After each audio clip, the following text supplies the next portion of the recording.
traffic in Chandigarh. Something really weird. Is it that bad? Well, a little bit, but I don't know why I dream about that. Like I was driving in Chandigarh. Could you sleep last night? No. Well, better than the previous night. So, welcome to the second day of the workshop. So, yesterday was the first day and we learned some basics about the goals of the workshop and what you have to learn. And you also accessed the Jupyter notebooks that were created for you. And we did introduction to bioinformatic tools, Conda, did some exercises on R, and in the last part we also did the exercise on FastQ. We saw a FastQ file and did the FastQC, and Frank showed you how you can check the quality of the data that you have sequenced, the FastQ file. You can do a QC of that to see the per base quality, the GC content, overrepresented nucleotides. And what is important to understand is one example he showed where there was a methylation sequencing and where you were seeing, because it was like bisulfite conversion, Yeah, I guess. yeah. So the QC, the FastQ file will show you that there is something wrong about it, but you know that you have done something to the you have converted your nucleotides, and that is why it is showing that error. So you have to understand that even if FastQ is showing some errors, you have to understand what was the context. So that is very important. Yep. Yeah. And Good today point. I think we will be doing more plotting on R, but before that I think. Yeah, I wanted just to go, because we went really fast yesterday, I want just to review 4 or 5 concepts, and then Bonnie is going to do the plotting. Yeah. Yeah, yesterday we went really, really fast through the FastQ and the FastQC. So I just want to go through a few slides just to remind you what we did yesterday, right? Because I think this is the basic thing, right? Oh yeah, again, I need to point there.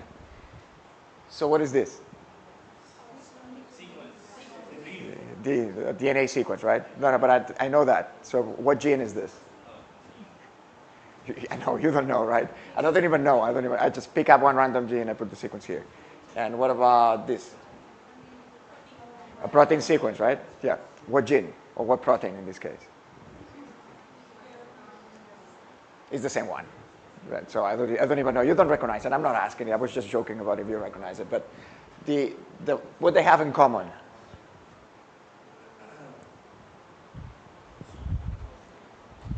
Right? They're text. So they're just text. So it's quite common that in bioinformatics we work with text. And that's why Perl was one of those languages that was so common in bioinformatics, because it's designed to deal with text. So yeah, so in bioinformatics we deal a lot with text, so that formats are just text most of the time, right? Or tabulated tables, but it's basically text.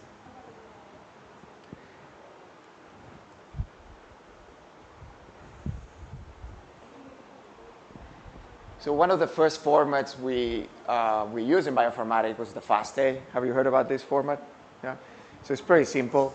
So you get an identifier for the sequence that comes after in the next line. It's commonly used for storing genomes. Like the example we have here is the human genome and every chromosome in the human genome. So you have the identifier, one line with the sequence, identifier, one line with the sequence. So a fairly simple format. So because they are big files, what they do is, well, besides being text, we compress it. So it's quite common that you're going to see files that are zip or files that are GC. Right? Yesterday we showed the FastQ was fastq.gc. So that GC means it's being compressed. That's the only thing it means. But if you uncompress it, you would see a text file. What else we talked yesterday? So yeah, the FastQ format is the most common one used when we do next generation sequencing. Is the one that if you sequence with the Illumina machines, which are fairly standard nowadays, what you're going to get is a FastQ format with your sequence inside. We talk about that it contains both the nucleotide sequence and the quality scores. Bonnie also mentioned them. And yeah, most of the bioinformatic tools recognize that format.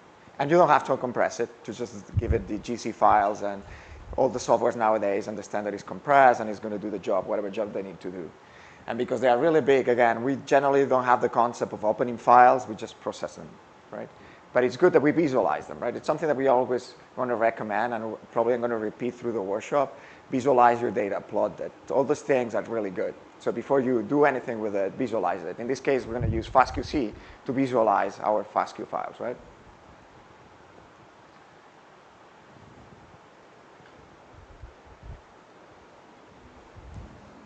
Now, oh yeah, sorry. So yeah, it comes out of the machine and generally comes in two files, one for read one and one for read two. And just to remind you what Bonnie was explaining is for every fragment we put through the machine, every DNA fragment, we get one read in one direction and one other read in another direction. And what I was saying, right? So now, so they generally come compressed already. So the GC is the compression system, that's it.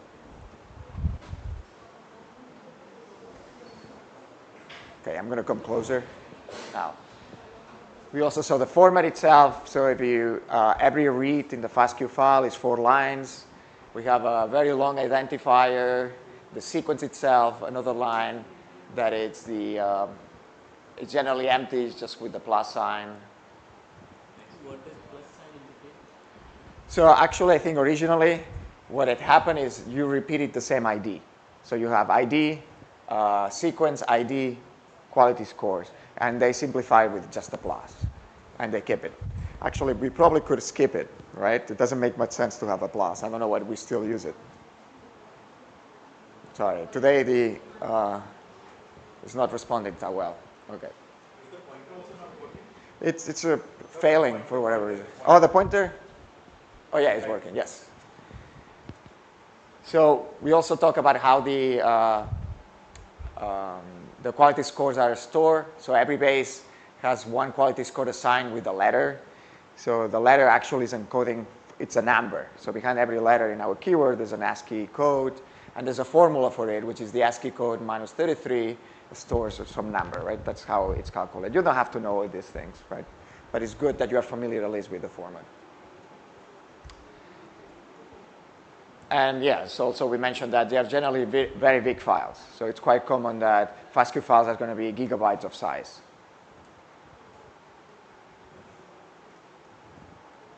Oops. Yeah, Bonnie also mentioned that we call it Fred scores or quality scores, whatever you want to call them. So they use this formula and basically it's telling you the probability that you are wrong. And if you want to have an idea, more or less, so a quality score of 10 implies the accuracy of 90%, a quality of 10, 20 is 99%, and so on. So the quality scores of a sequence generally go from 0 to 40. 40 meaning that the probability that that base is wrong is going to be 0.01%. They are not only used for in FastQ files, we're going to see them through the whole process of things we're going to do in these days. They are used for what we call mapping quality scores. So when you have your read and you map it to your genome, they're going to be assigned some mapping quality scores. It's the same scale. So same formula, same thing. So it gives you the probability that you are wrong, that read is not mapping the correct spot. So we're going to see them when we do variant calling. So it gives you the probability of being wrong when you call a variant. Even for genotype quality scores, you're going to see them. So all same scale. Some of them are going to go even higher numbers or lower numbers.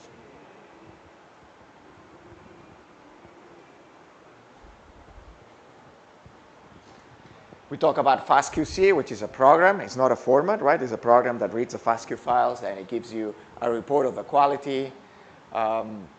It's well-known, widely used. Probably there are other things, other programs that can do the same job. I don't need to, oops, why is one backwards? So, of course, the question is why we want to do or evaluate the quality. Well, we could filter the reads that are wrong or they are not good, or the bases that are not good quality, we can get them out and not include them in the analysis downstream. So that one is the main reasons that we want to do some quality filtering. So,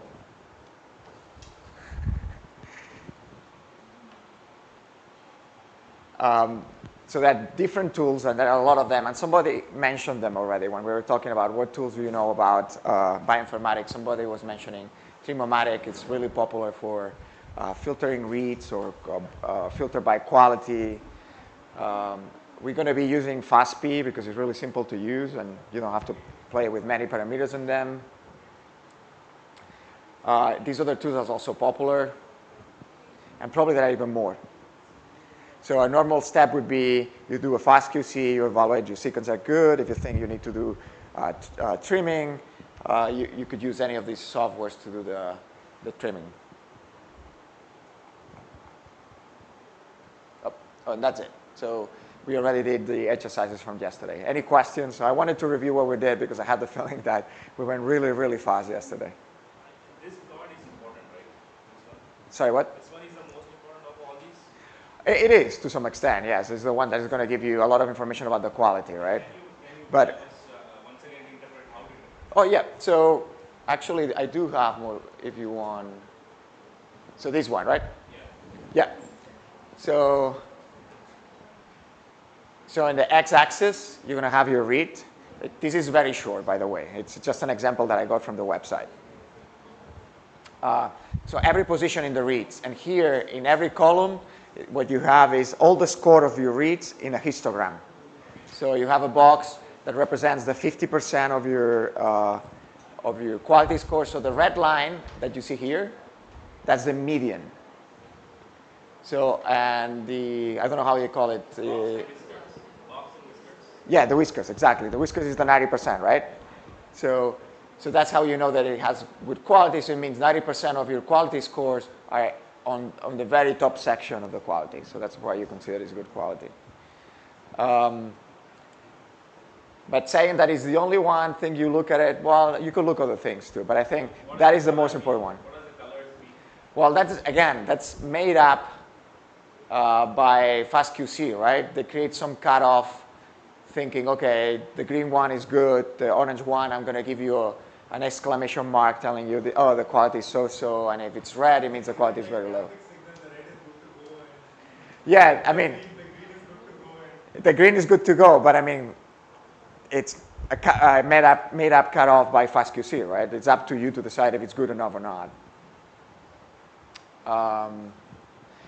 One thing that I want to highlight too about the quality scores is, well, nowadays the new machines produce a fairly consistent quality score across the read, but I think yesterday we saw how the quality drops a little bit at the end, and that's quite common. And with the read 2, it's even more exaggerated. So you're going to see even more drops into the second read. And the longer the read, you're going to notice even more. Why is it more prominent in the It's, Bonnie can tell you, but it's based on the cycles. So the more cycles you do, cycles meaning more bases. Yeah.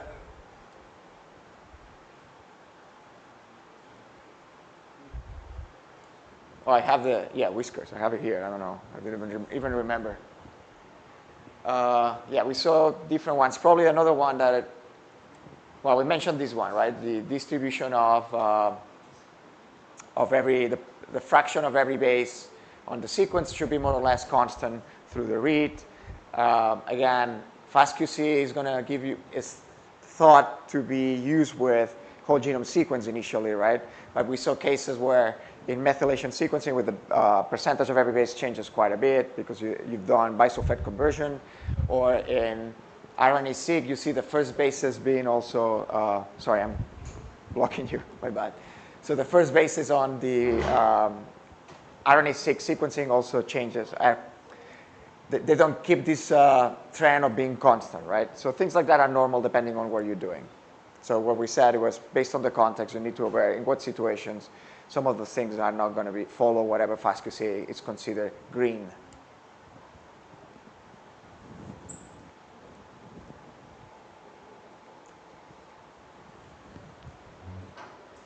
I don't know what other ones. Any other questions regarding the plots we saw yesterday? And I don't know why it's going backwards. I'm not even using the backwards button.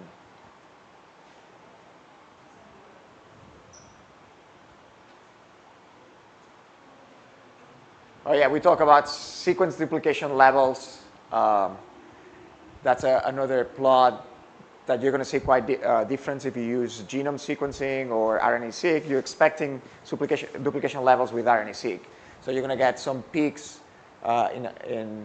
towards some number of duplications. Generally, it's expected everything is only have one copy, but again, in RNA-seq, you're going to have multiple copies, and the small RNA-seq, any kind of, type of sequence you do where you're expecting counting or anything like that, there's going to be some duplication involved. We talk about overrepresented sequence. This is a good quality plot or quality table where you're going to see, it's quite common you're going to see sometimes overrepresentation of your adapter sequence. When you work with short fragments of DNA, sometimes you're going to get short fragments, and when you sequence, you go over your fragment, and then you sequence the adapters that are part of the library preparation. So they're going to show up in your overrepresented sequences. I don't know, any questions? I'm starting to repeat myself from yesterday, and it sounds weird. I couldn't get meaning why RNA-seq has more number of duplicates. Well, it does because, first of all, you have when you do RNA-seq, you're expecting that you're going to have a lot of transcripts coming from the same gene, right? So you're going to be sequenced that transcript a lot of times.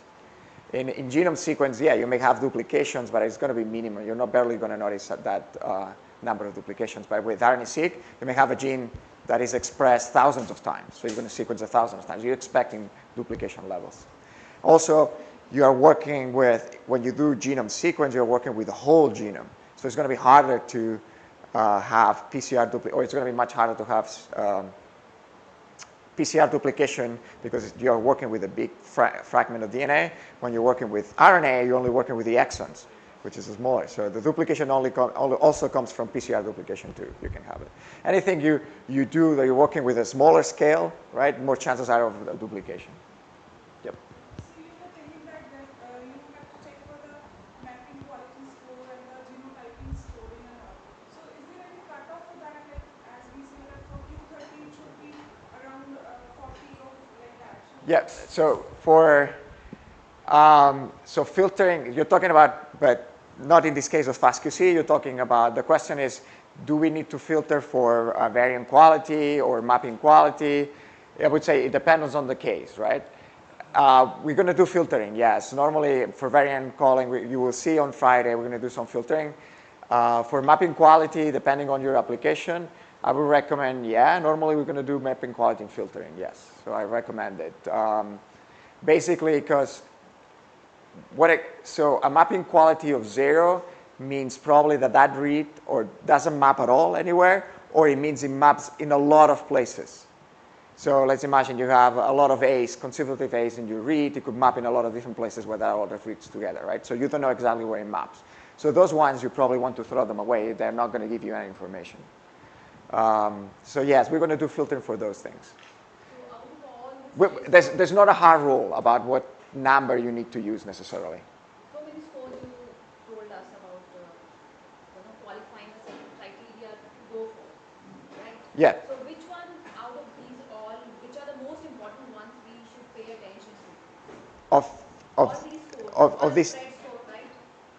Which one are the important ones? So you're talking about quality scores about the sequence, variant calling, mapping, or genotype. You can filter in all those steps. But we're going to put you in variant calling. Generally, we are not going to touch the quality scores. You're not going to filter. Because there's all the systems down the analysis steps that on those steps we need even the bad quality scores. We need them for one thing we want to see on Friday where we call quality scores recalibration. So we're going to modify them. But yes, we always play with them, and we play with all of them. So there's no like, oh, should I ignore one and not use it? No, you're going to use them all. But again, we're going to go through different softwares that are going to do the job for you or the thinking for you, kind of. So you don't have to make decisions. Or there's some standard decisions in the field, but again, there's no hard rules about what mapping quality scores you need to use. And there's nothing wrong to be strict, right? One thing is, I always think if you're looking for, so the way that I have to think about analysis sometimes is let's get the low-hanging fruit first. meaning let's go for the highest quality possible. If the data is good enough with that, I don't care, right? So I'm going to filter everything that is minimally wrong or I think the quality is low, I'm going to filter the thing out. So if I get a good answer, it's fine. So if the data already comes like, oh, I'm having troubles to get enough data to do an analysis, then I'm lowering my expectations and I'm lowering my filtering. So I have a question. So when we use commercial pipelines, example, Yep. Illumina has got Dragon on board. Yep. And so it would, automatically filter out low quality reads and then would try to align and stuff like that. So, can you then tweak with their kind of... You can tweak with the parameters, yes. Because I'm not familiar how... Sometimes what might happen is that your variant of interest might lie in the low quality reads Yep. that have been thrown out. And so when you do a first alignment and you don't find a variant, you're kind of sure that it could be one of those few genes, but if you don't find it there, could Yeah. you then, tweak something and also get back the not so good quality reads and look whether your variant is lying there or not? Yes, you should be able to do that, definitely. Even with a commercial pipeline? I would say yes. I'm not familiar with Dragon. We don't use it that often. You use your own pipeline like Yes. GIAN? JATK, that's the one we use, yes. That's the one we use the most. We use a combination of two. For variant calling, sometimes we combine two variant callers. That we will be doing on Friday. We're going to use only one on Friday. Which one? JATK. Yep.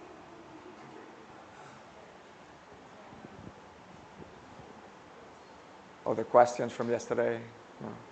All are good questions, by the way, yes. It's good that you have those questions. I think, Bonnie? Yeah. Are you awake? Yes. Okay, it's your time then. I don't think I have more slides, so. Okay.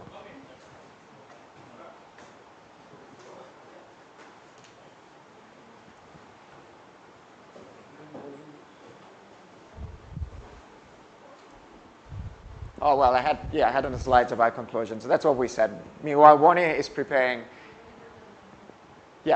Just to review again, FastQC generates HTML reports. You can look at them. We talk about the type of flags they use. They're useful, but it's based on your interpretation and the type of data that you do. So the context is really important, right?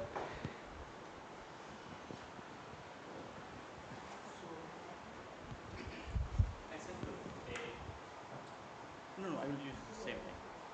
You have that PowerPoint, no? Yep. Mine. And I have sent you two slides in your email. Can you use your computer? I can. Because I'm going to start the server and everything. So.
So Bonnie will continue with the his talk on NGS technologies overview and applications.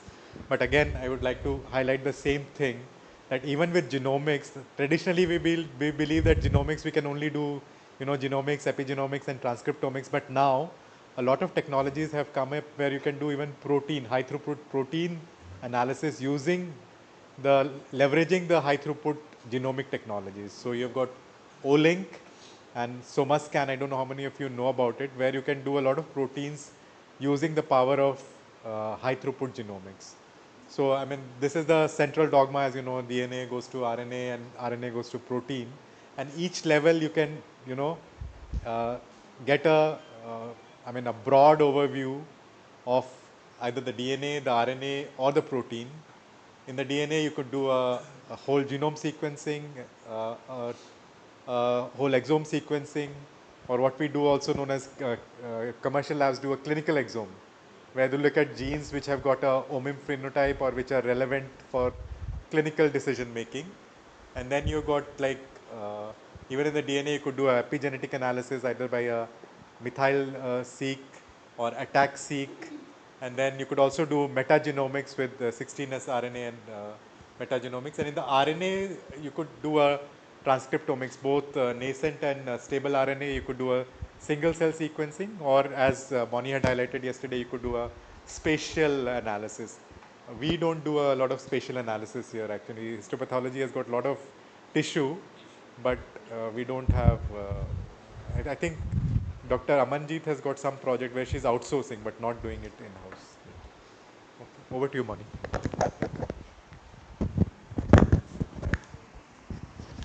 So we will.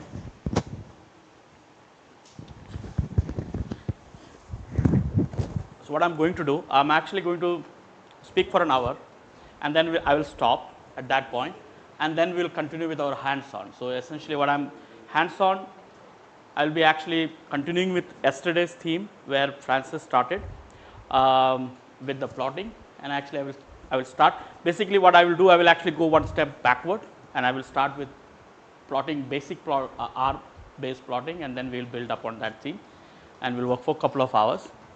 And then Francis will actually go back and he start with the design, experimental design considerations, and then continue with the rest of the analysis. Okay. And then wherever I stop today, I will actually pick up that from there on Thursday, and I will try to finish this presentation on Thursday. So that is a plan. So yesterday we stopped at nanostring. We learned that we can actually count number of genes, and you don't need any sophisticated analysis for using nanostring. Then, but the most popular platform for sequencing is none of those which I actually see. Like iron torrent is, there are multiple machines out there. There is a nanostring, multiple machines are there.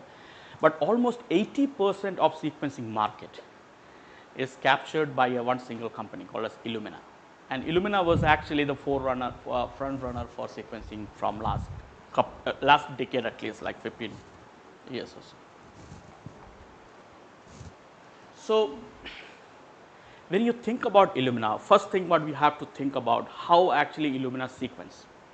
But before thinking about that, you should also know what actually a read means in case of Illumina. What we are doing with the library prep, what is actually that fragment look like from the molecular standpoint. Okay. So a typical, I like to call this anatomy of Illumina read.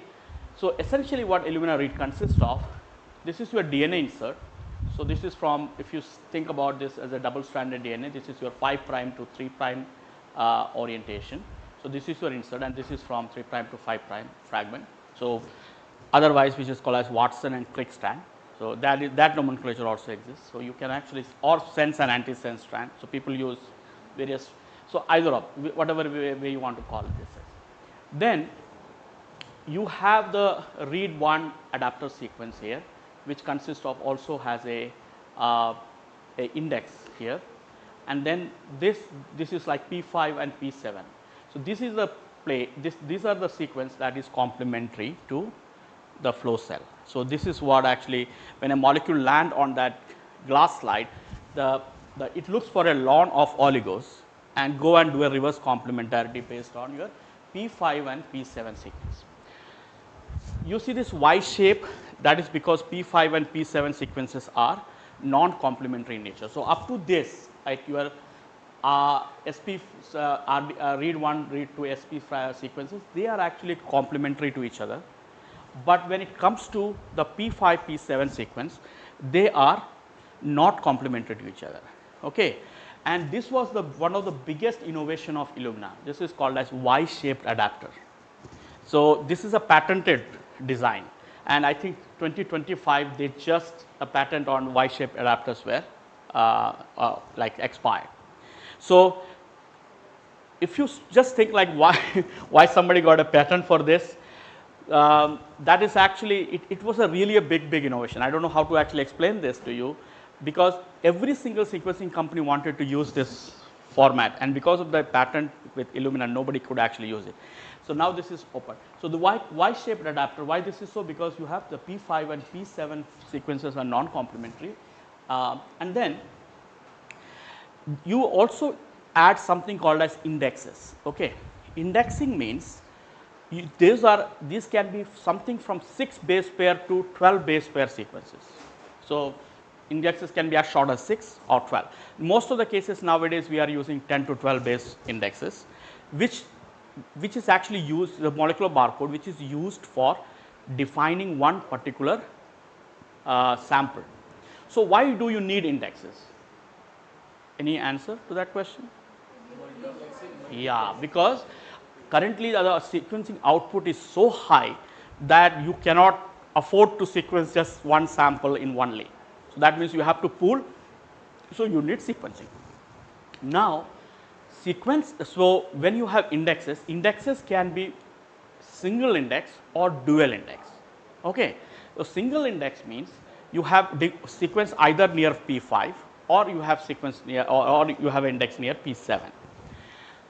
Dual index means you need to have sequence on both sides like P5 and P7. Most of the cases nowadays we actually insist people to use dual indexing in their library preparation.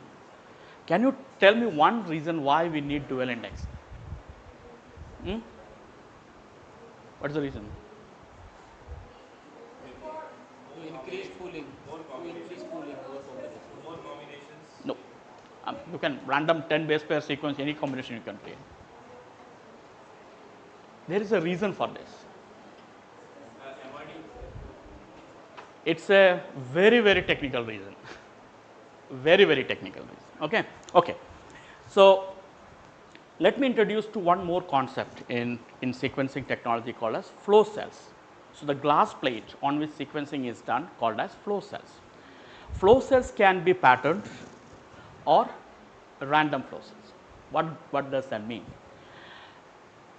Random flow cells, what happen on a glass plate, the spotter like the oligo spotter will spot randomly oligos on the glass plate.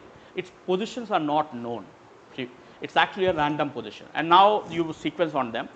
The challenge with such a approach is that the sequencer need lot of time, because the camera don't have a fixed position, so it has to find. And second thing, some spots will be more closer to others, and that way you need to have a very specific insert size distribution.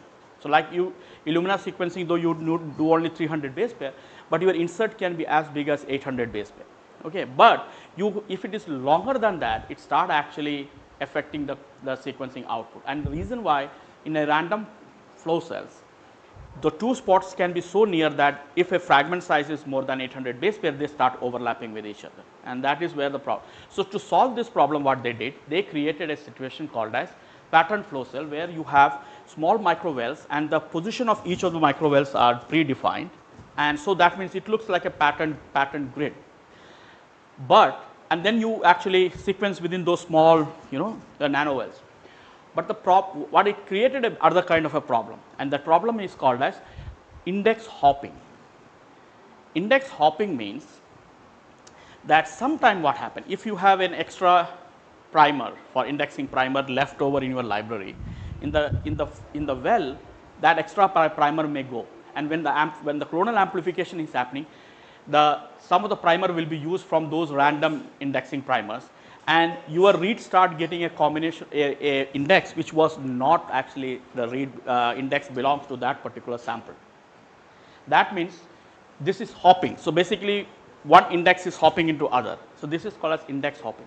But if you have both the indexes, if you have a dual indexing, that means what happens, that you can confirm that if unless you have those combination is not present, you can ignore those reads, say like these are not my reads, and the frequency of such index hopping is not very high. It actually less than 2% in Illumina runs. But in big sequences, especially the new ones like NovoSeq X Plus and NovoSeq 6000, which uses pattern flow cell, has this problem. So that is why for all the modern libraries, we would like people to use dual indexing, and dual indexing for preventing this index hopping. And of course, it give you more combinatorial combinations, that too. But the main reason why we insist on people to use combinatorial indexing is to avoid index hopping and to actually separate those reads which are actually coming from it. Now, sequencing happens in 4 steps. Okay, it's not like happen just one end to other end. The primer will actually go and bind to this read 1 sequencing primer will bind here, and it will sequence till it will sequence the first read. Then the index primer 1 will actually come and sequence indexes. So first it will sequence your read 1 primer will come, bind to the read 1 region. It will sequence your first strand, read 1, and then the index primer will come. The index primer 1 will come and sequence index 1. Then read 2 primer will come and sequence read 2, and then index primer will come and in. So it's not like you are indexing. You are actually reading like completely starting from index to read. It's not like that. So basically, you have 4 steps of sequencing, where read 1 first, index 1, read 2, index. If you have only one index, then you will have one index. Okay, and depends upon which side that index is. Based on that, it will sequence. There is another idea called as UMIs, or yeah. So the read one primer cannot replicate throughout the length of library. No, read. So depends upon what it is. So they say if the DNA insert size is say less than 150 base pair, it's a short fragment, like say 80 base pair fragment, and if you are sequencing 150 base pair is your sequencing read length, that means it will sequence whole of your fragment and it will run into the rest of it, like adapters and everything. That is what Francis was showing, no, that where the adapter sequence is picking up. But suppose you have a 400 base pair insert, so only it will cover 150 base pair. It will actually never ever reach up to your adapter. So depends upon what is your insert length and how you are. And most of the libraries, when we are actually making libraries, the whole genome libraries insert size are around 400-ish, and then for RNA-seq libraries, it is somewhere between 200 to 250 base pair. So that is how we fragment. So if you fragment such a way, then what happens that the read 1 and read 2 will cover most of the read from both sides, and then you will have a good distribution of sequencing from there. Okay? Just a small question. Index primer is binding. It's a primer. Yeah. How does it stop? It should go on.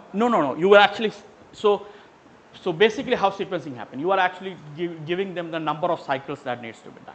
So if it is 150 base pair read sequencing, because see, if a read primer is binding, same question is actually relevant for reads also. Because if read primer is binding on read 1, and after that it starts sequencing, then how you know it will stop? Yes.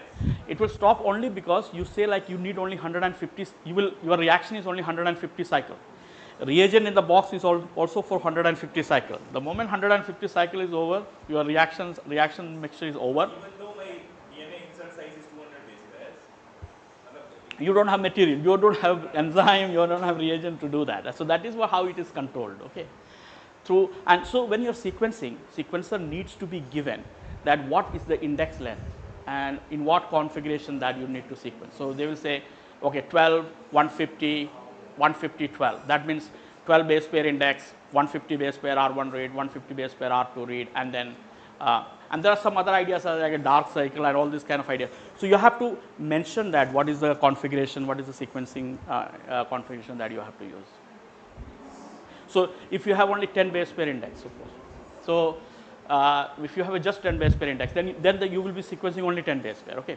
So here I will bring actually one more idea here, and then we'll go to the next step. This is called as UMIs. Okay. So this is actually universal molecular index, or they name it in a different ways.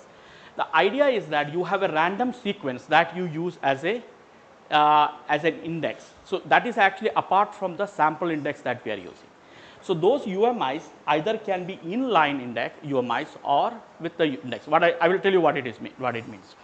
The UMIs can be actually here just at the beginning of your read 1 or read 2. That means it will be sequenced as read 1 or read 2. Okay. So that is called as inline because you are not sequencing along with the index. But you can also make library in such a way that it comes along with the indexes. So that is the case then.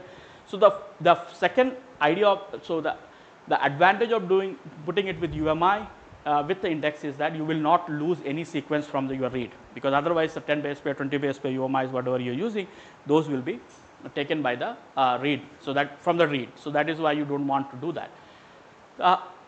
UMIs can be used for various things. So one of the most important thing for which UMIs are used to identify PCR duplicate. So how you do this? When you are doing PCR, and if you are amplifying same molecule again and again using PCR, then it will have same UMIs. So you can collapse your lead based on UMI and say that if any read has same UMI, then consider them as one and remove everything else as duplicate. So that is one of the applications.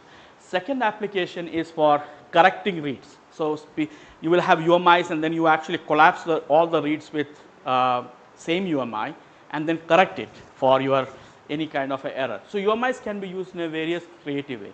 But just remember that you have two different possibility of index. One index is sample index, and there are other index which is called as UMIs, which are 10 to 12 base, 6 to 12 base pair random sequence, and each molecule will have different UMIs.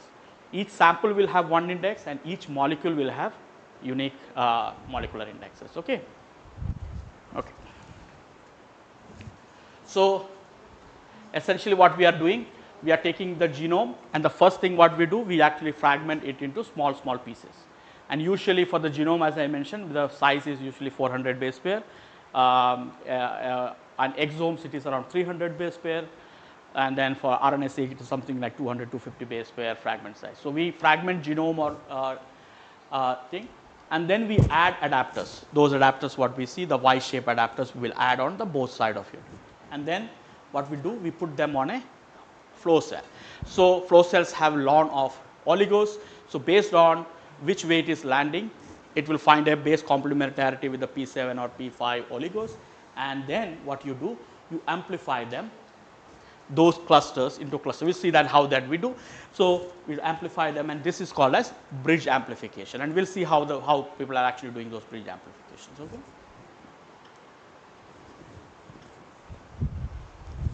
So your sequence, your one fragment, say this is one fragment landed here and the other fragment landed here. Okay. So say this is P5 and this is P7. So blue one is P5 and the orange one is P7. So it formed a base complementarity and it is now standing like this. Now what happened? It actually bent to the nearby P7 oligo and make a complementary pairing with the P7 oligos. Okay. So now it's called as bridging. So it created a bridge. Okay. So it's a flanking oligo. It just actually went and created that bridge.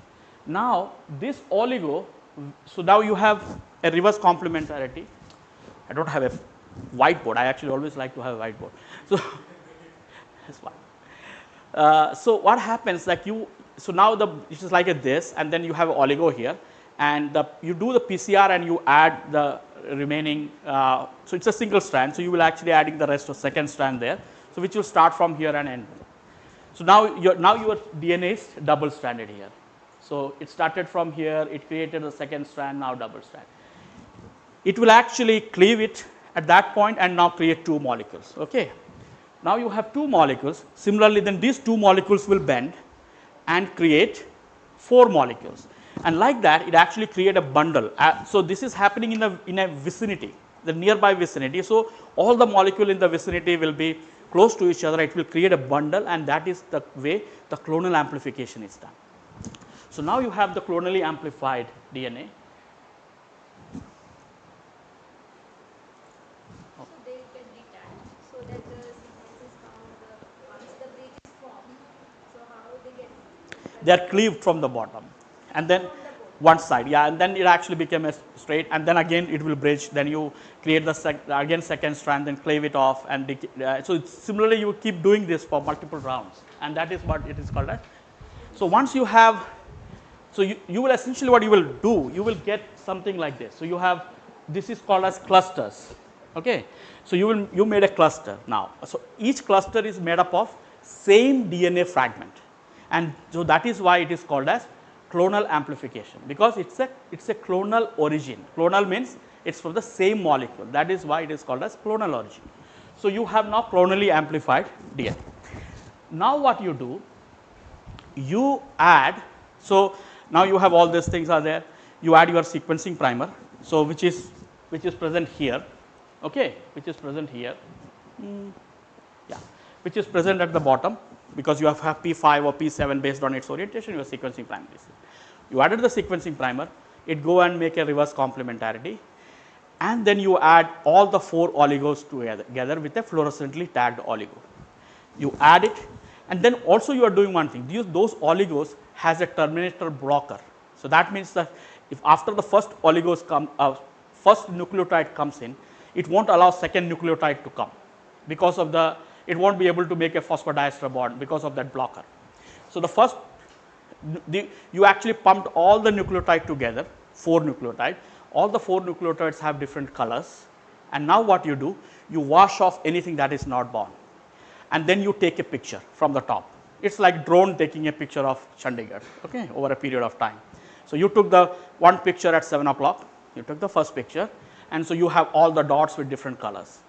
Now what you do, you remove the blocker, and then you add next batch of 4 DNTPs, colored DNTPs, wash off, then take the second picture. So if you are doing 150 base pair sequencing, you will take 150 pictures, and you will stack those pictures over one another. So the position is there. You remember, like Francis was telling yesterday, the FastQC, that when the FastQ files, they have there are identity, cluster identity. So they have flow cell, and then there's an identity of the tile. So that identity will give you this positional information. That is coming from that positional information. So you stack over that, and then just read it, the color from top to bottom on one position, and you have that sequence. So this is how actually Illumina does sequencing. Is that fine? So what you do, you first do a bridge amplification, and here one thing you realize, that it doesn't matter that which orientation fragment is falling. Okay, it can be actually like it can either land on P7 or it can land on P5. So really there is no directionality in sequencing. You will sequence from one end, and that is why single end sequencing can be random, like it can sequence from any side. But the paired end sequencing we are doing, since we are doing from other sides, so we essentially capture both sides of the fragment. Okay. So this is so this is how actually it looks like. You have colors, and then you do a cycle, and then you collect it. So you remember, like I was talking to you about the inferred idea of inferred reads. So we are actually, so this is why we are inferring it.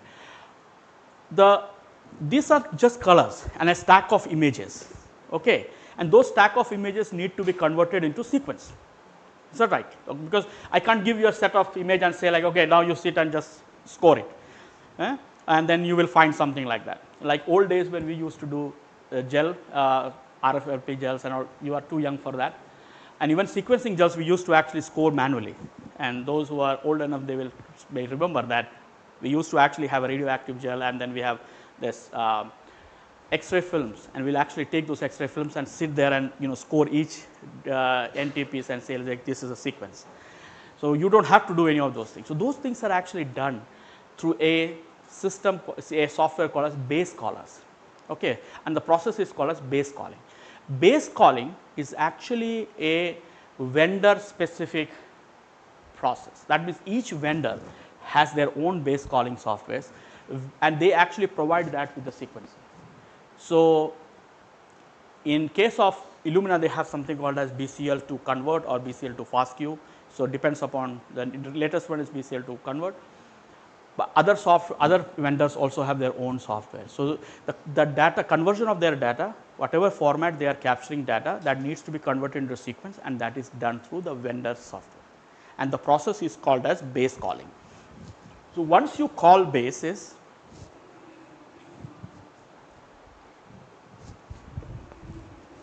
okay, once you call base and event, so what you are getting is a FASTQ file from, so sequencer will complete sequencing, then you will run the base calling software and this data is delivered. So, most of the sequencing center will be doing that for you and the data is delivered to you as a FASTQ format, which Francis has shown you. And then what you do, you align these files and create into a fab folder called as SAM and BAM file format. And this format, basically final format is BAM files, and this format of file is something that is used for almost all applications. So, basically up to this everybody has to do whatever irrespective of what application you are doing. Okay. And then so you create basically FASTQ files and then alignment and then you, okay. I am actually, I am actually going to skip this and I will come back to this slide later on. There is a problem why I was actually, yesterday night also I was thinking about it, like what is the best way. I woke up at 1 o'clock, so I have nothing else to do other than thinking some of this. Because of the jet lag, I'm not able to sleep. I woke up not because of this slide, but I woke up so I was just thinking about it. So, the problem with me for this slide is that I was not sure where I should put this. This is a second generation short read platform, but what it uses is a nanopore sequencer. So, let me introduce you first with nanopore and then I will come back to this and then we will talk why this is interesting. Okay. So, let me do that. But okay, this is there. Okay. So, let us think about, so we spoke,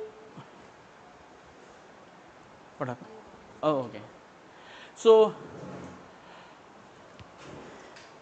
we spoke about short read sequencing, and at this point short read sequencing, the highest maximum length of sequencing is 600 nucleotide. Okay, you can sequence up to 600 nucleotide in a short read sequencing platform.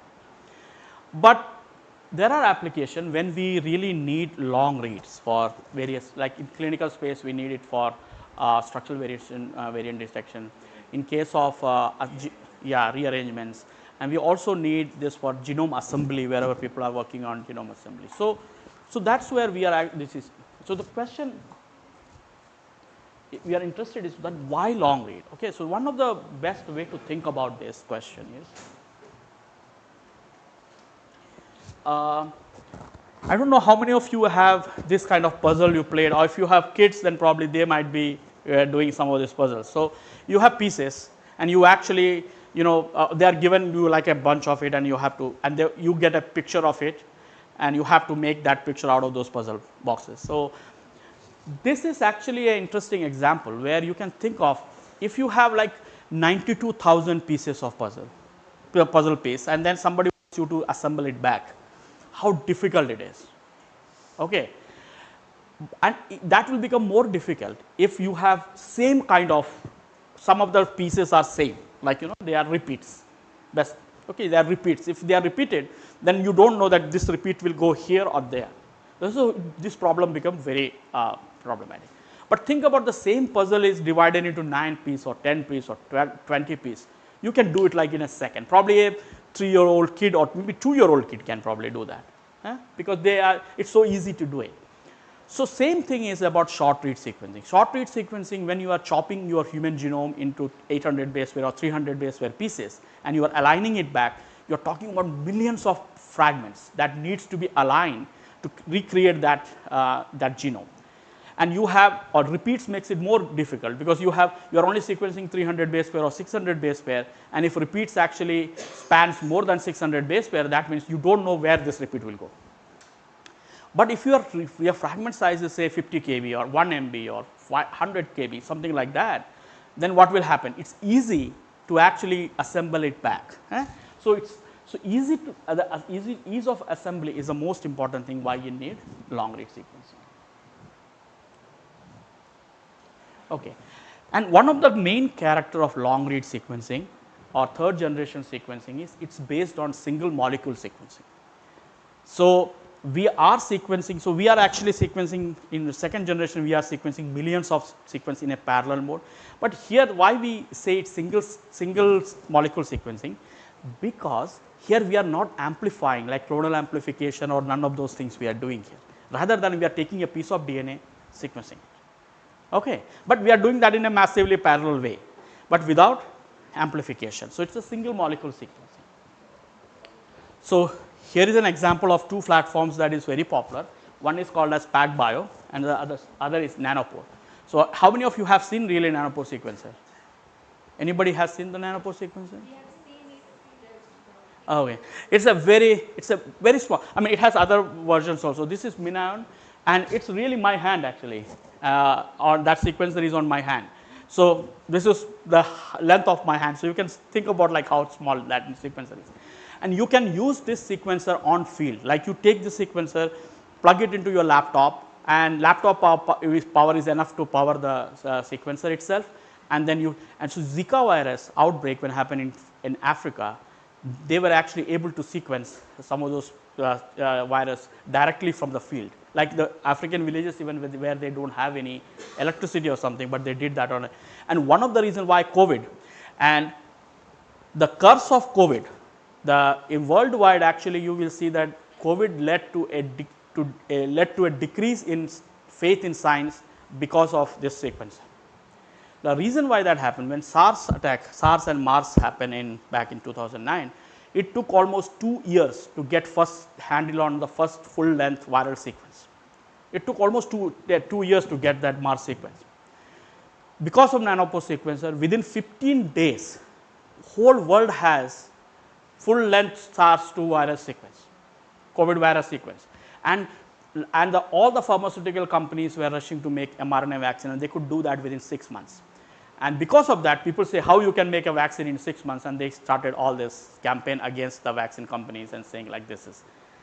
But the real story that SARS-2 COVID was that we could do sequencing so fast, and our lab was one of the labs we were doing for Connecticut and Connecticut State, and every Monday we used to get samples, and Thursday, so we used to sequence, and then Wednesday all the variant analysis is done and the data will be submitted to GS8, and Friday 4 o'clock we will be meeting with state officials to give our result, discuss our result, and that time automatically a chatbot actually we made will release data to the world. So to the Twitter and other things like what new variants we detected, what is the frequency and all. So this was possible because of some of the sequencing platforms which we had, and then the access to those kind of platforms. And this happened worldwide, everywhere actually people were sequencing left, right, center. So this is a very handy platform. Let's see what they do and how they do sequencing. Okay.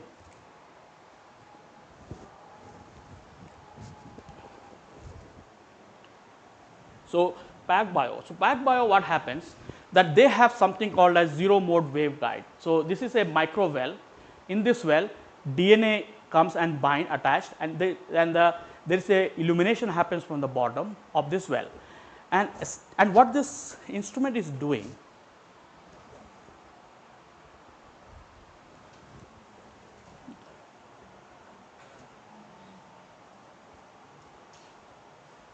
okay, what this instrument is doing, so you have a sequencing primer here, and now this is based on polymerase, okay, DNA polymerase. So DNA polymerase will add first base, and then each base is colored with a particular color, and the light is shined from the bottom, and then it will capture that nucleotide, and then second base is added and third base is added like that. It's a 4-color camera, then each camera will capture all the 4 colors and do the sequencing. So this is as a simpler. So what do you think, what might be the problem with this approach? What might go wrong in this? The readings might not be very accurate. Why you think so? because in that there is a lot of reads which are happening in the Illumina. So, the problem is with polymerase. So, even the most efficient highly processive polymerase also introduces error. So, polymerases are always error prone, depends upon like what is their error rates, and people are actually trying to improve that error issues. Okay. So, what these people have done to overcome this issue. So, what they did, they make a library with a different configuration. Instead of that Y-shaped library, they add something called as smart adapters, and which is a dumbbell shape adapter. So, you have something like this. Okay. So, both sides polymerase will enter here, it will sequence like this, go all the way, and then keep going like this again and again and again. So, it will do it, polymerase is so the sequencing happens for 10 hours, and each polymerase will be sequencing same fragment for 10 hours. So, how many times it will go through that loop depends upon what is the fragment length. So, suppose you have a 1 MB fragment, then it will go fewer number of times compared to 1 KB fragment, but it will be resequencing again and again and again same molecule, and what it generates is called as polymerase read. These are called as polymerase read. So, polymerase read here this is your adapter, this green one adapter, then you have yellow sequence, this is your first R1 read you can say, then you have this adapter here, then your R2 read, then again adapter R1 read, like that. Okay. So, you are getting those contiguous reads because it is sequencing again and again and again and again, and it is like a catamer, you will get a. Then what bioinformatically what they do, they chop these reads into R1 and R2 reads, and they collapse, and those are called as sub reads. So, first is polymerase read, then you have sub reads after chopping, and they collapse it all the R1 reads together and R2 reads together, and they create a consensus read. So, any error, because as I was mentioning, again the general idea is errors are random. So, once you collapse those reads, the random errors are collapsed into for use for the normalization, and you will get a consensus read, and that is how you get highly accurate, though individual read levels accuracy is less in case of PacBio, but the consensus read level accuracy is very high. Okay. Is it clear for everybody? So, you have a dumbbell shape adapter, polymerase will enter, it will keep sequencing for 10 hours, like keep going in circles and circles and circles, and each base it will add with a color, and that color is red, and then quenched, and next color is red, quenched, like that, and then you will be doing this process again. Any questions? So over there, sir, in the case of Illumina technology, some base will bind, then it will be washed off. So these kind of things also occur over here. Yeah, no, it's actually, yeah. So they will add, all the 4 bases are added. Okay. It's always there in the reaction. They will add first level of base, then they will wash off. The polymerase will be actually adding each step actually in polymerase. So it's add first one, then it will quench, then add second one, then like that it will go. Polymerase keep processing like that. Yeah, because if everything is there, then how it will be, okay.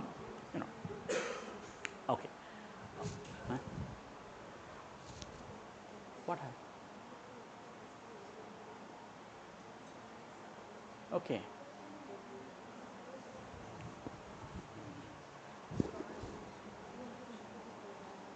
Francis, okay.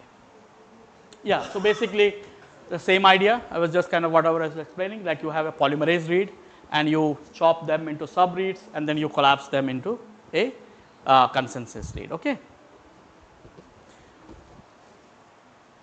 So, where do you actually use this? One of the application is something called as iso-seq. So, iso-seq is when you want to do a isoform analysis and you want to do a full length RNA sequencing. This is one of the example where what you do a reverse transcription from your poly A tail and create a full length transcript here, and then this full length transcript without fragmenting, you add your bell shape adapter and sequence it.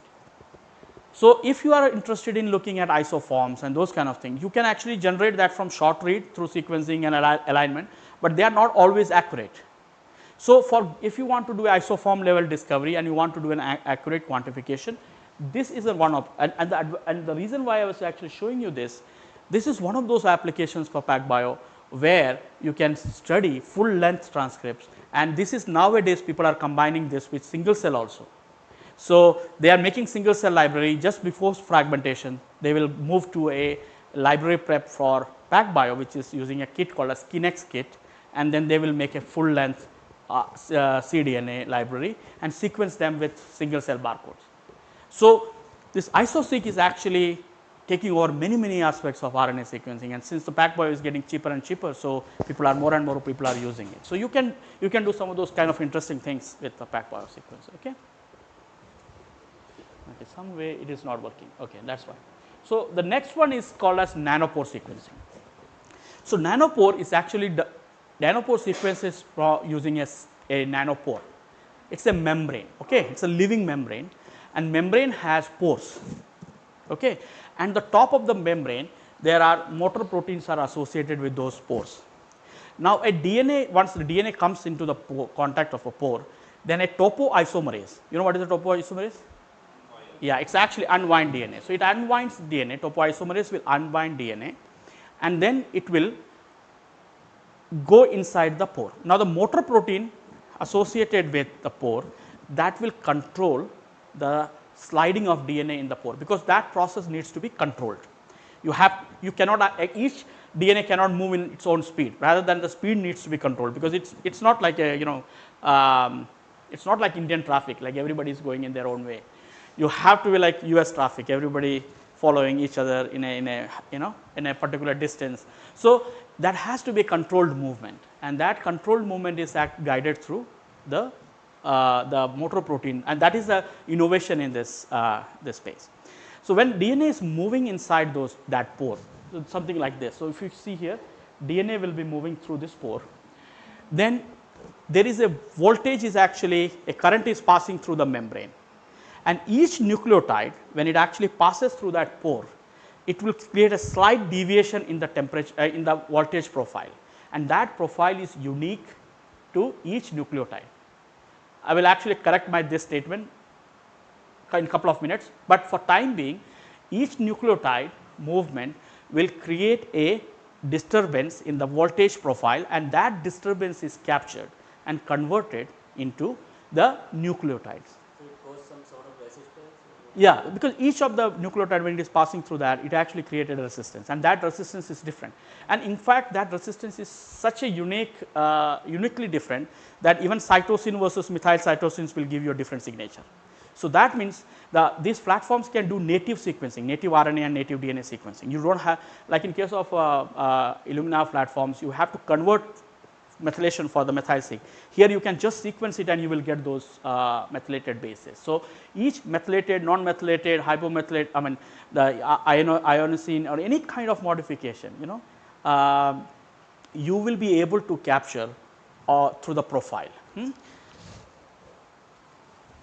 So, I mentioned that each nucleotide creates a change, but actually what happens in this case, that it is not one nucleotide. Any time you have 5 bases are occupied within the pore. Okay. So, what profile you are seeing is actually a combination of resistance created by 5 nucleotide, but when a new base comes in, the changes that are happening is actually because of that one extra base that is coming. The challenge here is that if you are on a homopolymer region, like a stretch of A or something, then this whole thing breaks down, because now you are not able to distinguish like whether it was a previous one or new one. But apart from that, if you have enough base diversity, each of them will create a unique profile, something like this. See, you have a unique change of the, and you use a relative neural network, which is a like a AI kind of a program, and that will convert this signature, voltage signature into nucleotide signature, and it will, and that is how it does the base calling. Okay. So, in case of PacBio, the base calling is done through the images, but here they are actually converting the profiles of. So, okay, let us first finish this and then I will go back to the problems. The possibility of this instrument, because you can see you can sequence a DNA without converting or RNA without converting, create a possibility that you can study those modification in its native state. And that opened up a new area called as epitranscriptomics, where you are studying the modifications on RNA. So, in Illumina sequencing, you have to convert a RNA molecule into DNA, then you have to make library. In this case, you do not have to do that. You can directly sequence RNA just without converting them as a sequence. So, that means any modification on any base on the RNA can be directly sequenced through this, and that gave you an option for sequencing those RNA and identifying those modifications. And so, a principle is same, like you add a adapter sequence at the end and just you sequence it through the nanopore, and you can actually identify various kind of RNA modifications on the native RNA. Let me just tie my shoes, okay, just otherwise I will fall. Sooner or later, I tried a couple of times falling, but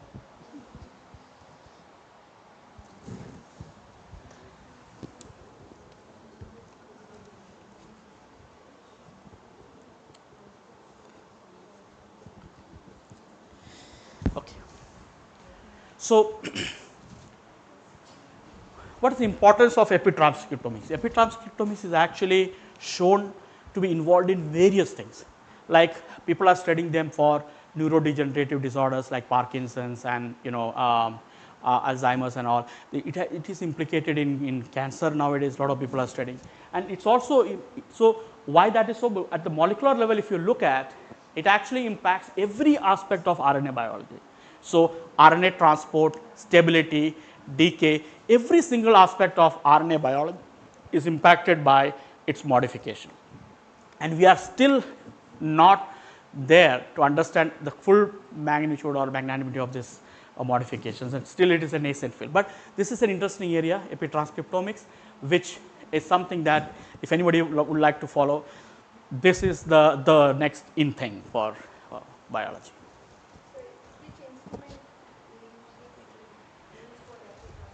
This is nanopore, because nanopore is the only one which can do a native RNA sequencing. Okay. So, I think I just go back to my old slide one here, and then we'll come back. Okay. So, this instrument is not out yet.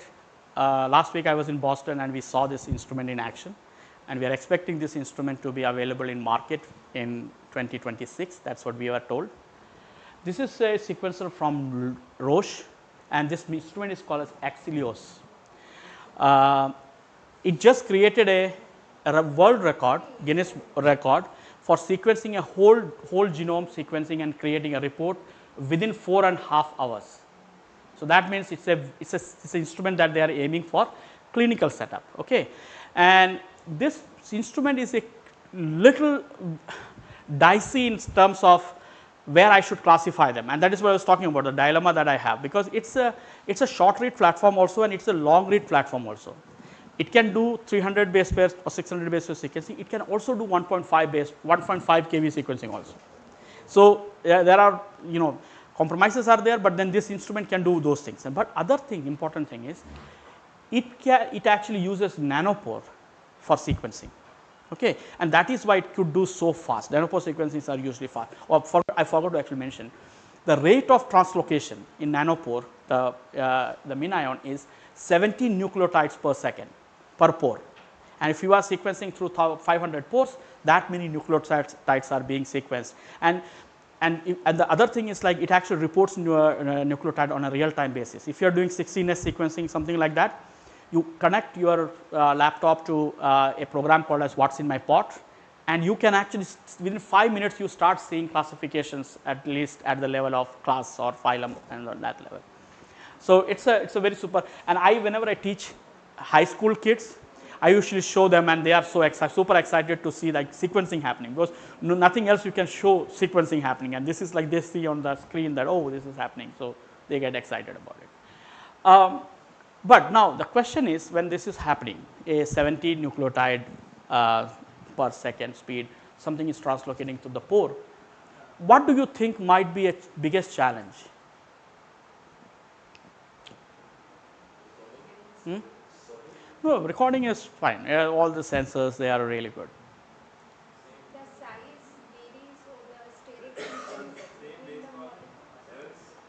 So base call errors are there, but why the base call error comes? Maybe same reason DNA molecules. So one of the reason why base call error comes because of like every given snapshot, 5 nucleotides are actually occupied within the pore, and a rational neural network has to see all the combinations of nucleotide to make that call correctly. That is the first challenge. So that means as more and more sequencing happens in nanopore and this RNN become more and more robust, you will start seeing them getting better. But the other issue is like within this small pore area 5 nucleotides are there. That means it will create the steering hindrance that you are talking about, and also it creates other issues, okay, because movement and it's not also like some speed will be like varying, all those kind of stuff. So my question is, when we talk about the size, you are telling that it can vary from small size to very big size. So the fragments will be of the variable size. Yeah, that is fine. That one fragment is loaded, it will keep sequencing till everything is gone, and then fragment will fly off, and the next fragment. So when one fragment is in the pore, the next fragment cannot come in. So that is how it actually happens. So once the first fragment is gone, the second fragment will come. So if it is a shorter fragment, that will happen quick. If it's a longer fragment, it will keep going, and then only next one will come. So that is how it happens. So what these guys did, what happens if you actually increase the distance between nucleotides? Can you do that? I did not get them. So you have a DNA sequence, okay, and sequence is going through pore, nanopore, and our challenge is that any given point of time we have 5 nucleotide inside a pore. So that much length. But if we separate 2 nucleotide to that pore length or beyond pore length, that means we will have only 1 nucleotide inside the pore. Can we do that? No, I mean you are not decreasing pore size or anything because it's a standard bilayer membrane. So you cannot actually play much with the pore size there. We can remove the base from alternate. No, how you can do that? I mean, okay. The whole structure and whole Nitrogen base. the amplification will Huh? get disturbed. Reduce the speed. No, but then reducing speed won't work because the issue is so suppose you reduce the speed, then your first base came inside the pore, okay, it's at that point only one base is there.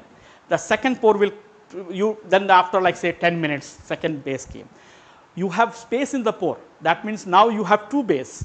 So after 5 base cycle, the 6th cycle onwards you have always 5 base in the pore.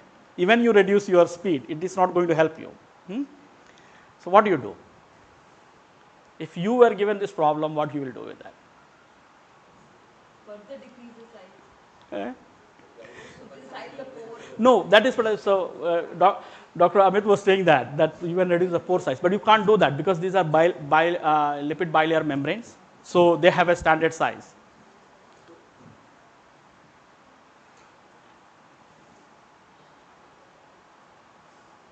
Okay, so Base will be added at some distance. That won't be. but how you do that? Because you have a DNA molecule. Something like a combinatorial or something, because like there are 6 spaces and it can be 1 after 4.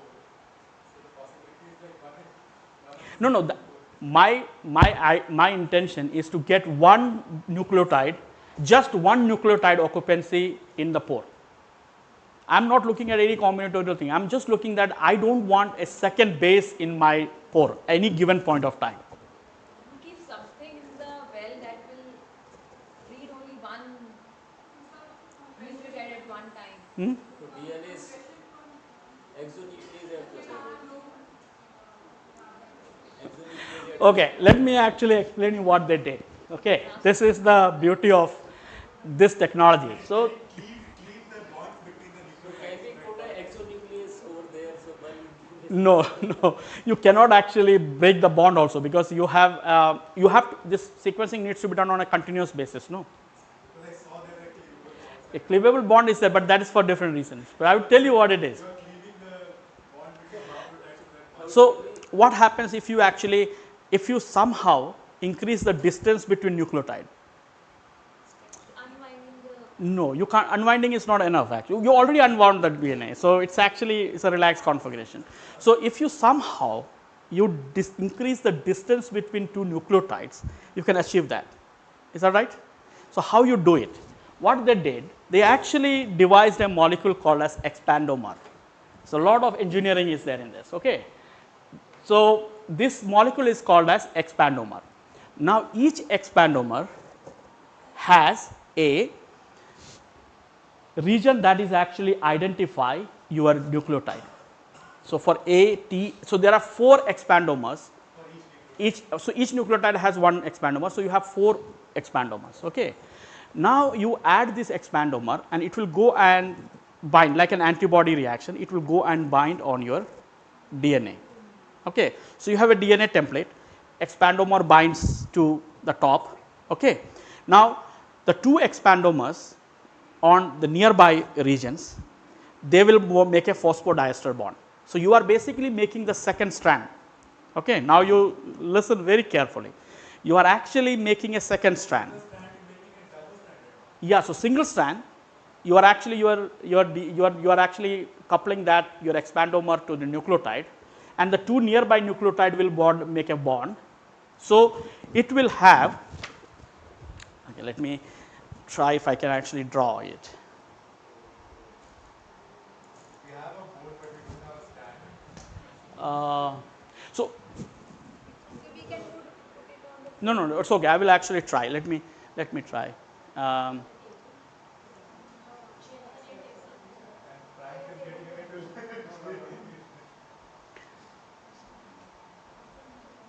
Okay. So suppose you have a.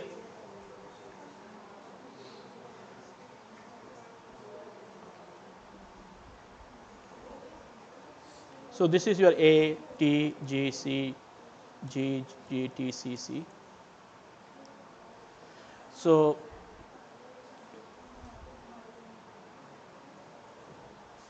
okay. So this is your this is your sequence. Okay. This is what it is sequencing. So your expandomer is something like this.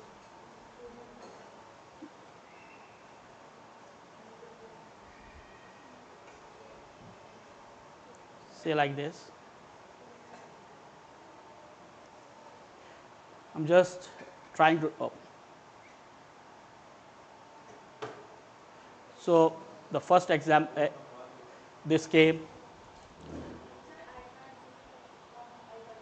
You can do it on eye pencil. Eh? No, it's fine. So say suppose you have these 2 expandomers. Okay. Now between these 2 expandomers, you made a. So they made a reverse complementary pairing with your sequence, and then you created this.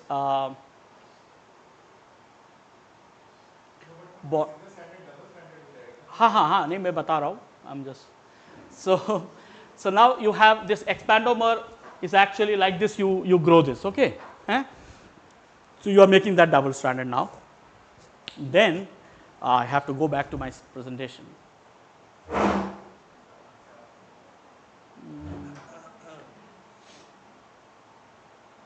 Okay.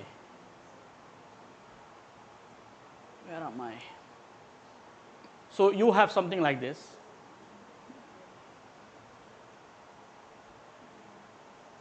Okay. So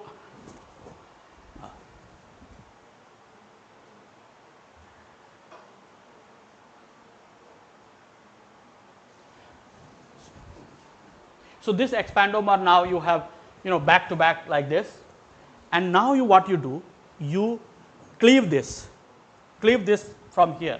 So that means this expandomer will and the top of this there is a reporter dye is there. Okay. So each nucleotide has one particular kind of a reporter dye. Now you cleave this, and now so what will happen, this molecule will just become stretched, and the dye will be in the middle. Okay. So that means now artificially you created a situation where the difference between the distance between 2 bases are now inflated, because now it is actually 2-fold of this length. And then you denature the first strand of the DNA. That means what you are left with is the expanded expandomas with the fluorophore on the top of it. And then when you translocate that through the nanopore sequencer, then you will see one base occupied at within each 4 at one given time. Am I able to explain it? It's a bit complicated. I could have drawn it a little better, but You are inserting null sequences between the sequences. yeah, essentially that we are doing. And with the, so that way you are actually Are you sequencing the true native DNA or the expansion? expansomer. So you are not sequencing, you are just basically looking at the fluorophores. No, but the fluorophores are now on your expansion one. Fluorophores are on the expandomers. Not like nanopore itself where you are doing it through the native DNA itself or the native RNA itself. Yep. So is it going to be like more accurate than So this one cannot actually distinguish modifications. Yeah, at this point it cannot distinguish the methylation, I mean modifications. is it as accurate? Yeah, it is. I mean, we haven't seen really. Is it more accurate than nanopore? It is more accurate than nanopore. It's more accurate than nanopore because the way the expandomer works, because you are not really sequencing. You have these expandомers are already defined, so you are not really sequencing through each basis, and that is why it is fast also. Okay. Modification is occurring after amplification or No, you take the native molecule and then you just do it and then expand it and then the nucleotides are modified. which nucleotides? So these expandomers, they are Yeah. So basically this is what they do.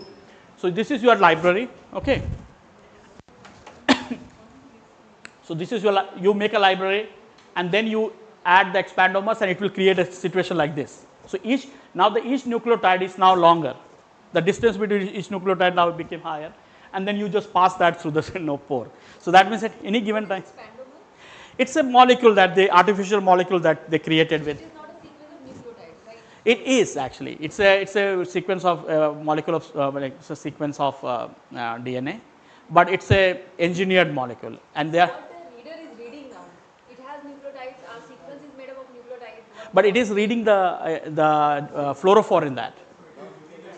Each expandomer has a unique fluorophore, and that is what. Advantage of nanopore that you can see, and then similar to Illumina or other platforms that are also adding something like Yeah, the good advantage is that you are not doing it through PCR. Okay, so the error rates will be very low because you are not using PCR, so your error rates will be low. Yeah. Okay.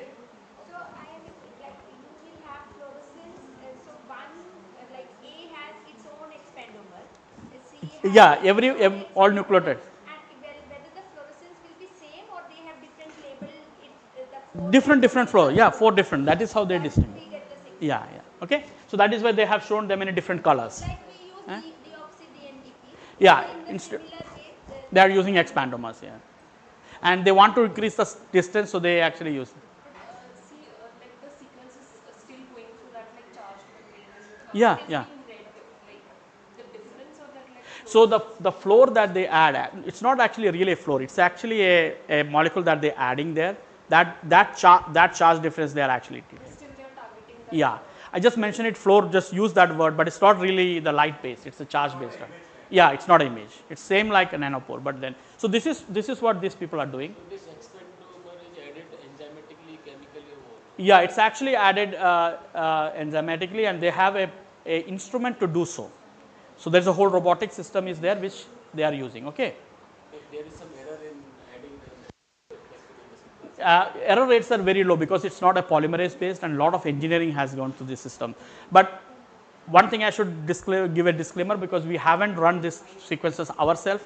All the data that we have seen coming from the vendors. So and only the people who run it are only the vendors and Broad Institute. So unless we have few more sequencers out in the market, we don't know what really if this. No, they were the one who did the beta testing for the instrument. So they have some data, and then this one, Foundation Medicine has one instrument. So they were testing this. Boston Children were doing those newborn screening program. Yeah. So they are testing. Actually, they are not doing. I won't say they were testing, and they are scaling it up. So next year, when the instrument is available, probably we'll also have access to some of this instrument. So okay. So I will actually last 10 minutes before I move to. Okay. Okay. So 5 minutes and I will just, so this is where we are actually, next time when we are actually Thursday when we are meeting, we'll go from here. But what we are actually really looking at, what are the different applications of NGS, and like what Dr. Amit started today saying, that you can actually study every single aspect of central dogma of life through genomics. And one area which was lacking was protein, and now we have means to study protein too. Okay. So you can actually do structural variations, you can do single cell, you can do microRNA, you can resequence the genome, you can transcriptome analysis, de novo sequencing, epigenetics, assembly, anything that you think about you can do. So one of the most common application is RNA sequencing, and you can do RNA sequencing both for stable transcription as well as the nascent transcript. Okay. So what you do in this, you convert RNA into cDNA, then you do fragmentation, and once you fragment it, then you make library out of it, and then you sequence them. So RNA-seq can be done in two different ways. One is called as ribodepleted library. And what is ribodepleted library, and when you should be using ribodepleted? So if you remember RNA in your master's classes, RNA is actually mRNA, tRNA, and ribosomal RNA. Almost 85% of RNA species is ribosomal RNA, and 2% of RNA is mRNA. Okay. So if your interest is to study all RNA species except ribosomal RNA, ribosomal RNA is it's not like nobody studies, but you have 85% of reads will come from the ribosomal RNA, then you will lose the data. So the first thing what you do, you deplete your RNA, all the ribosomal RNA from the soup, and you make a library and sequence it. At what condition you are actually doing this? You are going to do this when you are interested to study, you are also interested to study non-polyadenylated RNA. So like long non-coding RNA, some SNO RNAs, pre-microRNAs. So for the small RNA, there is a whole different protocol. If you are doing but if your interest is to study long non-coding RNA and those kind of RNA, and also along with that the coding RNAs, then you will be using ribodepletion.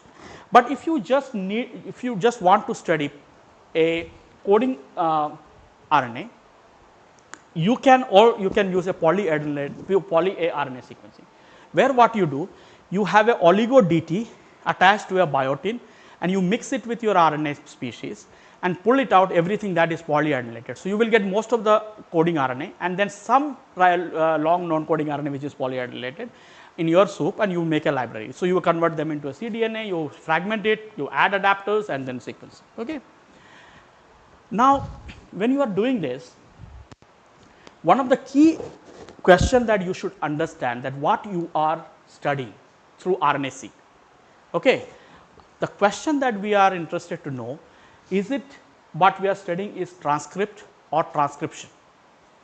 Or what I mean by that, are you looking at the stable transcript? Because what happens in case of central dogma, where we all started conversation when Dr. Amit started it with, that DNA will make RNA, and the mRNA will be transported to that will be a continuous stretch.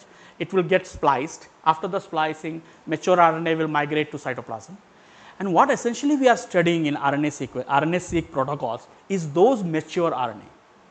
So even sometime what happened, gene is closed for transcription, no more transcription is happening, but the transcript will be there in the cytoplasm, because they are stable there, and they will be stable for some time, many minutes, and they are still making protein. So in case of RNA-seq, in most of the case RNA-seq, we are studying the stable transcription, which basically what we are looking at, the rate of mRNA accumulation, that is what we are looking at in using RNA-seq data. We can actually also calculate what is rate of transcription. So there are tools like nascent RNA-seq or pro-seq, grow-seq, if you have heard any of those words. Basically what there we are doing, we are actually calculating how much is the nascent transcription is happening in that locus. And if you have that, then you can calculate what is the rate of transcription, and based on this you can calculate what is the rate of degradation of this RNA. And it can be done through a simple ordinary differential equation, and where all the three measurements can be done through the genomics approaches.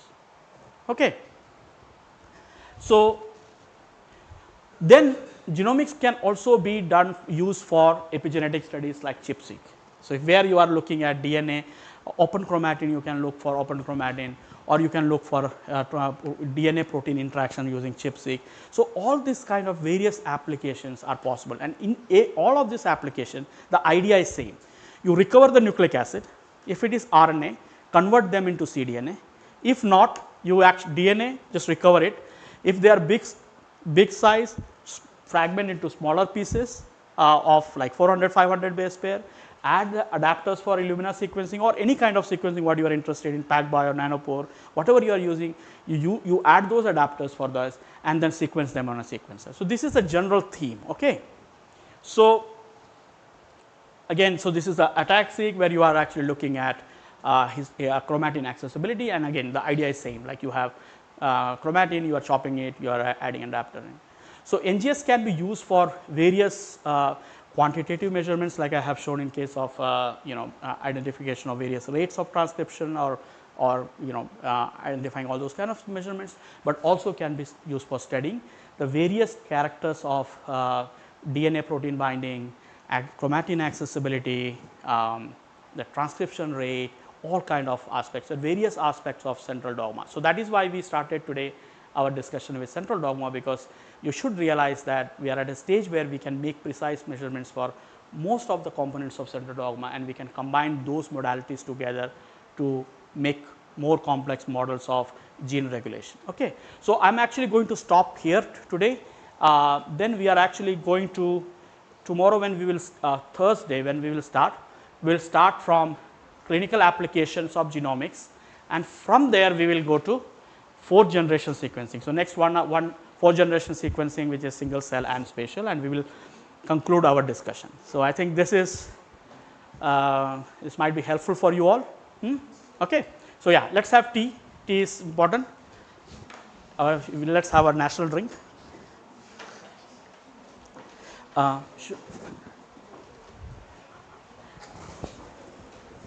think I will use my laptop for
the material that we want to actually cover today is with the folder that you have in your desktop. Okay.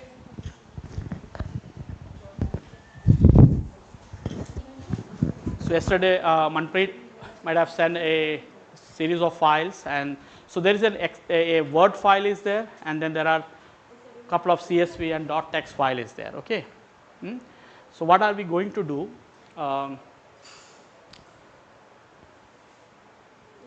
So we are going to use this Jupyter notebook slightly differently. Okay. And the only reason why we are going to use it differently, because I was two reasons. One, that I was not bit like very lazy to make a notebook like what Francis did, and second thing is like I was also a little bit busy too. So, but anyway, so we are going to deal with both the things. So we will make that notebook together, so that, and so what we are going to learn today. So we are going to learn today how to plot. So plotting is science as well as plotting is an art also, because what you are doing with the plotting, you are actually want to show your data in a way that the person who is seeing that should make sense out of it. Okay, it's not like you're just putting some random dots or lines together and saying like this is what it looks like. So essentially that 1,000 words. Okay, so that's what we are going to see. We are going to see, can we actually make a good picture, even if we are not a Picasso or a Michelangelo, but can still be a good artist, and that is what we are going to do today. So let's start with our notebook. Okay, and then so where is it? You have these files. So there are one file called as .csv. So this one, obese sedentary. So that two obese sedentary files are there. Just drop and drag into your sidebar. Just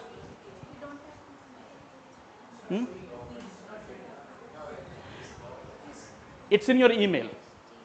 The email was sent by Manpreet yesterday. So download those files onto your desktop. Okay, into one folder, and these three files.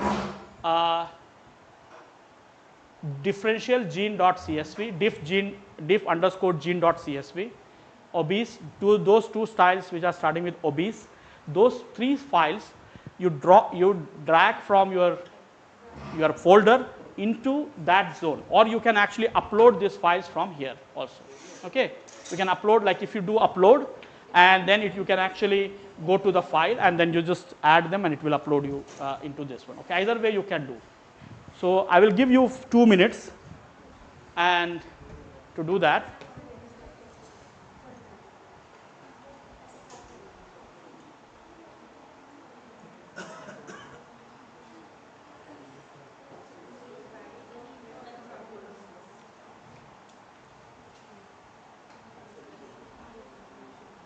Okay. So everybody got their files. It's in your Jupyter notebook now. Okay, from here we are going super fast. Okay, that's why I want that files to be there. The other file is uploaded. The ALS file is not getting uploaded. Which one? This one, the ALS page. Why? I don't know, I'm doing this for the past. Or you can just say, I'm sorry.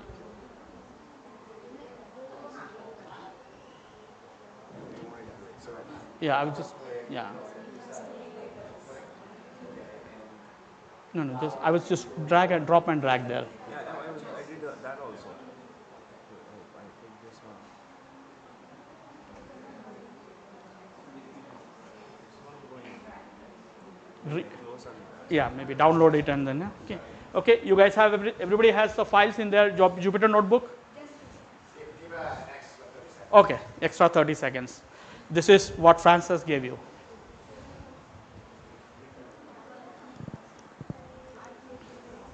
And those who already added your file, please open that Word file which says basic R plotting. Okay.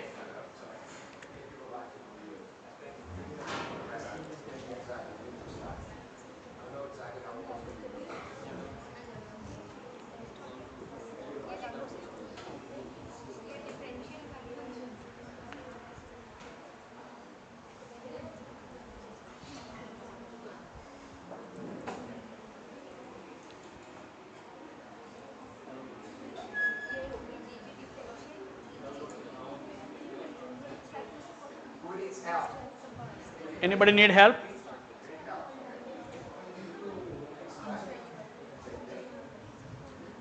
Okay. Extract those files first. It's a zip file format. Oh, okay. No, you don't need to download. Which You only need the document three we need files. to open it? No, you don't have to open any. There's a Word file called as, not in the Jupyter notebook, outside Jupyter notebook. Open that file called as basic R plotting. Eh? Okay. Everybody is fine. Okay. So Hold on.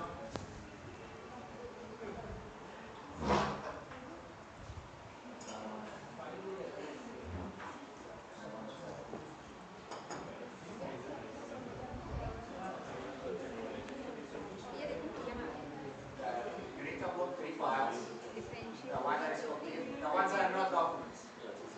yeah, there are 3 files only there which are not docx files. These are not Word files. You just load those 3 things in your Jupyter notebook. Okay.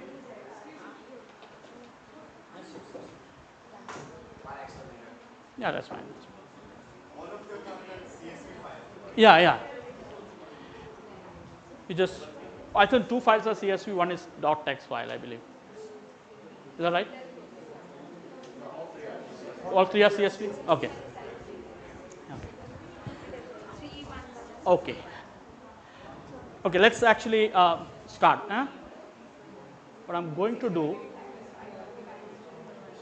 I will be actually going backward and forward from the Word file to Jupyter notebook and Jupyter back to this.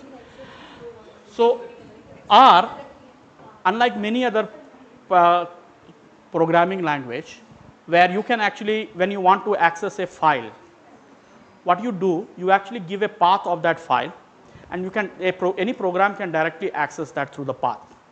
So that means you, like a Linux, if you are running a FastQ, what you are doing, you are actually say fastqc, and then you tell your file name. If you are not in that particular working directory or folder, then you will say give the whole path, and it will take the data from there and execute your. But in case of R, that is now how it works.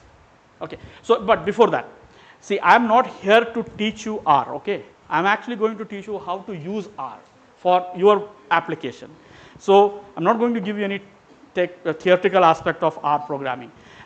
So that's why I'm going to give you a little more practical way how you can approach it.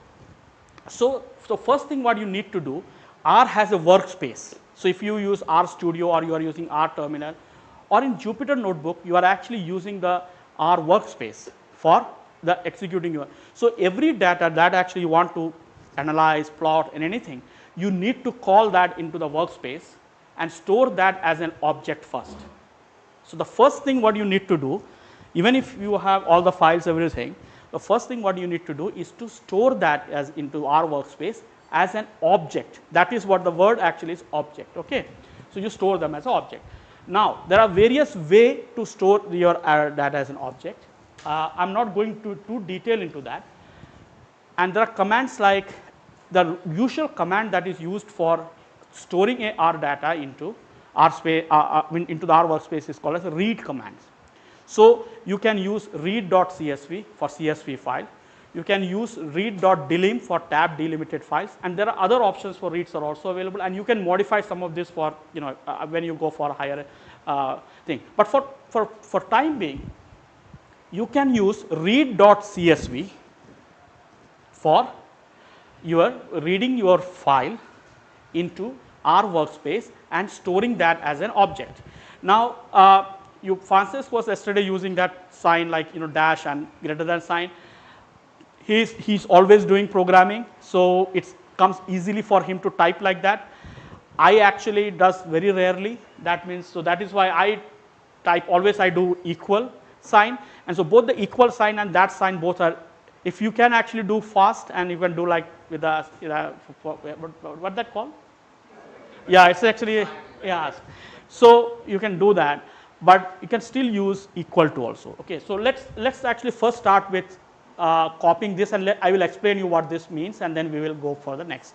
So just this line of code you copy and paste this into your code, and Just leave it, don't do anything at this point. Okay. Now, what are we actually trying to do here? We are actually trying to create an object called as DE. So, because this is a differential gene expression table, so I actually gave it name. So, always be explicit with your object name, because you might be creating multiple objects during your programming, and at some point you will lose track of it, that which is what. Okay. So, you do this DE and equal to, that means whatever I am going to read into will be stored as an object as DE. Okay. Now, I know that my file format is CSV.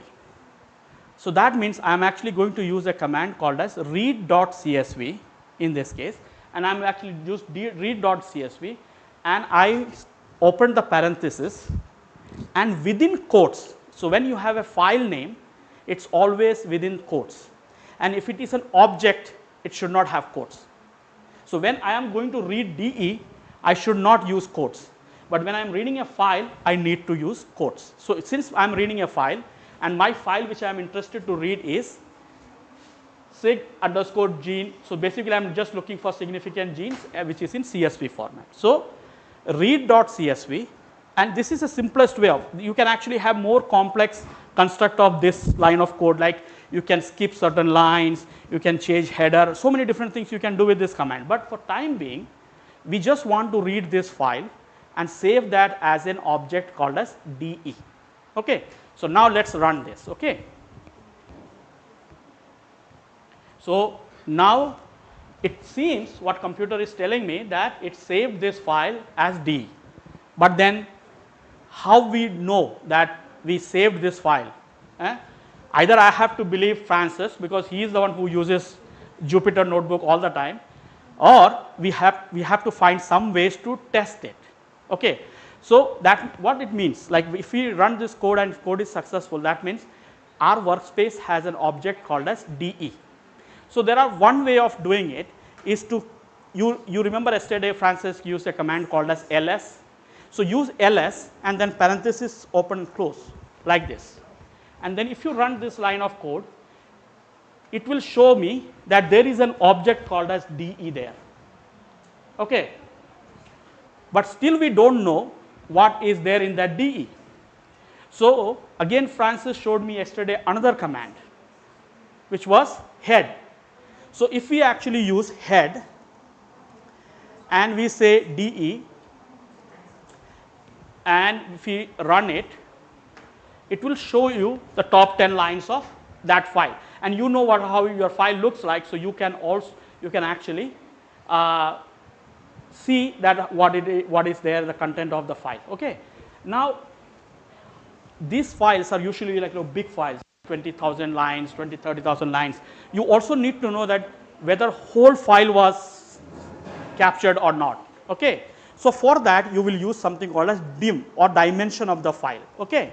So, if you use dim command, then it will give you that this file has 523 rows and 13 columns. So, I always love to joke that R is a Roman Catholic, because R everything actually the first is row and second is column. So, it is RC. Okay. So, what are the things we looked at? We checked whether we have an object in our workspace. We looked at what is the dimension of that object. We also checked what it looks like. Okay. And we can also ask like what is the columns, what are the different columns in this, call names actually, and then we say DE. I think it is.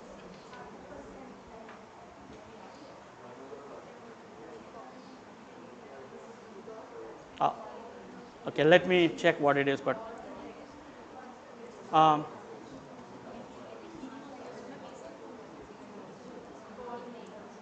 no, it is. So, you can use other command called as str. If you are using this command called as str, it will give you what are the different columns are there, what are their characters, and it will show you some values, which means nothing.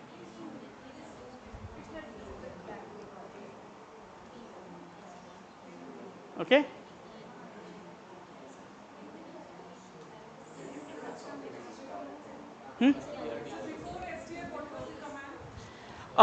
Before str, we are actually using head, and str should be fine. Dim, dim. So, so as I mentioned, as soon as Say something. Remember white spaces? What I said yesterday. Never use them. They're doing anything pretty much. yeah, So, or, a command, between a command and the parentheses, never white spaces. When you write the string, you never use white Yeah. spaces normally, right? always, if you have two words, you always connect that with an underscore. That is the best convention. Okay, you want to name it like two. Yeah, no. So basically, we have 4 commands which we think about: head, ls, dim, dim, and str. So basically, what we are doing here, you got a data. Doesn't mean that you should just, as soon as you get the data, I'm going to start plotting it. You need to. So what do you do when you go to a grocery store? What do you do? Grocery store means to buy. Okay, you go to buy a vegetable. What do you do? Eh? No, but before that, something else you do. Yeah, you look at vegetable, you smell them, you see like they are smushy or something. Eh? So basically, you need to know that if vegetables are good, they are not dried or something. So any data that you get, you should first know that what I was expecting to be loading into the space is there. So you are looking at how many rows are there. So you are using dim command for that. You are looking for dimensions. So it will give you how many rows and how many columns are there.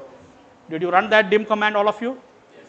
And then you are using str. Basically, you are using structure of your.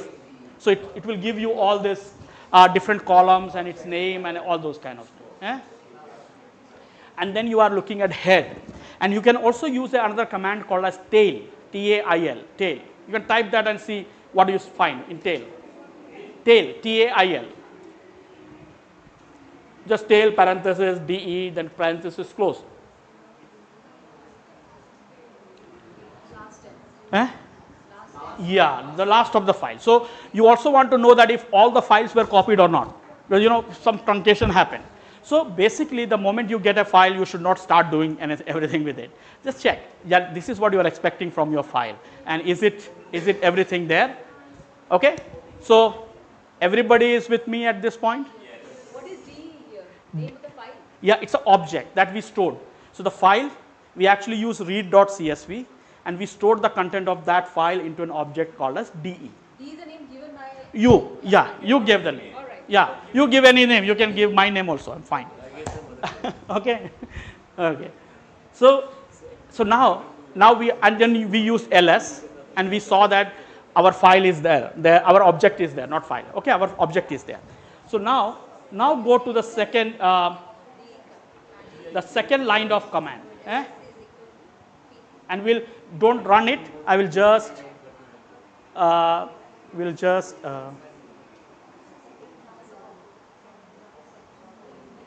okay, just copy the second line and then put it here, and then we'll discuss what this code is about.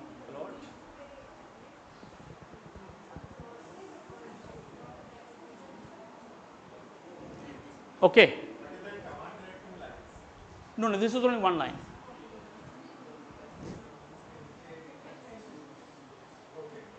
Did you? There's not 2 line.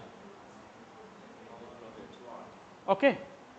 Okay. Let's think little bit more about this command, what we are doing here. Okay. So my aim is to plot something. Eh? I want to plot something. Okay. Just forget about what I'm plotting. So no, I'm defining. So that is where I'm coming to. I'm actually interested to plot whatever I'm actually interested to plot a scatter plot.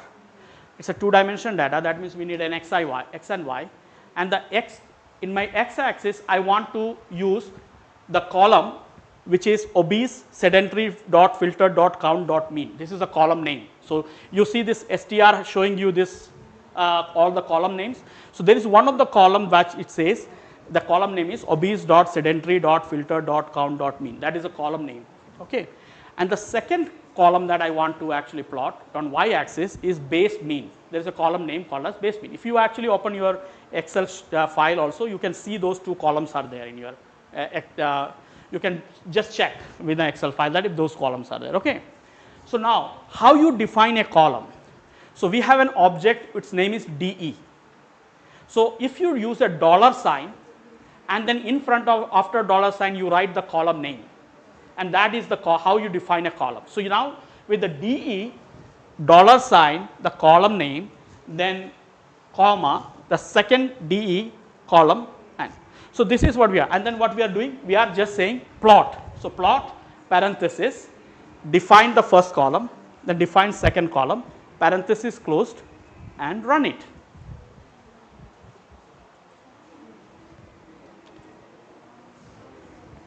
Sir, how is it making sure that whatever we are putting at the first will be the x-axis, will be on the x-axis? Yeah, because the first is always x-axis and the yeah, that is default. So x and y, that is how actually defined. Okay. Plot, what does plot mean here? I haven't given the command to the scatter plot banana. No, no, the plot when you do it is a scatter plot. Always. Yeah, yeah, we'll see how other plots are made in this. Okay.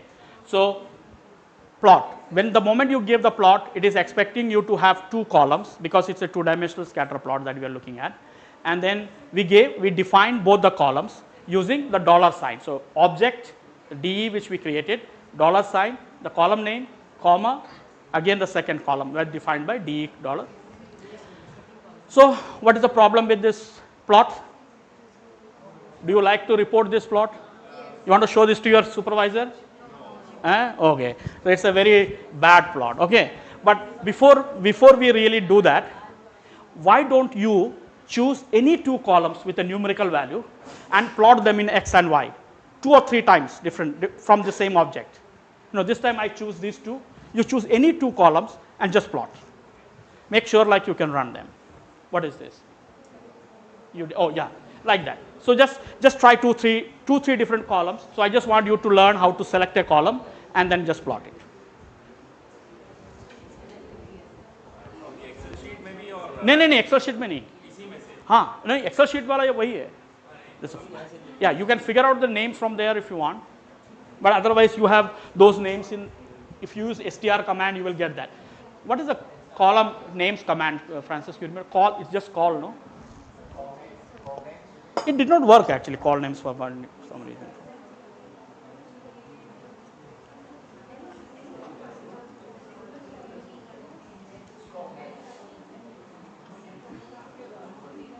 Call names. Oh, okay. So here is a command. Okay, if you use this command, call names, COLNAMES, and then you within the parentheses you give your object name. It will show you all the columns there. Okay, and then pick the one which has a numerical value and just plot. Just two random columns you pick and make a plot. Okay, you have 2 minutes to do so. No, just use this call name. So you have done already. So basically you can use call names to find which are the columns, and then yeah, fine. So make couple of them. So you learn how to actually pick a column and then use plotting.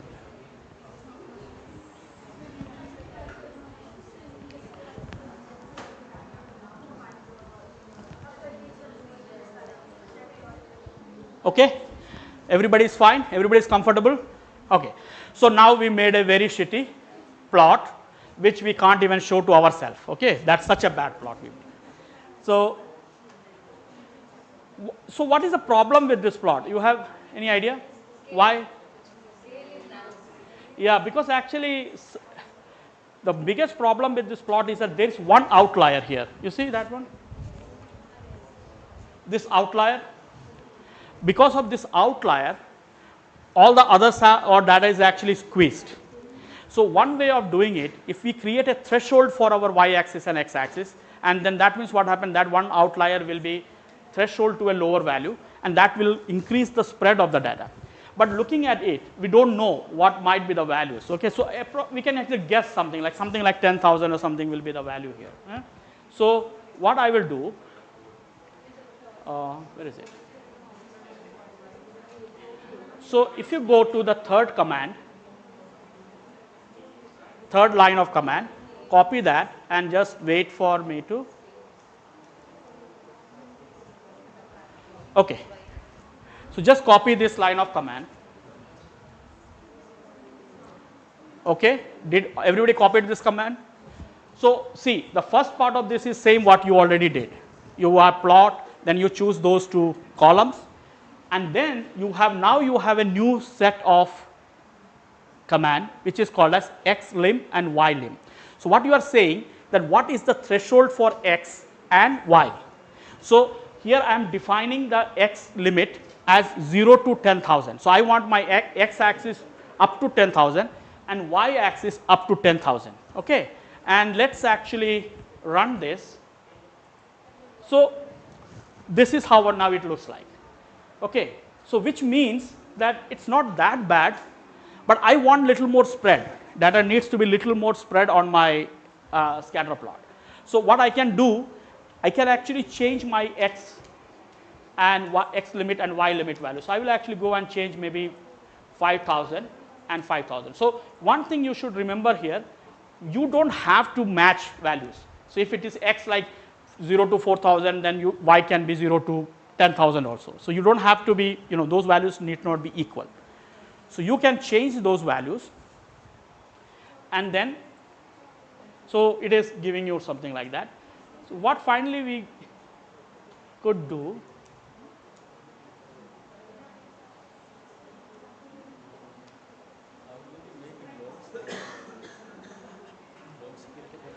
okay. Okay, let's actually try with 5,000, okay. So what I want now you to do, you create different plots with changing x and y axis values and see like how those plots looks like. Okay, so everything done. Okay, next thing, I personally don't like black dots, and then I want it to be a little more colorful. So I like to define a color, and the one way of doing it using an extra command called as call, which is basically, if you actually copy and paste this. So I have this one. So see, all this is same. You have DE, you actually did the plot, and from the plot you have the columns, and after the columns you have xlim and ylim values. And now we added a extra command called as col.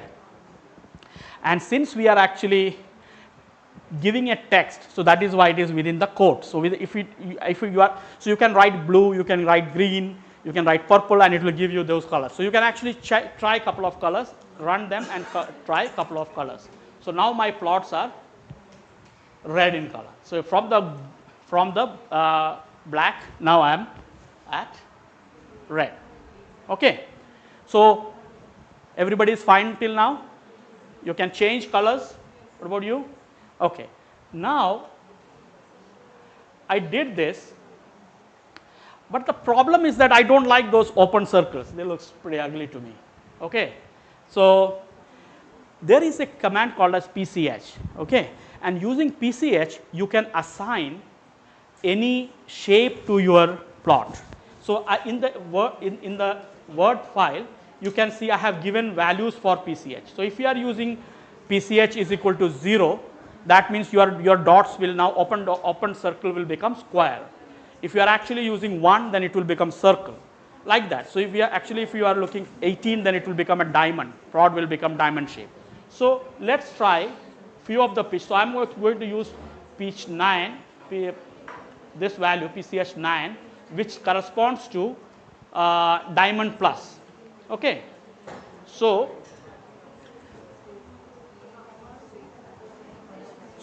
as you see, what I did, I actually just added PCH is equal to 9, and then okay.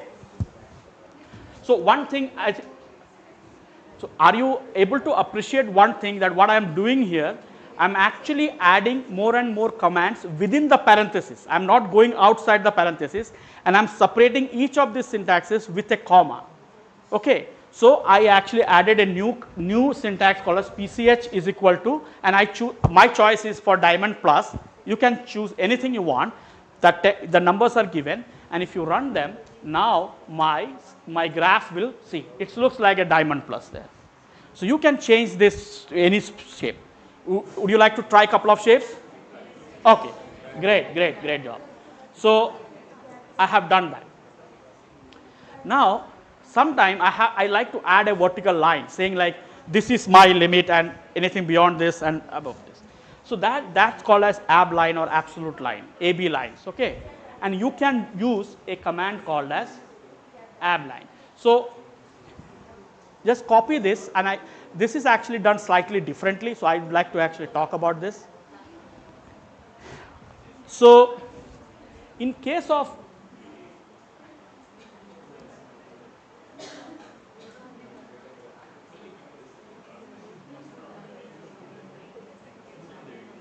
okay, in case of absolute line, the ab line command actually comes outside the parenthesis. So all this time we were actually adding more and more commands inside the parenthesis.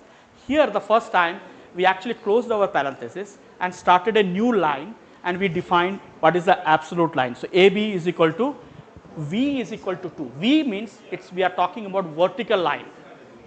So if you are plotting a vertical line, then the command is V, and then we are telling where the vertical line should be, and it is at the position number 2. So if you actually say 2000, it will make a line. So let's run this and see what happens. So see, now it is at 2. If I actually change this to 2000, my line position changed. So I can actually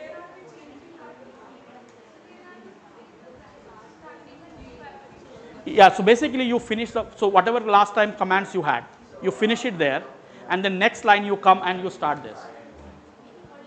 See, this is your original command with all the PCH, color and everything, and you closed your parenthesis at the end of it. No, just for the absolute line only you have to do that. There are some other cases that I will tell you when to do that when it comes. Okay. So when you are setting up absolute line, you have to do that. So you close the parenthesis and then come to the next line and set up the absolute line with that. So we did this with the vertical line.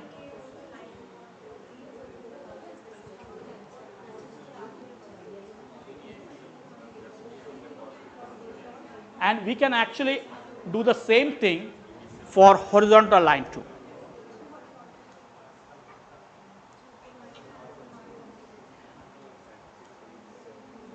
See? Oh. No.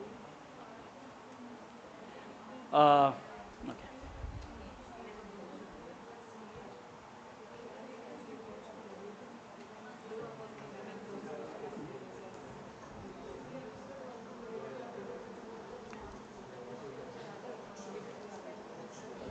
Okay. So this is for the horizontal line. Huh? So basically what we did for the absolute line, instead of V, now we have H as an argument. And then we can also combine both of them together. We can actually say absolute line V is equal to whatever number we want, then comma H is equal to whatever number we want, and then we can give the colors also, like each one of one then can be individual colors or one color or something like that. Okay? Everybody is fine with drawing those absolute lines. So you can actually enrich your graph, say like what is your cutoff point, and you can put those lines and you can put them under different colors. So your dots are red, then you can put absolute line in blue or green or purple and make it more fancier. Okay. Color different line and have different color. Even color can be different. So if you are in this case, what I did, I actually when we are plotting vertical line and horizontal line together, I actually did vertical line and horizontal line in two different colors, like red and blue. But you can also say color is equal to red, that means both the lines will be in red, or color is equal to blue, then both the lines will be blue. Okay. I think Francis yesterday showed you this. Now I have to then do this. It's fine. You showed the regression line, so I will find. The one last piece of thing is to show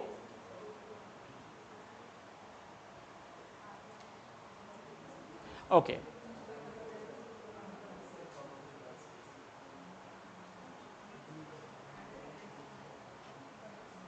Okay. So the next piece of thing, sometime what you want to do in your plot, that you want to actually color plots in plots conditionally, like something greater than twofold you want to show them as in one color versus other color. So you can also do that in base R, okay. And the idea here is, if you actually use this part of the code just where it starts from a plot, I mean the other thing is actually doing a regression line. I don't want to touch on that now. So we'll discuss what we are doing here, okay. So up to the first line you are clear, huh? Everybody is clear about the first line, that plot, we are doing plotting, we are actually taking the object DE and then we are choosing 2 columns, and then we are limited the x axis and y axis to 10,000, and then so up to that we did. But now what we are planning to do, we are planning to actually change color conditionally, because we are going to give a conditional statement for color. So what is our conditional statement? Conditional statement is color is equal to, so we are defining now color, okay.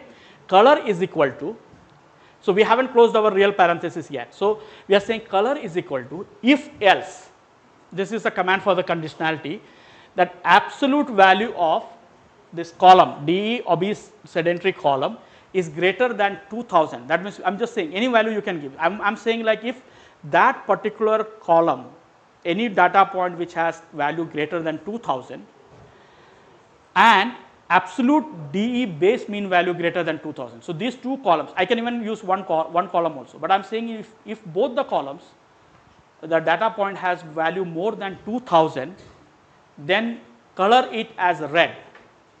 Other color it as red. That is what actually I'm just telling it. So I'm defining the color using that, and then I'm just kind of giving. So remove this absolute line thing. We don't need that at this point. We don't want to make it more complicated at this point. So otherwise, so I mentioned that, okay, if else, if the values are greater than 2000, then make it red. Otherwise, comma, it should be black, or you can say blue or green, anything. So what I'm saying, if the values for both the columns in that data point is more than 2000, then make it red. Otherwise, let it be black.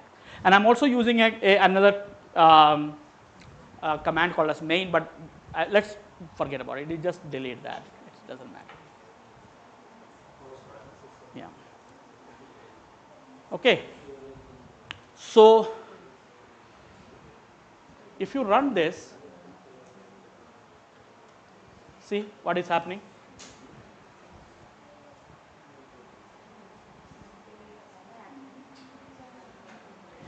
Okay. Now see, this we did for color, but if same thing if you do for shape, you can actually say that, say if I go here and instead of color, if I say PCH, and I instead of red I will say 1 or 7 some shape, and second shape is 19. See, now it's all black color, but then shapes are different. Okay. Okay. So basically using if else statement, you can give a conditionality and define color, define shape, and you can define both also. So basically you can copy this color is equal to, and then you can actually also define both the statements here. Okay. So PCH we are using for the shape, so we give the 2 shapes for that, and then so you can use if else statement for this. Everybody is fine with this?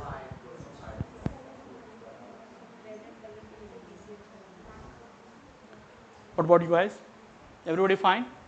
Okay. Great. Okay.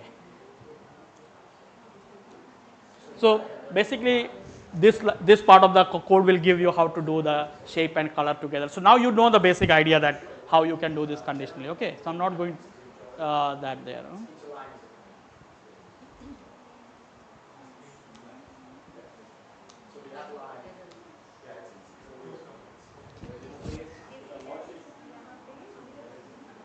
Okay. So, okay, there are other blocks of code. Okay. दोनों red and colour फिर उसमें आपको colour वाली option दिखाते हैं. So there are other blocks of code if you see, and it is actually giving you sense like how you can add X labels on x-axis, y-axis, main text and everything. So you can just play with those things. Okay. Now come all the way down to plotting a density plot.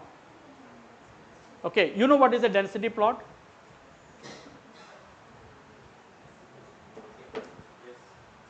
What is a density plot?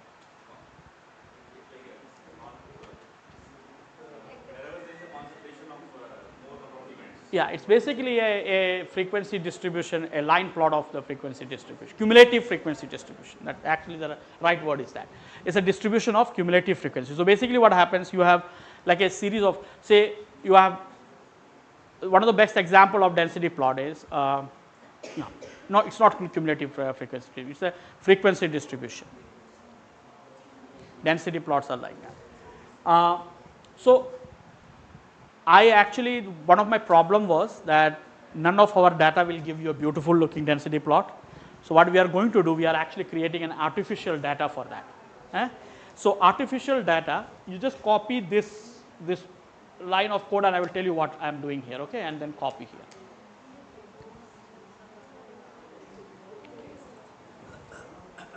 Okay.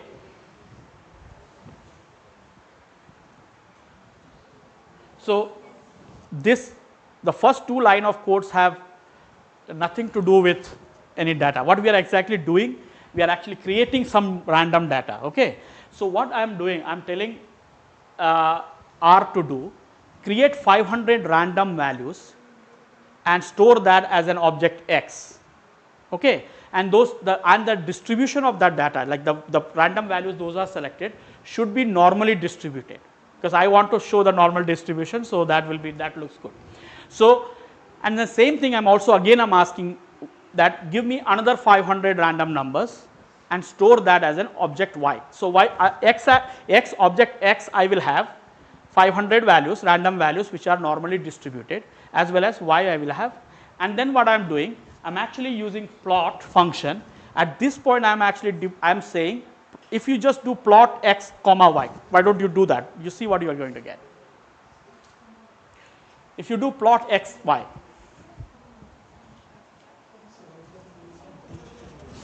no, because actually that object, if I put, I won't get a beautiful plot.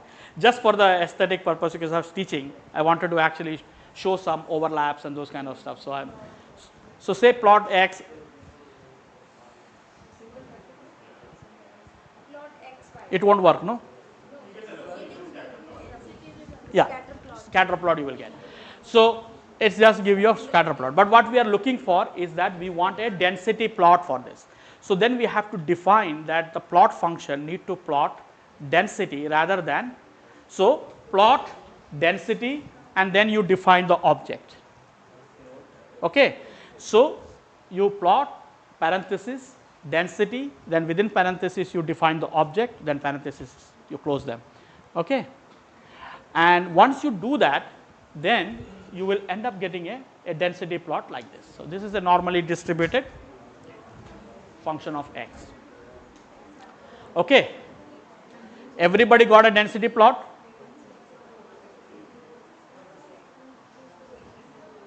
So one thing that you should actually, I don't know whether you noticed it. Yeah. So yeah. And why it is, so everybody will get a different plot. Why everybody will get a different plot? Because you have generated random numbers. Okay, each of us. So if I have to create a same plot for everybody, what I will do? Yeah, so if I have to tell all of you to generate the same random number, and then what I should, because we use this one and then everybody got different plots, everybody got a different random number. So if I have to generate a same random number for everybody, what I will do? So you use a Some tool you will use. eh? Use some tool you define as Set a seed. So if you, there's a command called as seed. If you say seed is equal to some number, like say seed is equal to 120, and if we are using seed is equal to 120, every one of us, we will get the same set of norm. So what is really happening? Why we get a different? Yeah, we can try that. We can try that. So seed is equal to 120. It's not seed, it's parentheses because this. Oh, seed. Oh, sorry. Oh, it's a R. Sorry.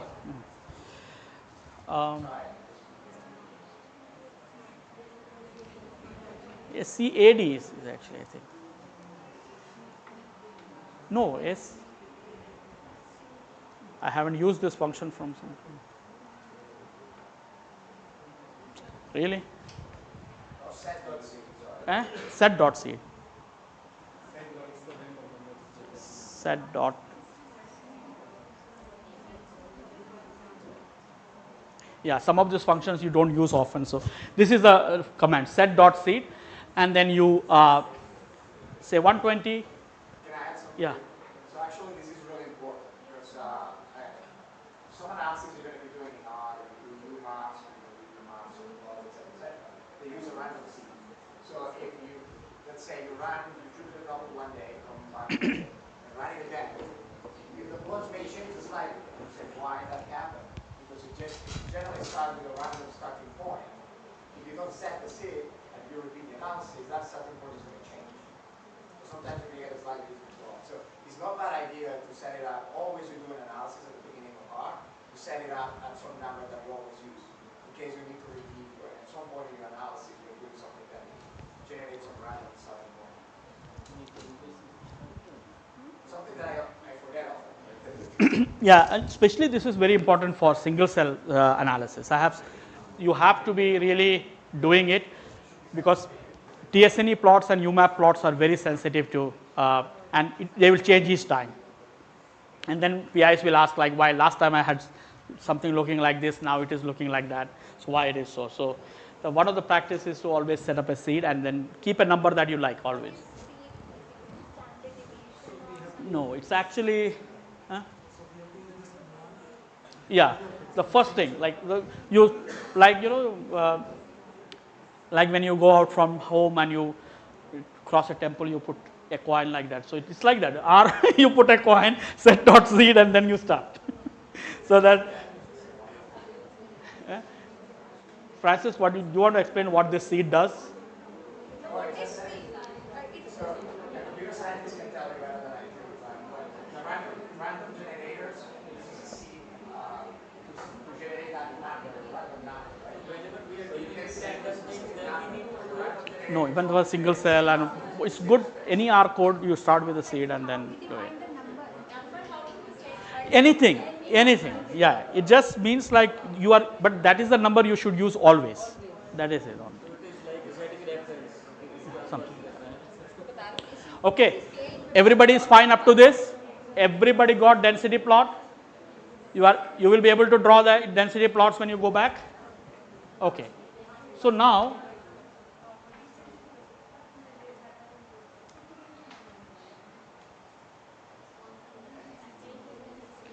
So same thing like what we did with uh,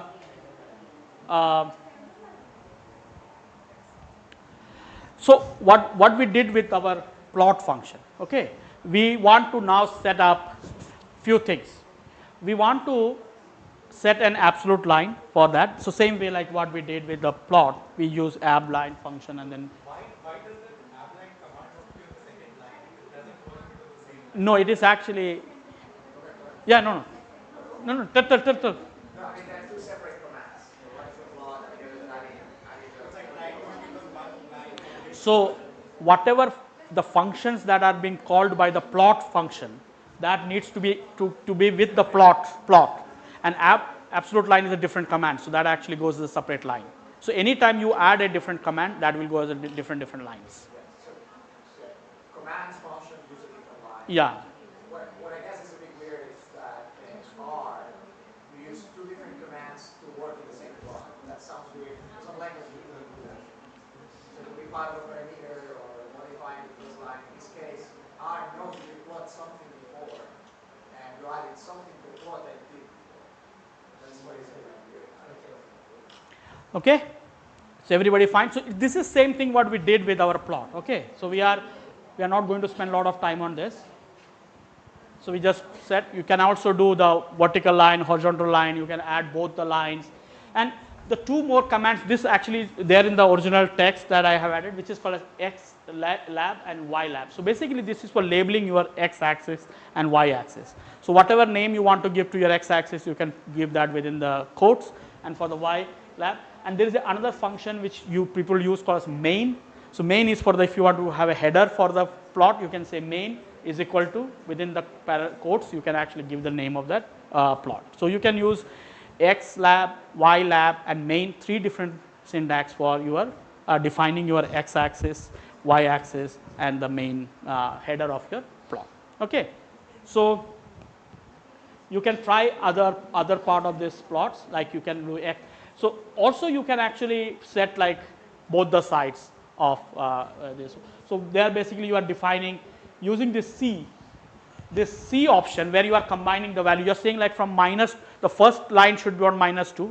I want a vertical line, but I don't need 2 vertical lines. The first line will be at -2 and second one is at 2. So that means it will put 2 vertical lines there. So you can do same thing for horizontal line. And the way it is done, you actually add C, and then within the parenthesis you give the range which you want to define. What you written with warning is also part of the command? No, it's actually when running it is coming some of this. I was actually using a command called as add, and it's in the old R version the add was there, and I think it's not there now, so that is why it is showing. Whatever you written is not the entire command, like warning. It's just a warning, don't worry. Okay, now you should not blame me that I actually made you to make a second object Y for no reason. I just wasted your time by typing one extra line. So what I was actually thinking when sometime what happens, you need to put more than one density plot in single plot. Like you have say one experiment and you have the second one you have. So think about like we have 2 different data set, one is X, or 2 different columns, like one is X and there's a Y column. And then, so for that what we do, so copy this part of the command, which is this one. I think you will also get the warning that add is equal to not true, but let's be like that. So what you are doing, the first part of the command, everything is actually, you are aware of every part of it, okay. The only thing that you don't know is this. There is a syntax of LWD, okay. It actually stands for line width. So the line width, you can actually define line width between 1 to 4 in R. So the maximum is 4, the minimum is 1. I think default is 1, but you can actually change that to up to 4. So yeah, it's the thickness of the line will increase, okay. So I want it to be 2, so I just set it at 2. So that is there. Now I want to add my next, I want to overlay my next data over the top of my original density plot. For that, on the second line, I started from the second line, so I closed my parenthesis, and for the second line I said lines. So I actually want next lines, and that also should be density plot, okay. And where the data will come from, it will come from Y, and I defined a new color for that. So original was red, now I want blue one there, and I defined my width of my width of my line, and then there's a command called as add is equal to true. But sometimes this gives a warning, but I don't know whether we are going to get a warning for this time. Okay, we got a warning. But anyway, that is fine. So, but still, warning is not an error. So there is a difference between warning and error in R. When you say warning, it is just a warning that I gave you a warning, don't do it again, and you can still do it, and then still we will get a warning. Okay, so it doesn't mean anything. Okay, but then one other thing you have noticed it, that I'm actually getting my blue line is actually out of my box. And why that is happening? Because my y-axis is defined my first data set, whatever is my first data set, unless I tell that if I actually say the y, if I use limit functions like lim function and limit that, it will be limiting to that threshold. Otherwise, it will use the threshold of my first data, whatever I am giving, first column, whatever I am plotting. In this case, it is plotting y first, and then so what it is really what is doing that it is plotting x first, and then it is that plot over that plot it is adding the second plot. So already x and y axis is defined. So that means only whatever leftover space is there, that the second data needs to go. Okay. So there are two ways to deal with this situation. One is you flip the data, you plot y first and then x later on. So that means y will take the maximum value will take, or you use x limit function and then you can plot it. And you can use absolute line and all those things there. Okay. Everybody could make histogram, merge them together, can do that? Fine. All are expert now in R plotting. Eh? I want you all to use it, okay? It's not like, now we can also do histograms. So we are using same data set, and histogram, so for instead of plot, if you use hist function, H-I-S-T, hist function, so same thing, like you are saying x, then you are defining using main, you are defining what is the plot header should be, x label you are defining the label of the x, and y you are defining the label of y. Okay. And if you say it, if you run it, you will get a beautiful histogram like this. See? Don't you like this histogram? Everybody got histogram?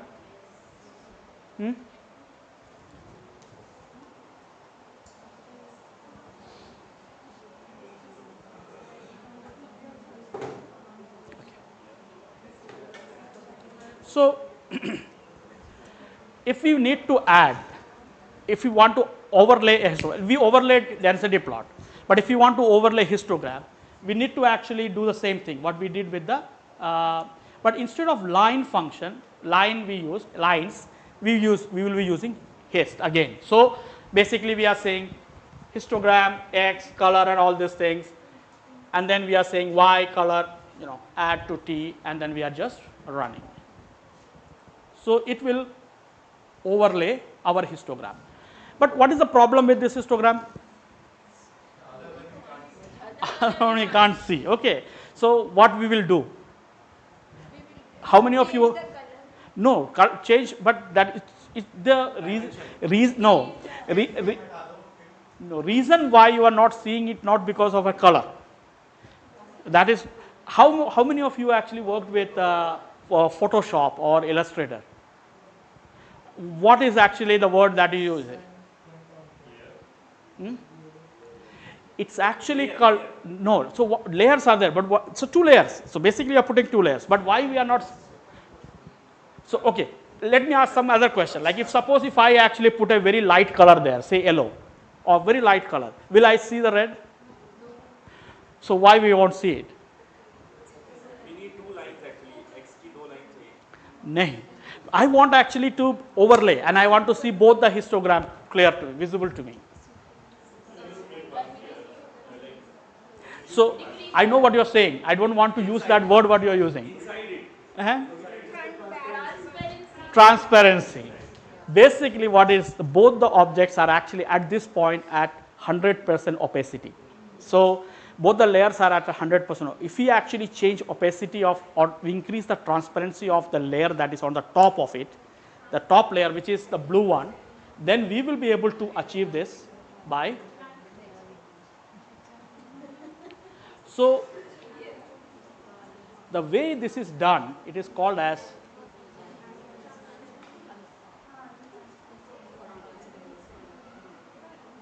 called as alpha value. Okay. So if we define the opacity, that means what we are saying, that if we say alpha and then we are defining the color and then we are giving a number. Number should be between 0 to 1, and Yeah, 0 to 1. So basically if we are saying 0.2, that means we are talking about 20% opacity and 80% transparency. So if you run this now, you will see that your layer is now transparent. See?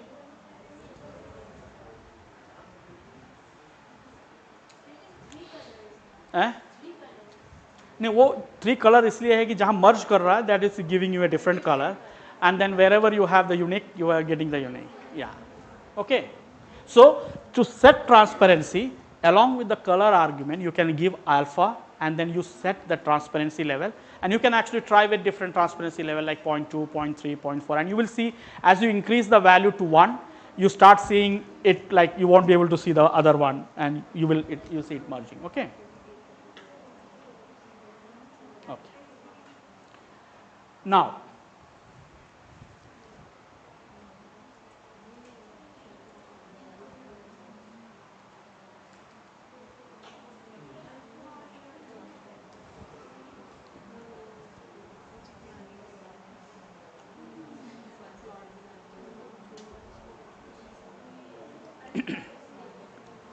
okay.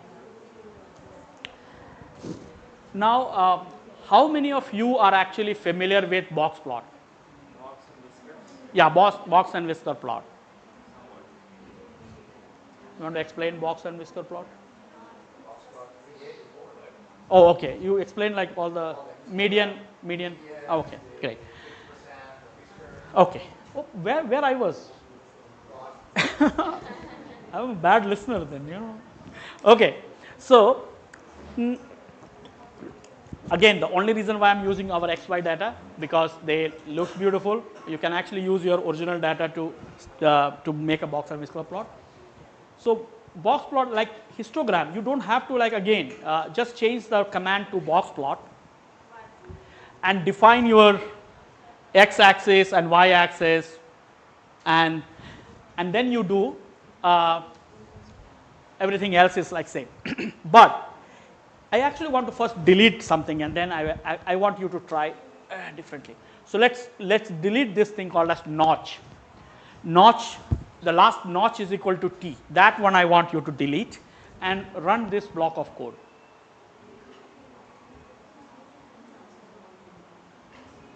Okay. You like your box plot? Okay. Everybody got box plot? Now I actually want you to do the notch is equal to true or notch is equal to t.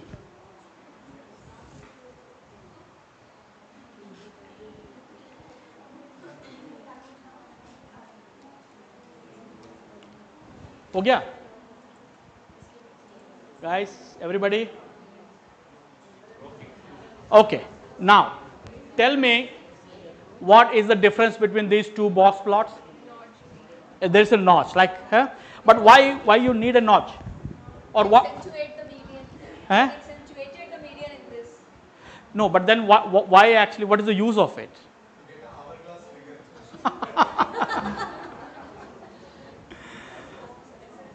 I wanted to be aesthetic, but not that much. To make it more No, visualized. actually, this is a very crude way to show significance or statistical significance of a data within a box plot. So basically, if you look at notch, and if both the notches are actually same, like or the same level, that means if you do any kind of statistical test, most probably that data will not be statistically significant. But if actually the level of notch is actually, you know, up or down, that actually suggests that the distribution is statistically significantly different. So it's also a kind of indirect statistical test, but But that is visible. Boxes. In the first figure, you can't see a lot of difference, but when you do a notch, you feel that the second one is slightly lower. yeah, but it needs to be a little more lower than that to make sense. But again, the idea is that using a notch function sometimes will allow you to look at the data and say like, okay, this seems like this is statistically, but again, statistical significance needs always to be tested, and you need to generate a p-value, and you should report the p-value for the statistical test. But notch will give you a visual sense of that, and then you put a p-value over top of it, it will actually make it more palatable. Okay. That visual is even coming without even notch. Not with many data, actually some data, and actually other thing is like if you are using a notch, then those who are aware of box plots, they will see that difference. Even the big differences also showing with a notch will actually will help.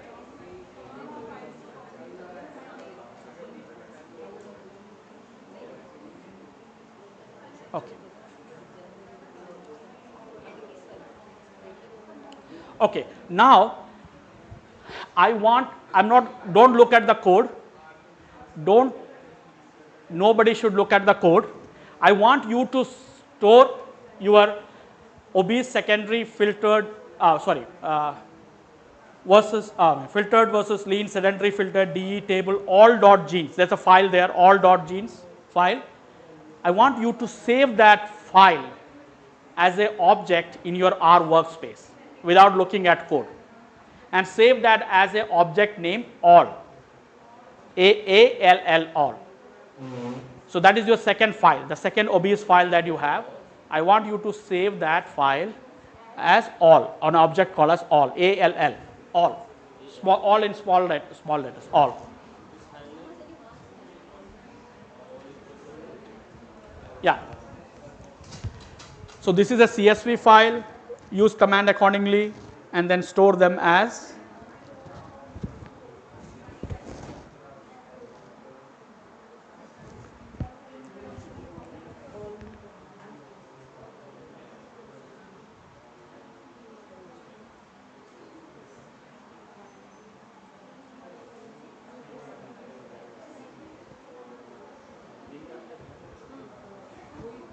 All right. Okay. Everybody could do that.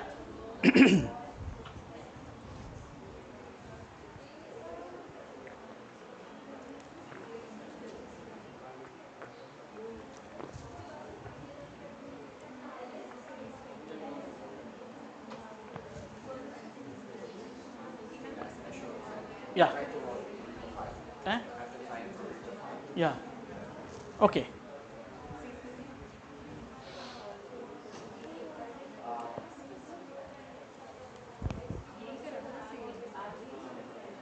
Which file? What file are you looking for? Uh, this one. The what? All genes. Yeah. All. Can I show you a trick? So, I mean, to save us time, computer scientists are very smart, and instead of typing anything, because this is a long file, right? It's called super long. It's quite common that when you start typing something, command functions, name of functions, or something like that, you can press stop, right? Stop. Tabulator. And you get a list. So I start typing read. Press stop gives me options. Say, okay, I know that it's CSV in this case.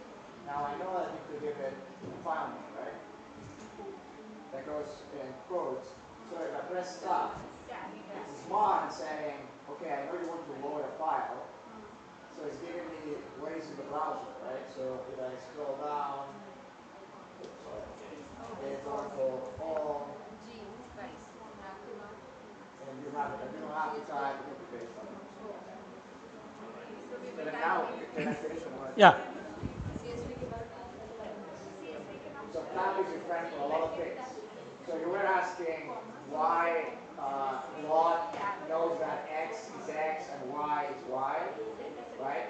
So when you do plot, or any function, also that's true for another language, we call it functions. We're calling a function called plot.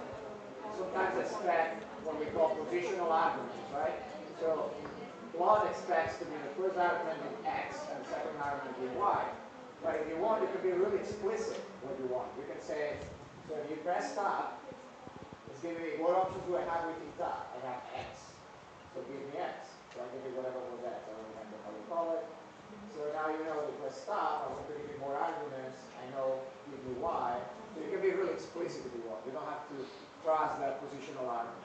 But it's true that a lot of functions in R, especially the first argument tends to be really positional, and you can save time and say object equal and give the object name. You don't have to. But yeah, if you want to really explicit, you can do it explicit.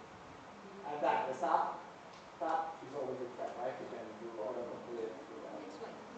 And that's true for a lot of IDEs. Okay.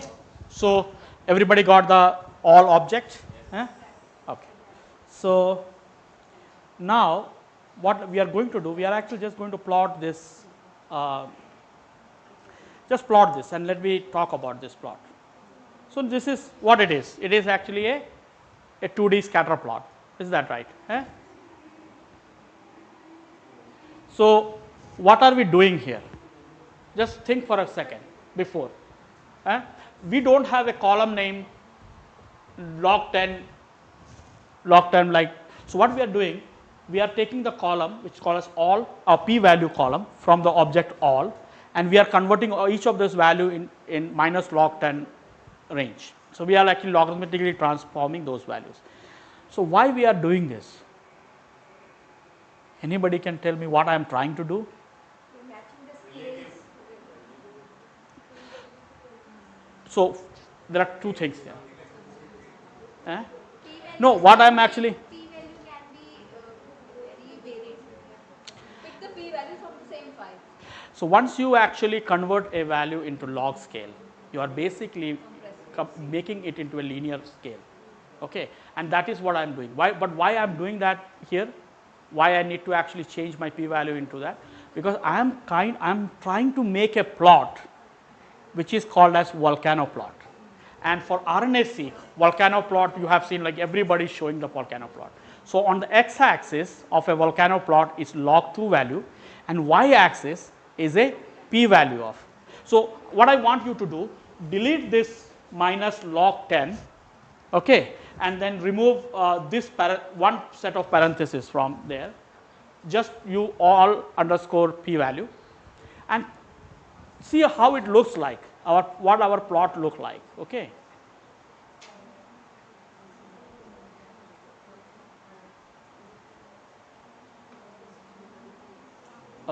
See, do you like this plot? Is it look like a volcano plot? No.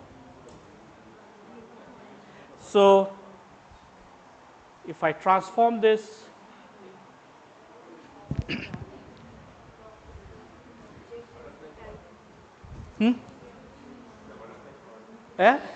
no, it is called as volcano plots. Basically, We are getting error. Show the previous command where you remove minus log 10. Just oh, so I think you might be struggling with parentheses. So just use the plot, the way you plot, the scatter plot. Forget about what else you are doing. You want to plot two columns, the p-value column and the fall to change. That's it. That's the first thing I want you to do.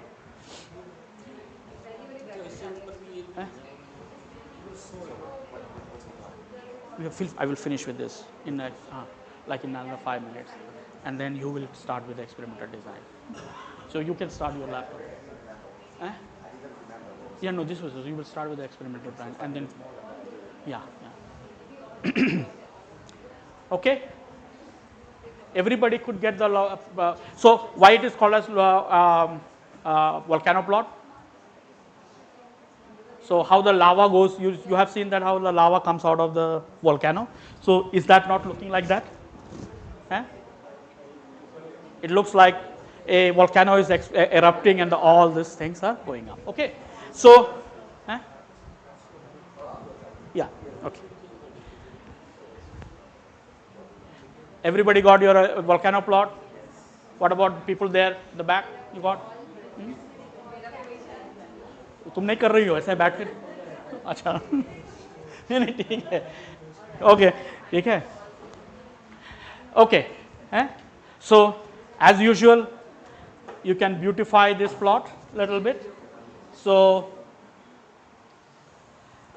the first thing what I want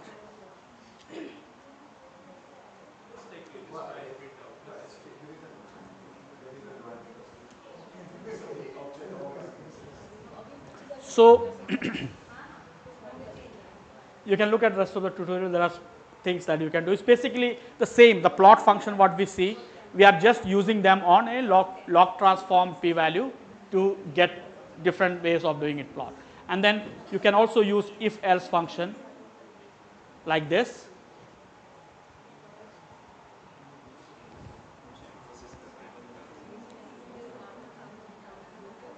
See, so you can actually the same way like what we are using if else function. You remember like previously we were coloring under using a different conditions. So you can do those kind of coloration. You can add labels. So it's same like what you do with the plot. Whatever you did with the plot, it is same. But the difference between normal plot and the volcano plot is the normal plot is usually uh, anything you can plot on an x and y axis for the normal scatter plot. But technically, always volcano plot is about log 2 fold change and the p-value, and p-value is in a log axis. So that is log 10, not the natural log. So this is something that you should be aware of, and volcano plot is a very interesting tool that in most of the RNA-seq paper you have to make it, unfortunately or fortunately, but this plot mean nothing. End of the day you have to show this. Okay, so this is a good tool, and I hope I'm actually stopping at this point here. So I hope what you learned now in like last 1.5 hour that how to actually handle data in R and how to check your data. So basically you will be using head, you will be using dim, using your tail, you can use str. Then what are the objects you actually stored in the in the workspace? You can see that using ls, and then you can use plot, density plot, or histogram, or even the all these things. You can conditionally color them. You can add text into it. All these things you can do using R. Now, this will bring me to the final closing statement, which is you don't have to always wait for genomics data to practice your R. On a day-to-day basis, even if you are generating small data, okay, like 10 line, 20 line data, you want to plot you want to make a histogram, you want to make a line plot, you want to make a scatter plot, use R. That will put you in touch with these tools. You will never forget it, and when time comes, then you can actually use. And these plots are actually beautiful also. You can do, Excel has like limited ability to modify, but here you can actually modify. There's no limit for modifying the plots. You can do all kind of creative things on this. So on a day-to-day basis also, even if you are budgeting or you want to get a plot, you are actually anything you are doing, use it. And so that will keep you in, you keep practicing it, and that is how you will be. And then when time comes for genomics, you will definitely, it will be easy for you to do. So one more thing. So visualizations, right? Or check if your object exists. There was no errors here that you have solved just checking. Did I actually create the object? Was the object created or not? So just check it. So I don't think you're going to use this much, but in R, right? So there are a couple of things you can do that you don't know what function One does, thing, right? Like, Francis, one thing I want you to show, I don't know how to do that. Like you make a plot and how you download the plot in Jupyter Notebook. Just show them that you made a plot and how you do that. Okay, just one thing I forgot. No, but they're going to do it. Eh? They're going to do it all the time tomorrow. Or today, this afternoon, they're going to do it. Oh, downloading that. Yeah, Okay, yeah. so the plot that you made, how to download it from the Jupyter Notebook. So you don't know how plot works, right? So if you do question mark plot, you're going to get a help. Normally, if that function has a help, you will get it in the screen. And it tells you what x and y is, type, all the arguments that you can use in that function. I don't think it's that useful because at the end of the day, probably you prefer to use Google. You're going to get an output that is nice. It's not going to be good. You can also type help, I think help.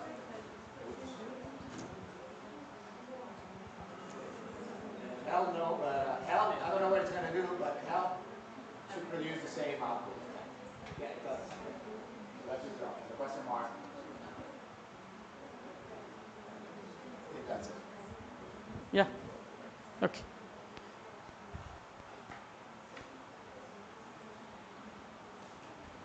But yeah, but that idea that visualizing whatever you're creating, checking if it exists, you do that all the time. Like when you find two files, sometimes you just print the top 10 lines to see what happened. It actually work well or not. It's compressed, it's not compressed.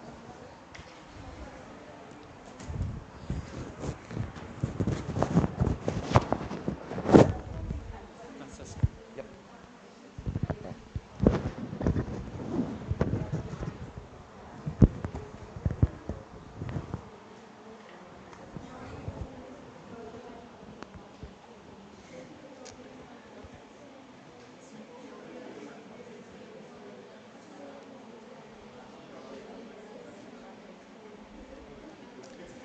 Can I?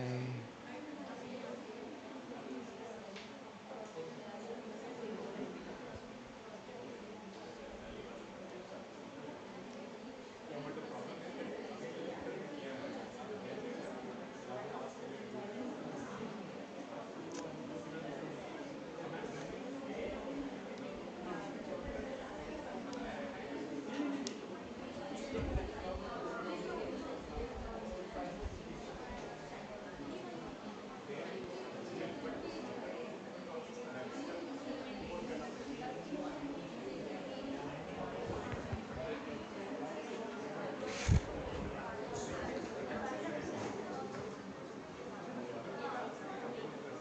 process next step before that happens. One of the labs will compose themselves. All right. Still doesn't work. Um, So I just actually wanted to just one point. See, the same set of commands, same way, actually you can use this in RStudio. So if you are actually running RStudio and that is what you are comfortable with, just use that in Jupyter Notebook. yeah, I mean, Jupyter Notebook is not a language. It's just what we call IDEs.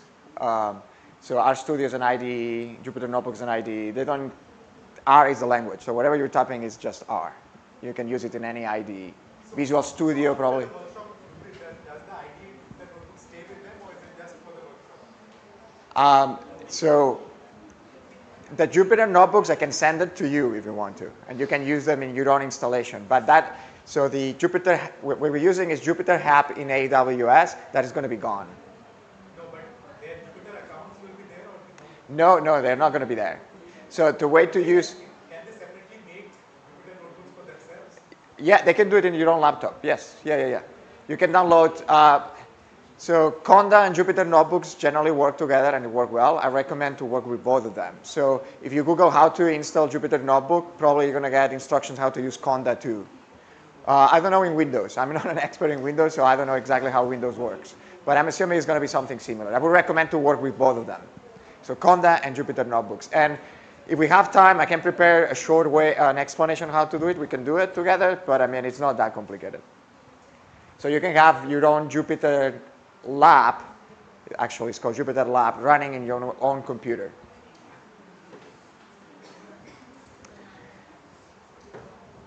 So everybody unwind a little bit. Yep, good. So for the next 2 days and a half, we're going to be working with transcriptomics, and Bonnie already started talking about it during his presentation.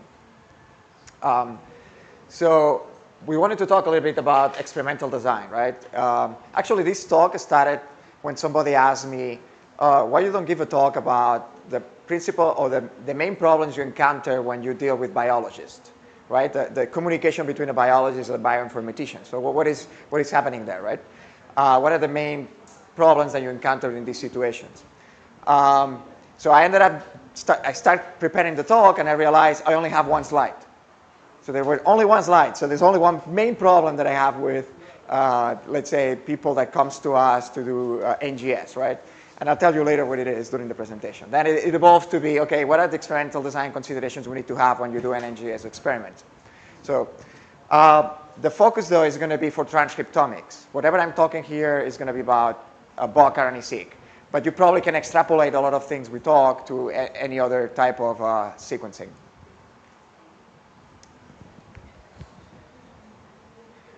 I'm always jealous when somebody finds a really cool quote on the presentations, and I'm not that cool, so I never find one really cool. So I found one, but then I realized it's not nice. So can I put it in Latin so it looks even cooler, right? Anybody can guess what it says here? Yeah, you said it right. So Bag out, garbage in, garbage in. yeah, exactly. Garbage in, garbage out, right? So that's the main issue. If you don't do a good experimental design, what you're going to get? Garbage, right?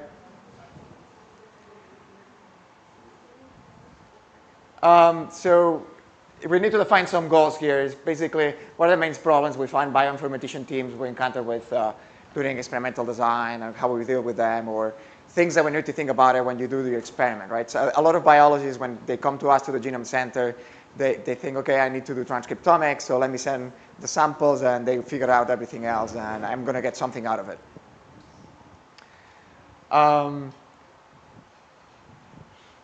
So again, I already said those things, right? Basically, we're going to be working as an example is going to be bulk RNA-seq, but you can apply it to other type of sequencing. It's not only exclusive for this necessarily. Also through this, we're going to learn a few concepts you already know about NGS, but also about data analysis, and we will call exploration data analysis, which is important. You already did exploration data analysis now, right? You printed your table, you created a plot. That's what sometimes we need to do, just explore the data without coming up with any conclusions necessarily. And again, this is what I said before, right? Anything you learn through the workshop can be used to communicate with, if it's not you doing the analysis, whatever analysis you have that is going to be doing it. Hey, it's working now. What's going on? Actually, go to the first time it's actually working, right? Yes, it seems that it's going. Do you mind to try? So go to that website that we use that is called paulev.com. If you start typing it in your browser, it's going to autocomplete probably, right? I'm hoping it is working. This morning wasn't. Okay, it's asking you, but I don't know if it's going to be live. That's what I'm worried. Can you try to type something and see if it shows live?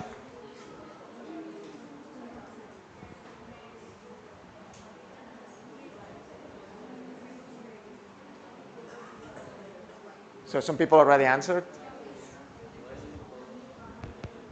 Okay, I'll read them. So reproducible results, right? Meaningful data are some of the answers. Anything else? Why we should bother about having a good experimental design? So one is clear, reproduce the data. That sounds good.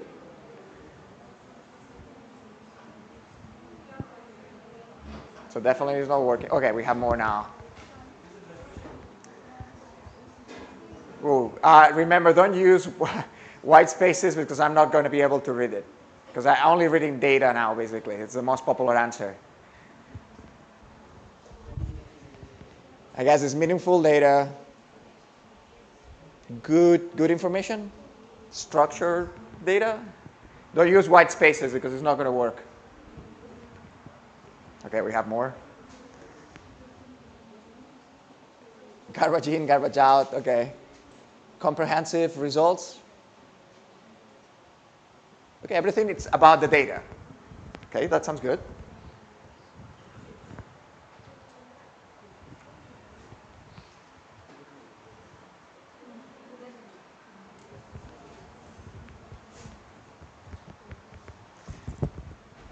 So you see this ugly slide that I did here? So I start typing in and I think, oh, this is too ugly. So that's why I put the question. I thought I would resource all the answers from you. And pretty much you said everything, right? Obtain meaningful results, improve the quality and validity of the science. Nobody mentioned that one, though. Save time and money, right?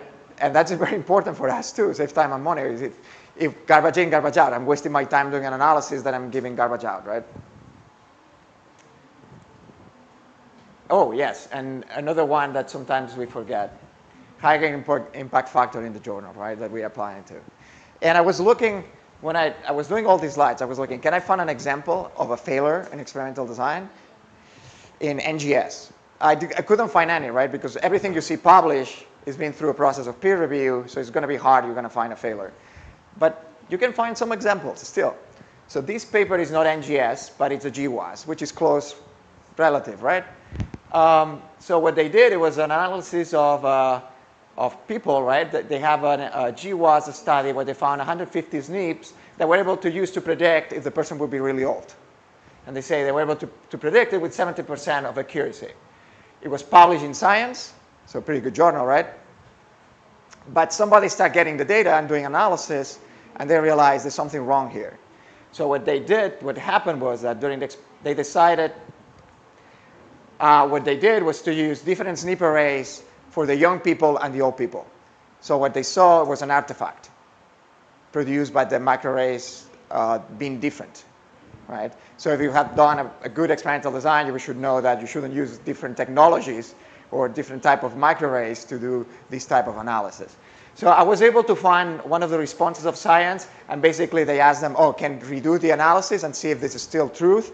And science replied saying, no, the data, even after doing the reanalysis, we cannot accept that this is in science. So.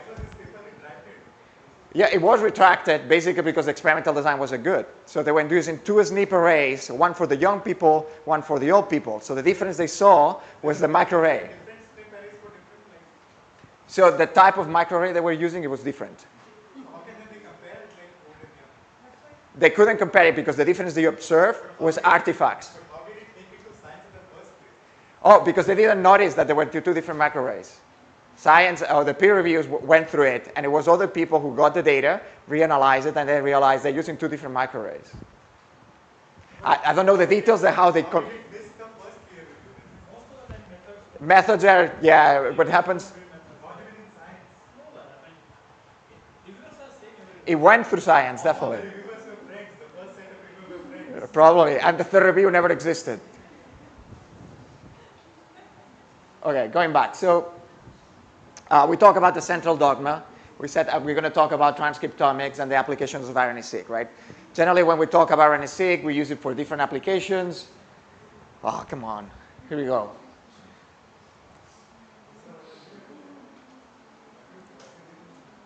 Okay, this is... Yeah, so we can use it for discovering novel transcripts. We can use it for de novo transcriptome assembly. So we have a species that we don't have a genome as a reference. We can do, or we need the transcriptome. We can use it for do a de novo transcriptome assembly. If you care about the sequencing, maybe you can do even a SNP discovery. Maybe it's not the best strategy, right? But we can use it.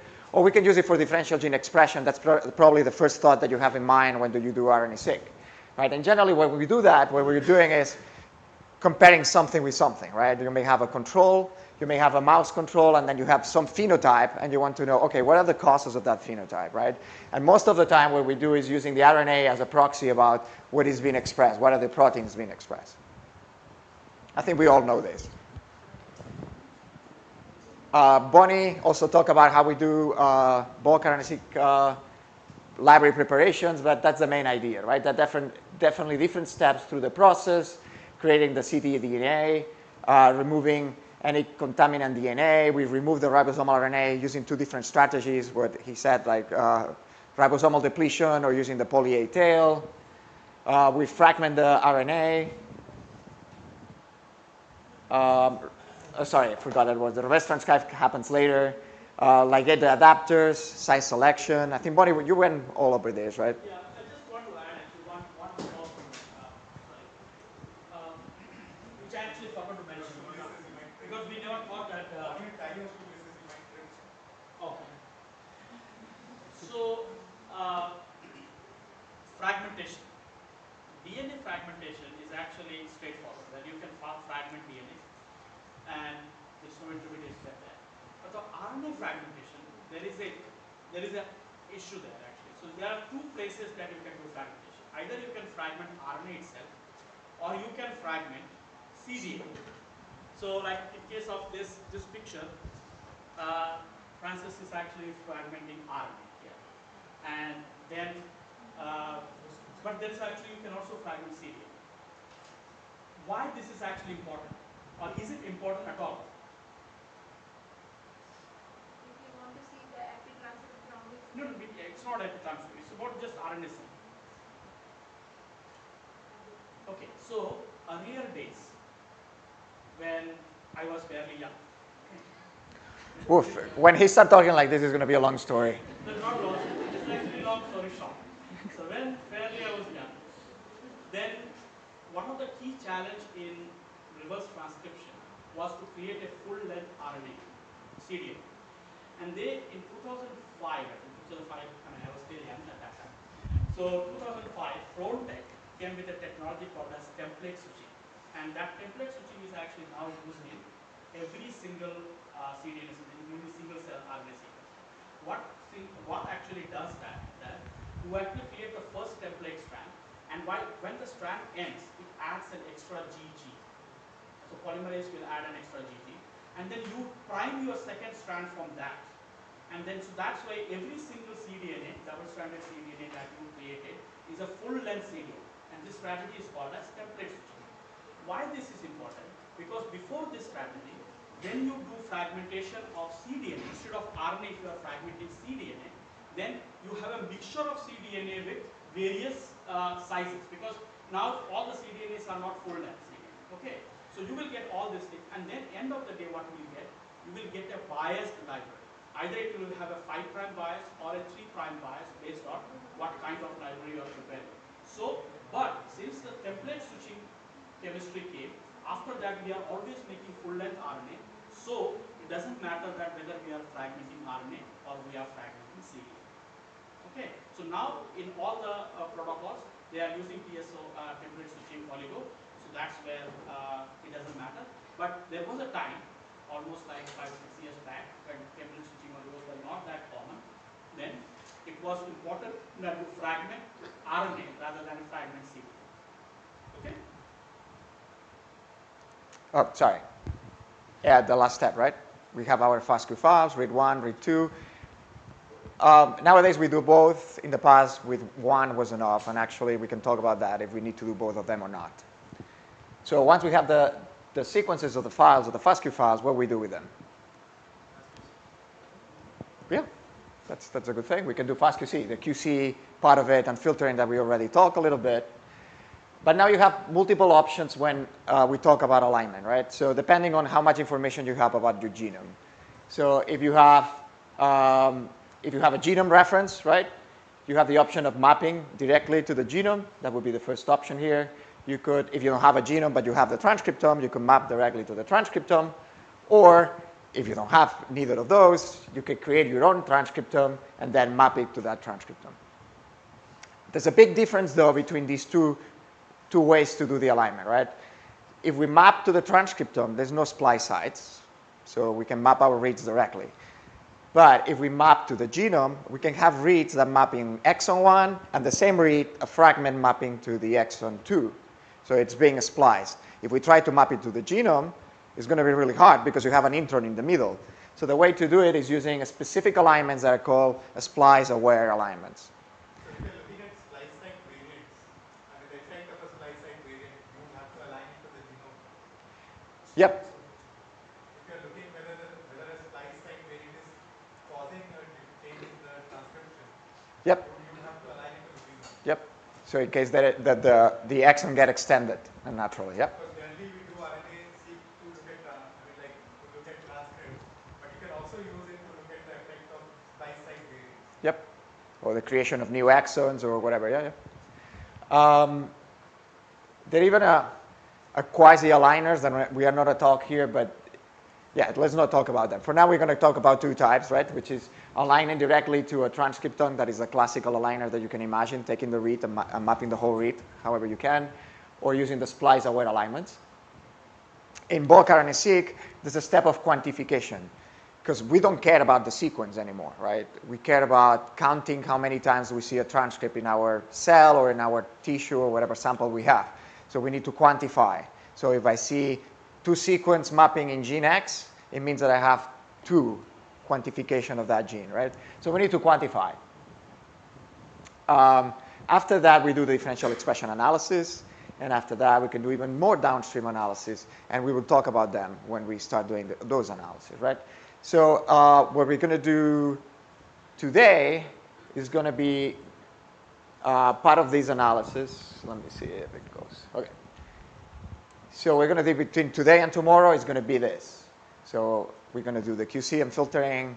We're going to do the splice-aware alignment, quantification, differential gene expression analysis. And depending on the time we have or not, we're going to do what we call pathway analysis or downstream analysis, depending on what we want with it. Actually, this afternoon, the only steps we're going to be doing is these 3 steps. And tomorrow, we're going to focus on this. Okay, but going back to the main idea here, we're talking about experimental design. So our experimental design is assuming one thing, right? So we have, let's say again, two type of samples, right? We have our control and some other sample that we see a phenotype. And we're assuming that the changes that we observe in expression are caused because the condition and the study. Maybe we treated with a drug these mice and became a different phenotype, right? So we are assuming that the drug is causing the difference in expression. Is it always true? No. Generally, there are going to be other factors, right? And that's always true. There's always other factors. It's really hard that you're going to get a perfect study. Or it's impossible. You're going to get a perfect study. Generally, you're going to have known factors, right? So if you've been good in the lab, you begin tracking how old is that mice, where was the cage coming from, what temperature was in the room. I don't know if you keep track of that, but if that day rain may be important for you in the experiment or not, or whatever. You're going to keep tracking of a lot of things. But there are a lot of hidden factors, right? Technical variability. I don't know, that mice may be sick, the mouse may be sick for some reason that you don't control, it may be hidden, that information is hidden to you. And of course, other interactions between the environment, epistatics, whatever. There can be other interaction, other things that you don't control. So, right, we said initially, do you remember when we were doing linear regressions, right? We talk about how to formulate it. So it's the same idea. We're saying expression depends on the condition and the study. However, the reality is, yeah, it depends on the condition of the study plus other factors. Then it's not that linear. You have other factors involved in it. It's still linear, but it can be other factors.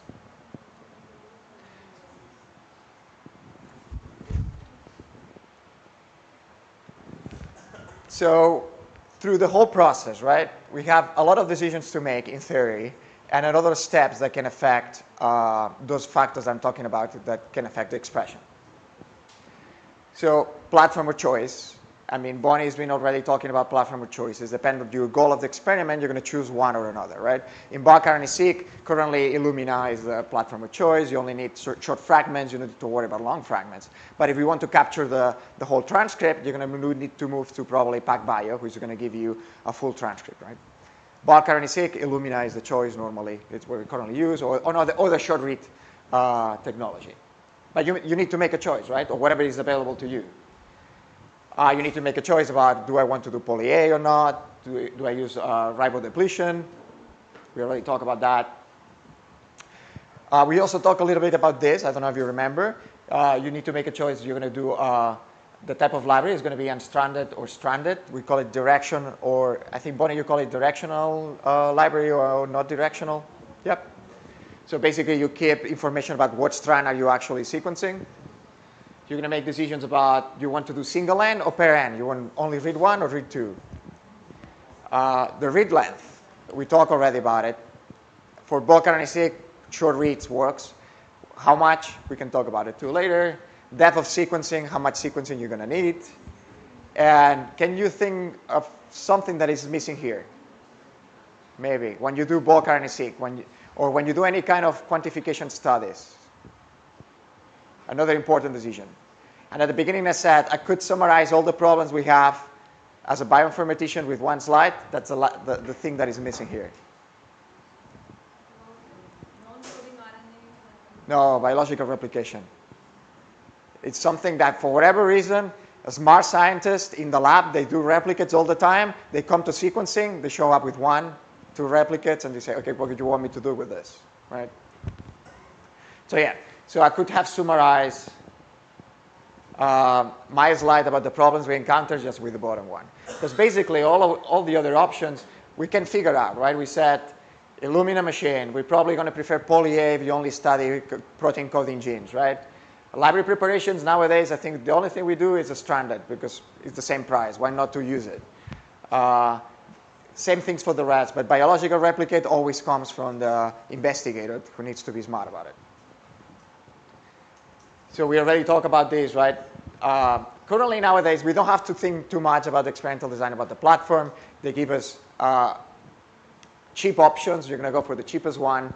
But in the past, even the flow cells were small enough that we needed to make decisions of how many samples we put per lane, because there were some variation between lanes, and you want to control for that technical variation.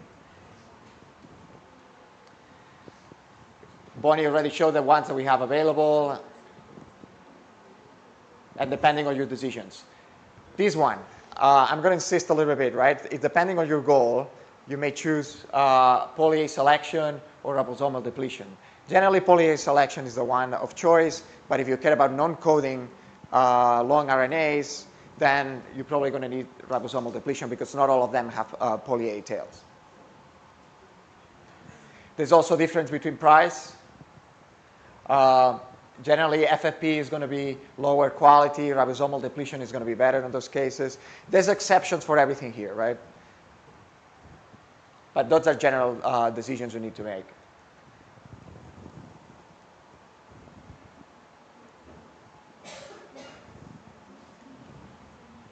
Okay, so if we... I have a question, but if you want to do only microRNA or small RNA, you can also size select them. Yep, yeah, that's true. So that's a good point. So for, if you remember in the slide, we're talking about the process. There's a size selection process. For protein coding genes, generally we pick everything that has a fragment that is 100 or above, right? Is 100 the cutoff?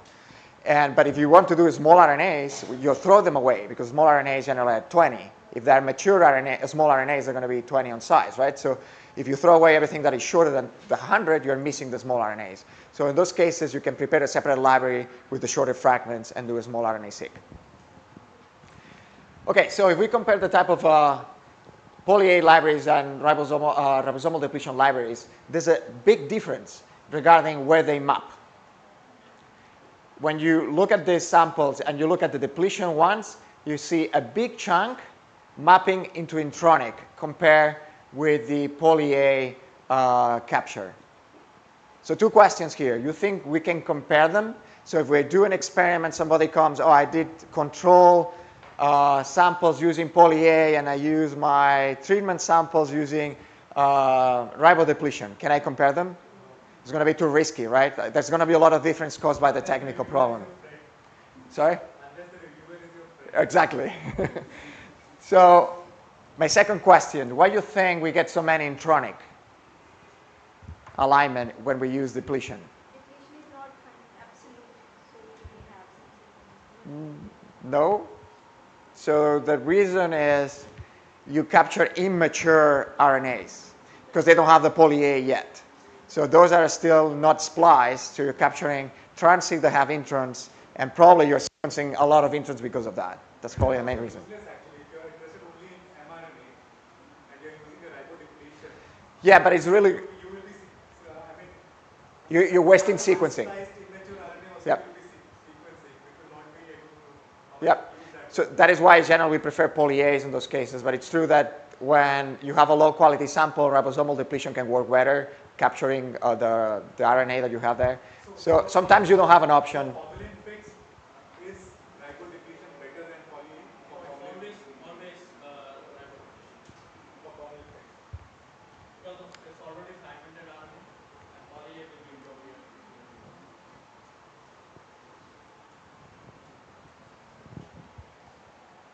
Well, we have a question here that I forgot what it was. Oh, we already know. We were talking about it. And we know it doesn't work, so like the pointer.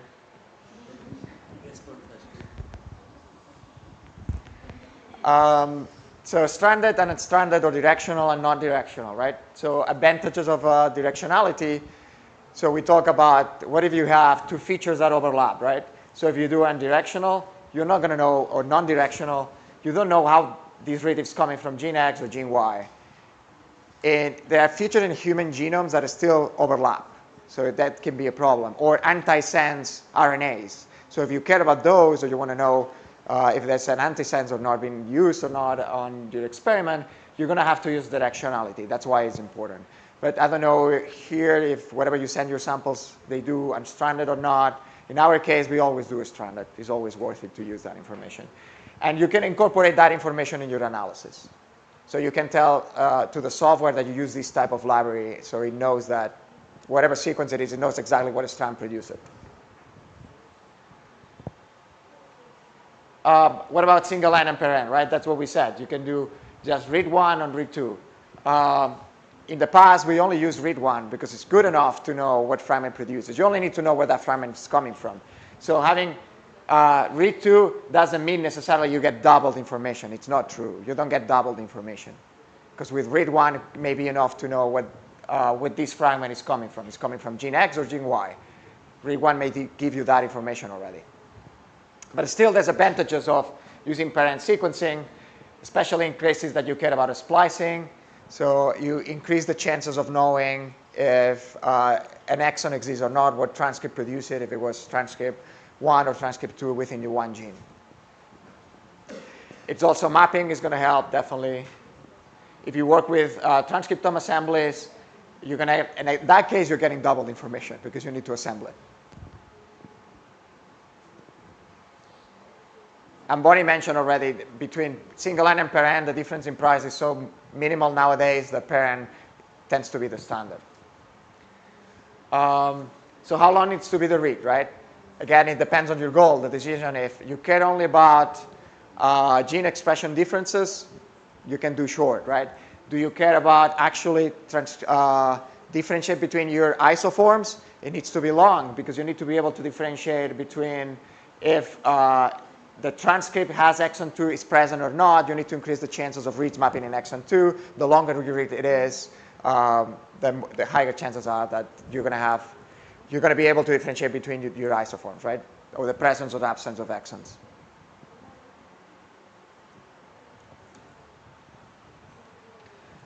So depth of sequencing, Bonnie also talked the other day about it, right? So it's quite common we talk when we talk in NGS, and we talk about, oh, my genome is 30x. So 30x means that, what Bonnie was saying, that you sequence that base on average 30 times. It's on average. Doesn't mean you sequence everything 30 times, right? We also talk about breadth of coverage. In that case, we talk, for example, for whole exon sequencing for us, a high quality whole exon means that, for example, 95% of the exon has been covered at least 10x or at least 20x. So a 30x genome would be at least 50%. Well, if you use the median, it would be at least 50% of the genome has been covered at least 30 times, right? So when we talk about depth of sequencing, how much depth of sequence we need for RNA-seq? Well, it's hard to predict. So you can create some sort of plot, but what we know is the more sequence we add, the more genes we detect. So the more sequence we add, the genes that are lower expressed, we're able to detect them. So the question is, do you care about the lower expressed genes or not, right? So there's a way to figure out if you reach a saturation, meaning the more sequencing we add, we barely detect newer genes. It means the sample is saturated. It's not worth it to add more sequencing because you're not going to detect anything newer. You can do experiments of, oh, this is starting to be annoying. Okay, you can do experiments where you only get a fraction of your files and try to figure out how many genes I detect. You add a little bit more and say, do we see the curve growing? You keep adding, oh, I start to see saturation. Now I know that if I try to sequence more, I'm not going to get more. Is it worth it to do all this? Probably not, right? The cost of sequence is going so low that probably you can make a decision in advance of saying, pretty much I can know that if I do 30 million reads, I'm going to saturate the sample. Is that true for every organism? No, right? It depends on the organism that you're working. You may need more or less sequencing. It will depend on if you're working with a small organism that only produces 10,000 genes, you know that you're going to get less sequencing than, for example, the human that is going to produce a minimum of 10,000, right? You work with a virus that only have 100 genes, you're going to get less sequencing. So I didn't understand this biological replication. Sorry, what? What is biological replication? What is biological? Oh, we can talk about it. Yep. So I'm specifying biological replicate, meaning we generally don't care about technical replicates, and we talk about now about this. So why do we need two biological replicates? For any statistical analysis, right? We need to access the variability in the data, right? So if we want to compare are cricket players in India better than UK, right? Well, we know for sure that it's the case. But let's assume that you need to do a study. Are you going to choose one cricket player from England and one cricket player in India and compare them? No, right? You're going to do replication. In that case, it would be biological replication. You need to do, if you're going to do a contest of, how you call the, throwing the ball, I don't know, for example, right?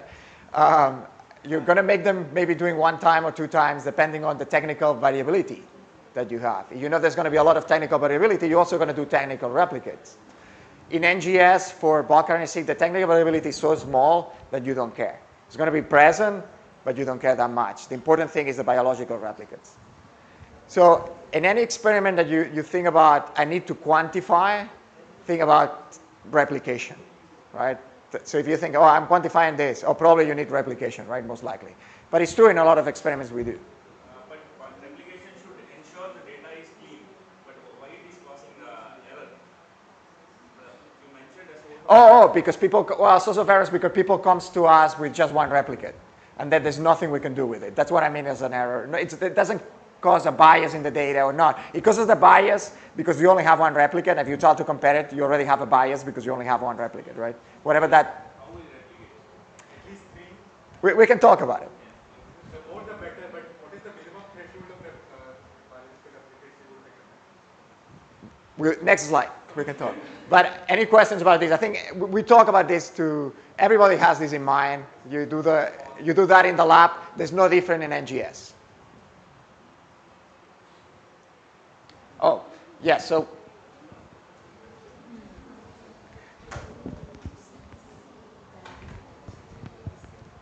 you could do a test, right? You could say, let's sample a few samples, let's sequence a few samples and see what happens. And if most of your genes or your replicates have barely variability, small variability, right? You can assume, sorry, I'm losing my voice now. You can assume that you don't need many replicates.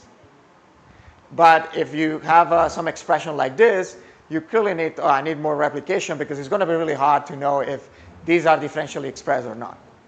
Do you know that in advance? No. So it's really hard to do. Is it worth it to do some sort of how we call it, a pre-experiment or some test experiment to know how much replicates you need? Maybe it's not worth it, right?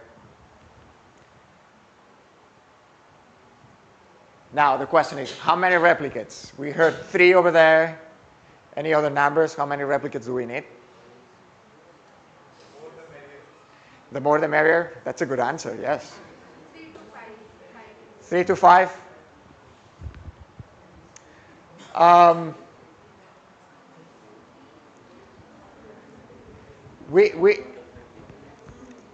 Can we answer it? No. I mean, a good answer would be the more the merrier. If you have a lot of money, why not, right? 3 to 5, that's what we generally see. There are publications with 2 replicates. I've seen them all the time. I'm never going to recommend 2 replicates, never, ever, right? Yeah, I mean, generally, if somebody comes to me and they don't know what they're expecting, I say minimum 3. But you are limited by the money at some point, right? So you're not going to be able to do as many as you want. There are rules of thumbs that you can apply. Like if there is a human data, we need more replicates. So if it is mice and the same strain and same condition, then you can do with the 3 to 5. Okay, here we have a good point, right? So we'll mention it now. So one of them is that this is a rule of thumb. You just created a rule of thumb saying, oh, if it's human data, I'm going to need more replicates. If it's a mice growing in a lab, I may not need that many replicates.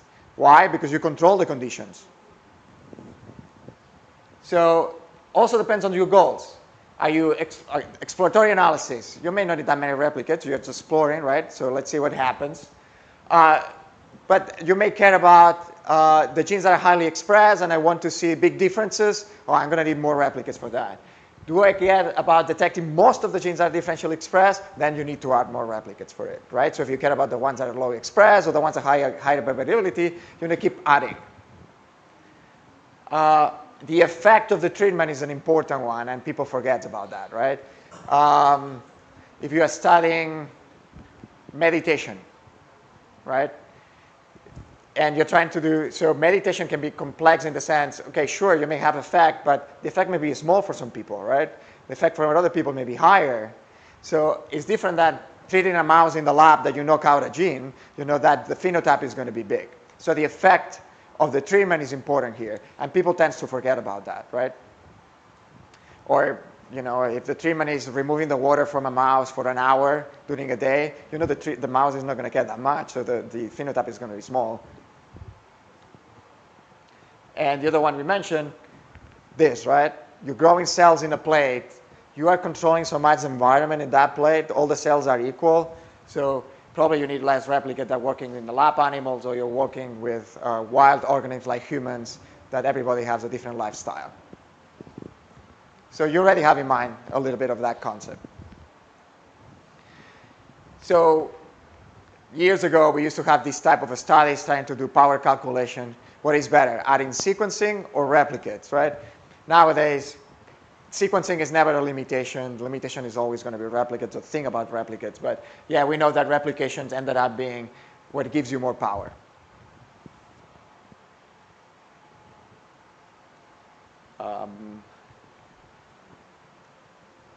So the pilot studies generally, so this is what we generally recommend, right? So if you think about, you want some general recommendations, is we always say a minimum of 3 or 4 replicates that we should think about it.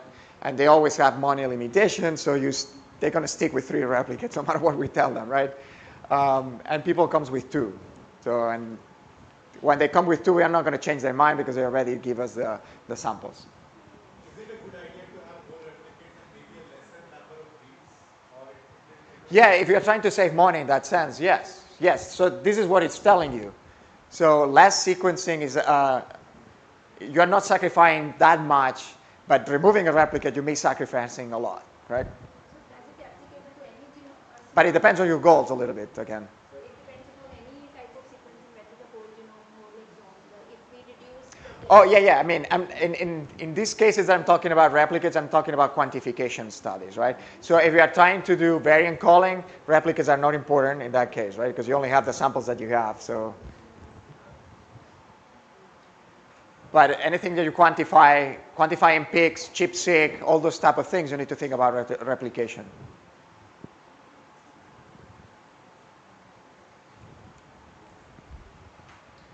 There's the ENCODE consortium.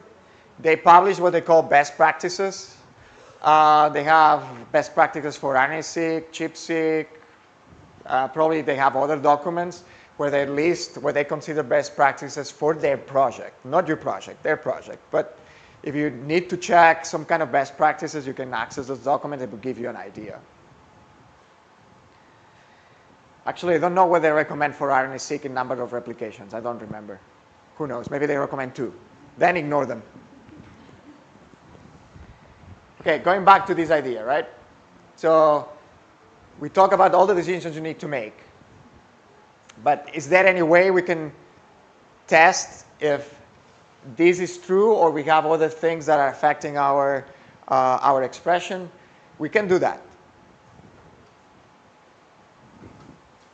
So we can do some QC processes before doing the differential expression that is going to tell us if this is true or not, right? So if we have important factors in our samples or not. So the idea is, can we do any QC telling us if there are good clustering? Are the expectations of the condition being really important in the expression or not? So basically the question of what are the measured sources of variability in the data? So we can do that, definitely. Anyone here knows how we can answer these questions, doing, let's say, a preliminary QC analysis? Did anybody here done RNA-seq analysis before? the changes in the values of some factors, like we look into the changes in the values, like for the intensity, we talk about the data. So whether they are falling into the similar range, or what are the genes which are different expressed, they are same kind of genes. Well, that could be a way, I guess. There's a simpler way, though, to that. PCAs? Anybody has done a PCA before? Okay. So Then they will fall into certain categories, yes. So a PCA. Did anybody here haven't seen a PCA before? Yes. Everybody, yeah, more or less? So basically a PCA, it's what we call a dimension reduction technique. If you work with single-cell RNA-seq, it's called the UMAPs. UMAP is also a dimensional reduction. So basically what you're doing, right? So you're taking a sample, you are measuring 20,000 genes if it's a human sample, right? You have 20,000 variables, 20,000 dimensions. So if you try to figure out if the samples cluster together or not, for example, right? You cannot plot 20 dimensions. You need to work something manageable, right? So that's why we use techniques like principal component analysis, the PCAs, that's what it stands for. it's a dimensional reduction technique or method, right? So basically what the PCA is trying to do is to go from those 20 dimensions to maybe 2 or 3 dimensions and keeping the same information. So you're trying to keep the same information you have in the 20 dimensions with only 2 or 3 dimensions. Important things about the PCA. So every PC, so every axis in this plot is a principal component. You're trying to retain, or that every PC in that principal component analysis retains a fraction of the variability in the total of the 20,000 dimensions, right? And that is something that you always need to plot and I always recommend. In this case, for example, the principal component 1 retains 62% of the original variability in theory, right? Or what is the same? It retains 62% of the information that you have in the original data. When you do the analysis, all the PCs are sorted from the ones that retains the most to the one that retains the least. So if you're plotting PC1 and PC2, in theory, you are having the most information be present in two dimensions. In this case, we have 62 plus 15. What we have, like 77% of the information, the original information, you have it in this plot, which is pretty good. So you're going from 20,000 to 2 dimensions, and still you have 70% of the information being present. So why is it lesser on the second dimension? Well, it's been sorted. Sorted between the 2 dimensions? No, between all the dimensions. Between all the dimensions? Yeah. So we first to get the maximum variability is covered. Yes, so when you do the principal component analysis, you're going to obtain new axes in your data. You can have as many axes as genes, whatever dimension has the lowest, and you sort them. So from the highest dimension to the least dimensions. Every PC is a combination of genes. So if we're talking about bulk RNA-seq, I'm going to talk about genes in this case. So every principal component is a combination of genes, which you give different weights. So I'm not going to go through the process of how you create the PCA, but that's the main idea. You need to think about it that PC1 is a combination of genes, and on every gene has a different weight on it. And talking about weights or loadings, in the case of principal components, they call them loadings, because you can access that information later if you want to. It is trying to capture the information of all the genes, how best it can be fit in 2 dimensions. Yep, correct. Yes. Yep. Something kind of a best fit kind of a thing, or best match to the original. Yep, best match to the original data, but creating new dimensions that doesn't have to do anything with the genes itself, right? So new dimensions, and this new dimension is a combination of genes, and every gene has a different weight on that. Suppose to begin with your sample group is too heterogeneous. Sorry? To begin with, if you know that your sample is the group of people or patient that you're studying is too heterogeneous, Yep. these of interest, and if PCA plot doesn't work, what is the next choice that you go for? What do you mean it doesn't work? PCA always works. There's no, doesn't work. Is not fitting into What your expectation? Okay, that's a different thing. So that your assumption that the gene expression is a function of your expectation or condition or treatment doesn't fit, you cannot do anything. Well, you can do things, but we're going to fix it. But I'm saying the PCA is not going to lie. It's going to tell you your expectation doesn't fit. I'm going to see in the next slide we're going to talk about it. we can increase the replicates. Oh yeah, you can make decisions like this. Yeah, increase the replication. Totally. Yes. Yeah. Yeah. So and 2 more important things. One other thing, basically one of the goals is to check, do my samples cluster, right? So you can color them by your conditions. Let's say we have blue drag, green drag, and red drag. Do they cluster based on this? It seems so, right? So red samples go together, blue samples more or less go together, and green samples go together. You can assume, oh, I have good clustering. So it seems that my expectation that expression relates to my treatment, right? It seems to be true in here, or more or less true. You can also look at how much variation you have within group. The green and the blue ones, since there are more variation, but it's still more or less clustered together. But it's really important to retain that idea. PC1 is the one that has the most information here, right? And PC2 is the second one. You can even plot PC3, or if one day you discover how to do 4 dimensions, then you can even plot PC4. Should we discuss sometimes if we get so much variability? Should we have done all the experiments. Now Yep. we have this much of data. Yep. So whether we should remove some genes or how we can rectify that?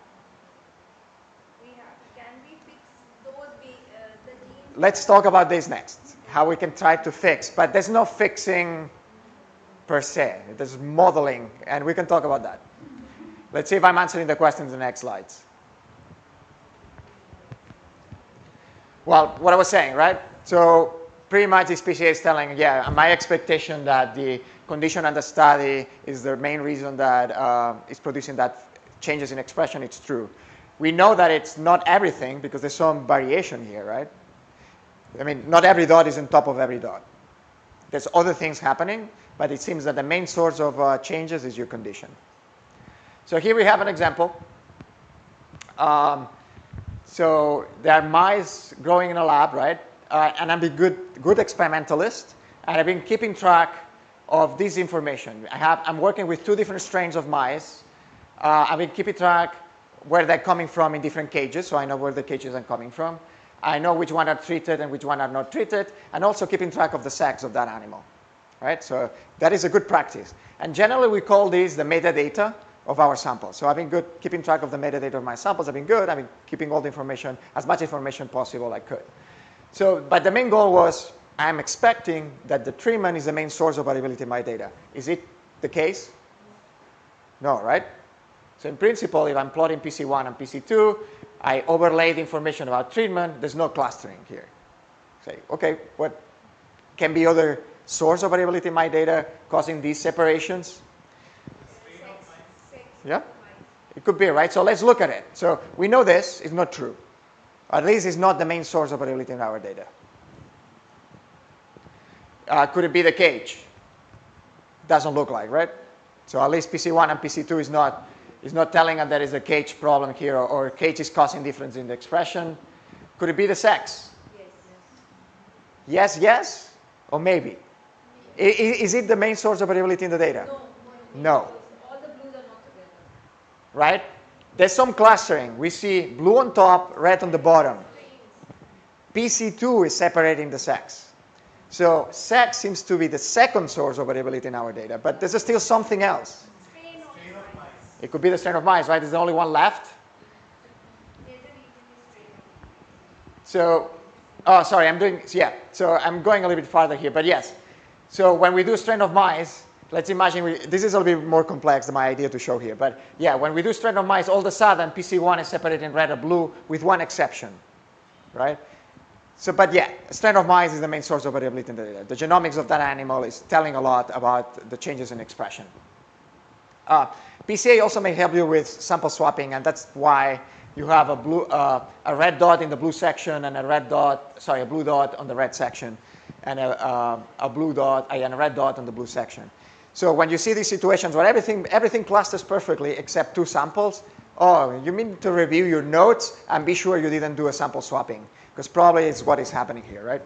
But I mean, I made up these cases to show that you can use it for that too. But yeah, the main idea was that the strain was the main source of variability in the data. But you can plot more PCs. You don't have to stop with PC1 and PC2. And if we plot PC3 and PC4, and then we do the treatment, all of a sudden, PC3 is separated in the 2 colors. Whether this will have same variability, the data, the percentage of data? Well, that's a good question, right? I didn't plot it.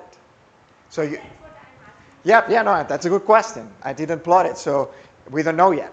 But it's true that, so one thing we can know for sure is this, right? So if we try to plot the weights of every, let's say, factor affecting the expression, the main factor is being the strain. We observe that. Second one is going to be the gender. The third one we know is the condition of the study based on the PC3.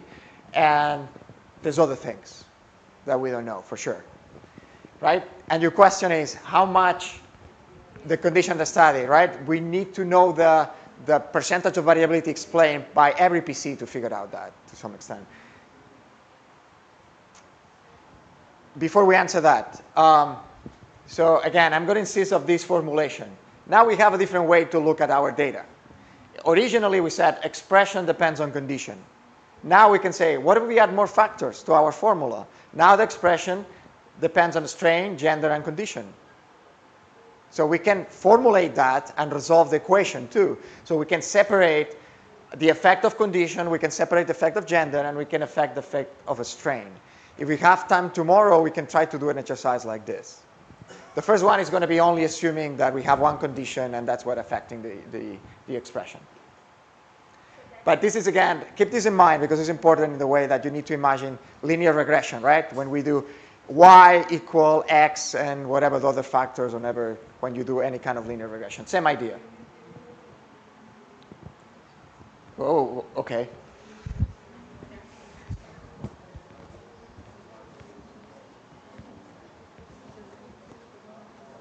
How many slides do you have? I can finish in 8 minutes. Yeah, okay, because we'll break for lunch. Okay. Well, they don't need to have lunch. They get fed by information. So I'm going to go quick because we are in a rush. I think everybody's hungry here. I don't know why. So you have a question. Somebody asked me this before, maybe, I don't know. So imagine these situations, right, where all of a sudden everything clusters together really nicely, more or less, at least for PC1. You have ones that have a lot of variability. This is bad situations in the sense that this analysis is going to be more complex. In those cases, I would recommend analyze blue separately. If you care about this, and we can go into details. If somebody has questions about this, I'll answer them. But you can have situations like this, and then you need to make decisions on how you analyze your data, because one of them is not going to be, is going to throw off the statistical analysis just because the intervariability within the data is too high. So we will not get significance in the data. Yeah, you're going to get a lot of problems with that. And we can talk about the problems too if we have time. The other one is, I mentioned that every new dimension that we create, every PC is a linear combination of genes. So if you care about why PC1 is separated green from red and blue, you can look at the main genes and say, oh, these genes are the ones that are causing this separation. So you can even look at those. The other question was how much information each one of them has, right? That's important to do. So these, they call them scree plots, I think, sometimes. So you can plot every dimension and see how much do they explain. So in this case I'm showing here, it's not the same, right? But it is another example. PC1 only explains 26%. So it's not that great. So if we only plot PC1 and PC2, we barely reach 50%, right? So we're probably going to need to, to plot other dimensions to see what is happening here. So it's always good to plot, don't plot PC only, PCA, plot both of them. So can we modify according to our... No, you could modify your formula, but you're not going to use the percentage of information for anything, just for you to know how much, because you're not going to be able to change that. It's your data. Your data tells this. That's it. So if your data is really flat, it's going to be really hard to explain, right? It's going to be almost impossible. We can skip that for now.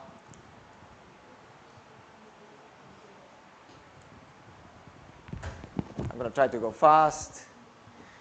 So we talk about batch effects, so technical problems, technical batches, not biological batches in that sense, but technical ones. Generally, when we talk about batch effects, it's related to technical issues. So there's a lot of ways to control them, and you've already been talking about it, right? One is controlling the animals in the lab, right? That's a good way to control it. Choosing always the same machine to sequence. Don't change the sequencing machine. The same person doing the experiment all the way is always a good thing to do, right? So if you change person, they may change a little bit how they pipette. You try to control as many variables as possible. If you cannot control them, take notes. So then you can make decisions later about how you want to model your analysis. And that's an important one, right? So you don't want to do your controls on Monday, and then a year later you do all your treatments. Because then that time period, you're not controlling it for anything. You should mix. So if day one, if you could do both of them, it's going to be better. Because you are not confounding the effect of time in your analysis. But in the human studies... You do as much as you can, right? And then you take notes again. You use metadata for those things. So we should run before treatment or after treatment, even if we are getting sample after 6 months together. Well, you have to. You don't have a choice, right? In the same lab. Yeah. So if you don't have a choice, it's whatever you have. I'm not going to go through this. Okay. So your map and thesis we mentioned before. This is a little bit of beef that I have with plotting in papers where we said before, a plot needs to tell a story. It's not enough just to tell it's nice, right? So TSNet and UMAPs are also dimensional techniques. So the question was, we were talking before is, if you plot something in a paper, it needs to tell a story, or even more than that, you need to talk about that story, right? So another plot that I want to mention that sometimes we use for QC. So you've seen this before, right? If you've seen an RNA-seq paper, heat map is the other thing they want to see, right? Or it's the first thing they ask for, a heat map. Do I need to explain what a heat map is? Generally, when you presented is some sort of genes in rows, you generally see a clustering of the genes and a clustering of the samples.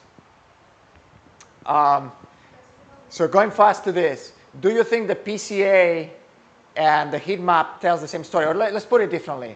So do you think that there's a good clustering of samples here? Yes, but not an broad. Yes, it depends. It seems. Anybody wants to say something stronger? Yes or no? Yes. We don't know.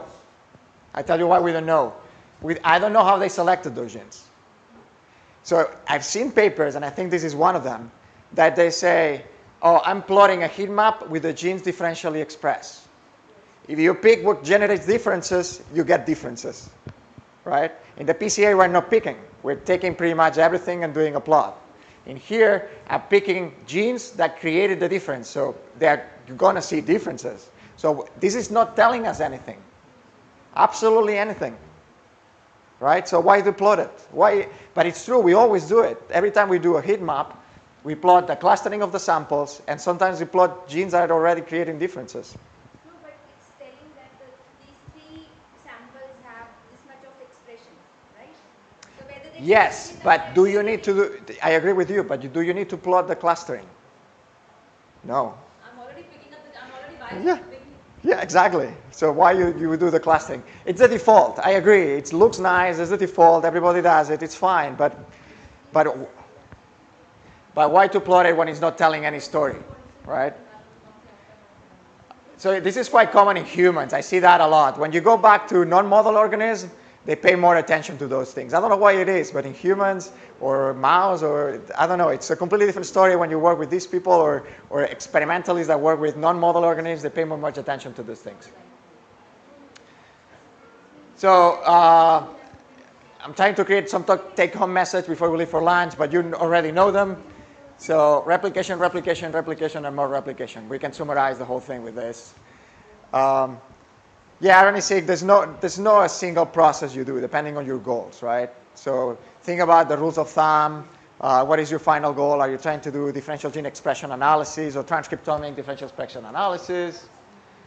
We already been this. And that's it. And another quote. Finally, I found one that I like, though. I like this one especially. To console a statistician after an experiment is finished is often merely to ask him to conduct a post-mortem examination. And it's all the time. That happens to us all the time. They come to us when they already done the experiment. What are we going to do? Nothing. We cannot do anything to change it. Lunch.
How was lunch? Good? You want to take a nap? No? It's a yes or no? A siesta? Exactly. Okay, so before we start the hands-on, I'm going to review a few things. You've seen these already. I'm not going to go through it again, right? So, but this is the process. You need to imagine we have our samples, we went through the process, and we got our FASTQ. I mentioned this before. Oops. So this is the steps we're going to be taking today and tomorrow to analyze our data. We have the samples. We're going to do QC and some filtering. We're going to use a splice aligner to align our reads to the human genome. We're going to do quantification. Actually, these 3 steps, we'll do them this afternoon. And tomorrow, we'll focus on differential gene expression analysis. And depending on time, we may do some downstream analysis. So for every step, we're going to be using different software. We already seen FastQC. For filtering, we're going to use FastP. And this is the files we're going to use as an input, right? And every step, we're going to get a different type of file. And it's going to be evolving to our final results table. As an aligners, you find different options. Probably the 2 most popular ones are called HiSide2 and STAR, but there are others available. The one we're going to be using is HiSide2. To be able to do alignments, we're going to need our genome, which is going to be in a format of FASTA file, FASTA. Sorry, I call it FASTA, but actually the name is FASTA. You've seen that format before, where we're going to be storing the genome. We also need another file called GTF. GTF are the annotations for that genome, and we'll see that how it looks like a bit later. And out of when we do the alignment process, we're going to get a file called BAM, right? And some of you are already familiar with it. It's where we store our alignments. And all of those are different formats. When we do quantification, there are different tools available. We're going to use one that is called a string tie. And that basically gets the alignment and converts those reads mapping to genes into counts. So if we see a read mapping in X gene, I'm going to get a count of 1, and so on, and so on, and so on. So you get what we call a count table, matrix of counts, or count matrix. It has different names, but we get a table with the counts. So genes are going to be rows, and the samples are going to be columns, and we get the counts. Now, for differential gene expression analysis, you also have a lot of options. R is very popular, and there are a lot of tools in R or libraries in R that you can use. You have DSeq2, RSEM, or HR. The one we're going to be using is DSeq2. Basically, it takes the counts. Actually, if you want, you can skip the spot of creating normalized counts, but it's something that you need to do through this process, and we will talk about it. And at the end, you get your genes being differentially expressed in some sort of table with the fold changes, p-values, q-values, and so on. With this, if you want, you can do all other analysis, right? And it's where we get the most common one would be a pathway analysis, and there are a lot of tools available, amazingly a number of tools available, and even websites where you can just upload your data there and do the analysis. Some of them are David, Gorilla, Ingenuity Pathway Analysis is a commercial one, and so on. There are plenty of them. But again, our steps are going to be today. So the QC and filtering, we're going to use FastQC, FastP. We align with HiSide2. We're going to use string tie to get the table. And tomorrow we're going to use DSeq2, and we'll see what happens with the pathway analysis depending on time. We talk about the FastQ, so I'm not going to go through this. You already know this. So what are the goals? So remove the low quality, the FastP. So for HiSide2, so alignment. We said we need 2 pieces of information, right? We said we need the FASTA, where we store our sequences of the genome, where we're going to be mapping our reads. And we need the annotation table.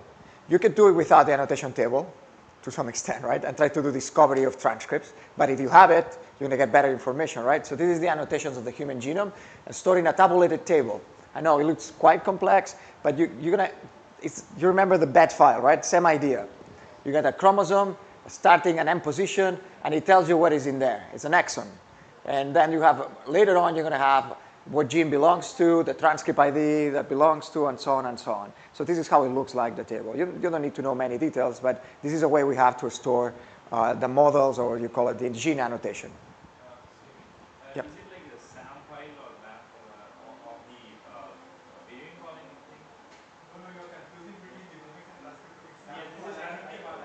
Yeah. Yeah, but so is it similar to this? To a sorry, a BCF file? Yeah, yeah. No, no, it's not. Similarities with it? No, no. I mean, all of them look alike in the sense that you're going to have some positional information, right? Chromosome. This is for RNA, yeah. Yeah, this is basically annotations. Yeah. That's how we store annotations. They have different extensions or names depending on the version, GTF or GFF. But that's the idea. This is how we annotate coordinates for something. We assign some sort of feature like an exon, a CDS, or it can be anything actually, right? And then what it belongs to. So that's the most important information, right? We know that if the read maps here, we know that CHIT1 is the gene that produced that read. Okay, the alignment, right? So we use the genome information. That's where we're going to be aligning our reads. We have the GTF information or the GTF file who tell us what is in every position on that genome. And now we need to align the reads. So in this case, we're going to use the splice-aware aligner HiSat2. So what it means is that when you have situations where a read maps a portion of an exon and then the same read maps later on in a portion of another exon, right?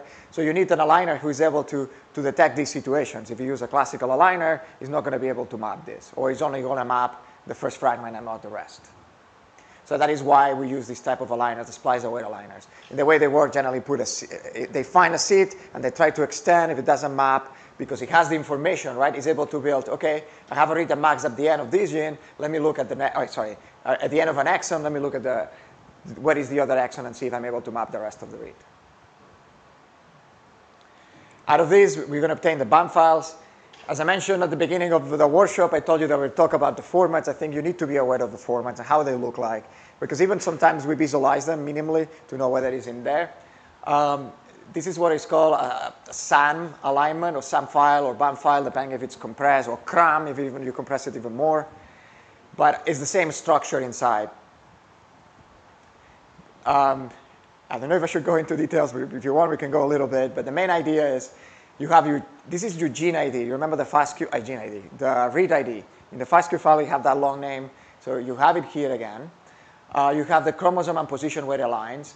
Also, you have some sort of mapping score. Remember we talked about this? So 0 is terrible, right? 0 means it maps in multiple places or in no place. This thing here is what we call the cigar string. It tells you how it maps. It is quite convoluted, but if you look at the first one, M means matching, D means deletion. So you have 33 bases matching, 3 deleted, 21 matching, 3 deleted, 47 matching. And that should be the total length of the read. So a perfect match is this one, 101, right? Still, it probably maps in multiple places. So 0 means it's mapping to multiple places. Probably, or nowhere. I think it uses 0 also for nowhere. And there is some number like 28, what does it indicate? 28 probably means similarly, or in this case that you have an S. S means for soft clipping. So 61 bases doesn't map only 40. So that is suspiciously rare, right? So it could be from mapping multiple places, or because there are 61 bases not mapping anywhere.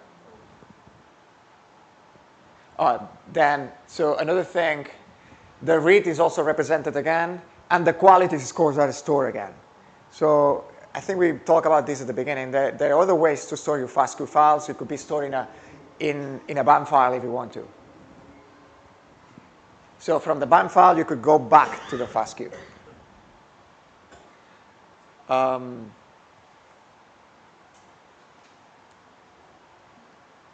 file can have, by the way, multiple columns, and sometimes you can have really long columns where you store your annotation. I know some people here use variant calling, so there are columns specific to store annotations and other stuff. No, you see I got confused. That's the BCF file. Like, you don't store annotation here.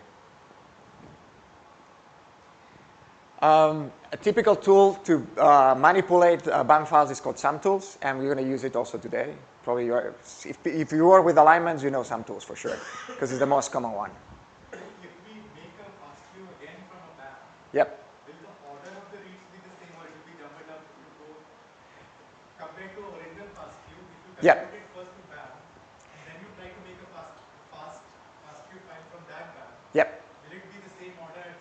No. It would be different order, probably because this has been ordered by chromosome and position, so it's going to be different. There are ways also in the sum format. You also store if it's read one and read two, so you have ways to split them to create read one and read two also. There are tools to split them. I have a question actually. So if you have not sorted the BAM file, still it will actually come according to chromosome, because actually if it is not sorted BAM file, Yeah. just the alignment comes without a sorting. Well, that's a good question. Follow the read order or is follow still order the chromosome order? I don't know. It could be, generally we sort them by name or by position, so I'm not sure. Like chromosome. Yeah, I never try. Sorted BAM, I know that it's based on the chromosome position, but then what happens to the raw unsorted BAM files? I don't know. Maybe it is, I'm not sure. But it's generally not a problem, right? You don't care how the FASTQ file is sorted or not.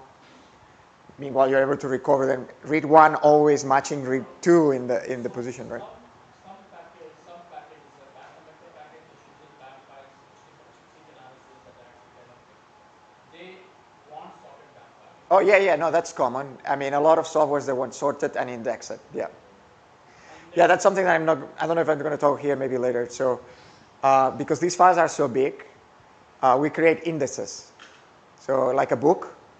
So we index the book, so when we need to access the file, we are able to access quickly the position of one read or a position of chromosome 8, position X. So to be able to go quickly to that, we create an index of that file. And that's common. Everything that is too big, like BAM files we index them, BCF files are indexed too. Sometimes we use some tools to index for quick access. And a lot of softwares, they want you to sort the file and also to index the file. Oh, there is one column that I didn't explain, right? I think it's, this one here. So this is a sum flag. I think we call it sum flag. It's a flag. It's a way to store if it, by a number, is a way to store if it's read one, read two, if it aligns to the positive or negative strand, if the partner, read two, is aligning or not. I mean, impossible to tell what it means by a number, but there's ways you can even check it if you want to. Okay, so quantification. So now we have our alignments in the BAM format. So the different options. I don't know if you've done this before. Feature count is pretty popular, or HTC count is another one that is popular. We're going to be using string type. And basically what we're doing is start counting, right? GNA, how many times we see for sample one, et cetera, et cetera. So we get what we call the row counts. So this is the typical file we're going to use tomorrow to do the analysis. So what we want to do today is to reach this point, from the FASTQ files to a table with counts. And of course, we can talk about this, but basically, you probably can assume you cannot do an analysis directly with the row counts, compare samples, because each sample can have a different number of reads, right? So we need to normalize them, and we'll talk about this too later.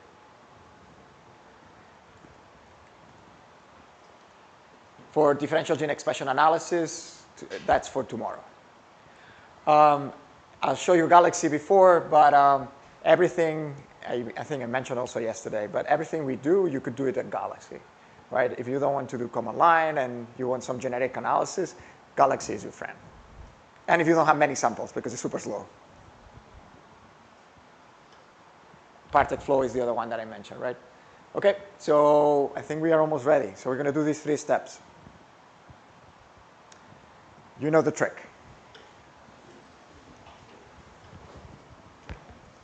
But I think you can retrieve the Sorry.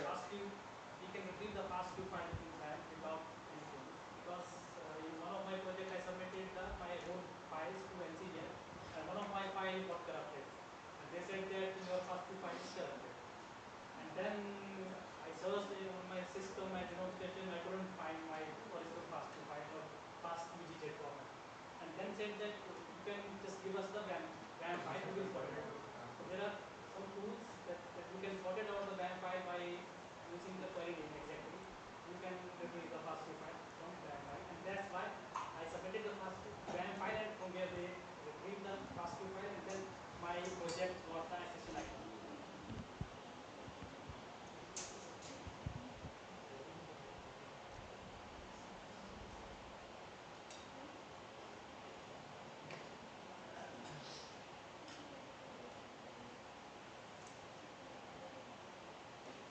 Oh, you're already connected, right? We didn't disconnect anything, so you're already there. So you don't need time.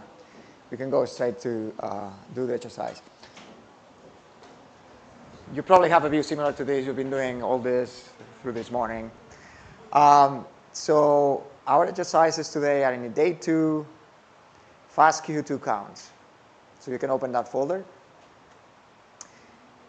And you have a Jupyter notebook that is called FASTQ2 counts step by step. You can double click. And you're going to see something like this. I know yesterday I went really quickly to this, so I'm going to insist a little bit more today. So like any other document that I've been putting together for this, it has the same type of format, right? You have some text that it tells you what you need to do. You can run them. At some point, you're going to see the street light. That means you need to or change the code or type something, right? Any questions about, so you remember what it does, right?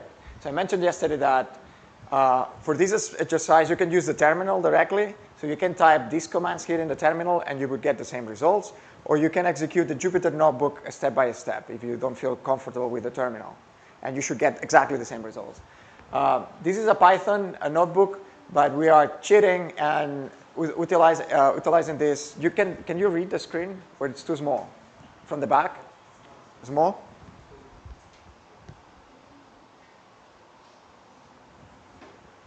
It's better? Okay. So you're going to see this on top of every cell. It's basically telling we are not executing Python. We're using the bash commands, so using terminal commands. So that's what it means.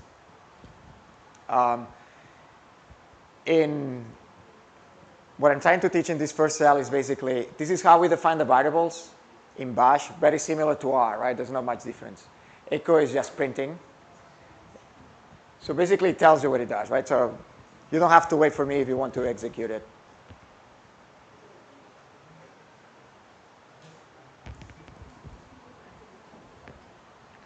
Any questions on how the variables work in bash? There's an issue, though, that in Jupyter notebooks, they are not designed for bash, right? And every time you execute a cell, if you define a variable 10 cells above or 1 cell prior, you need to define it again.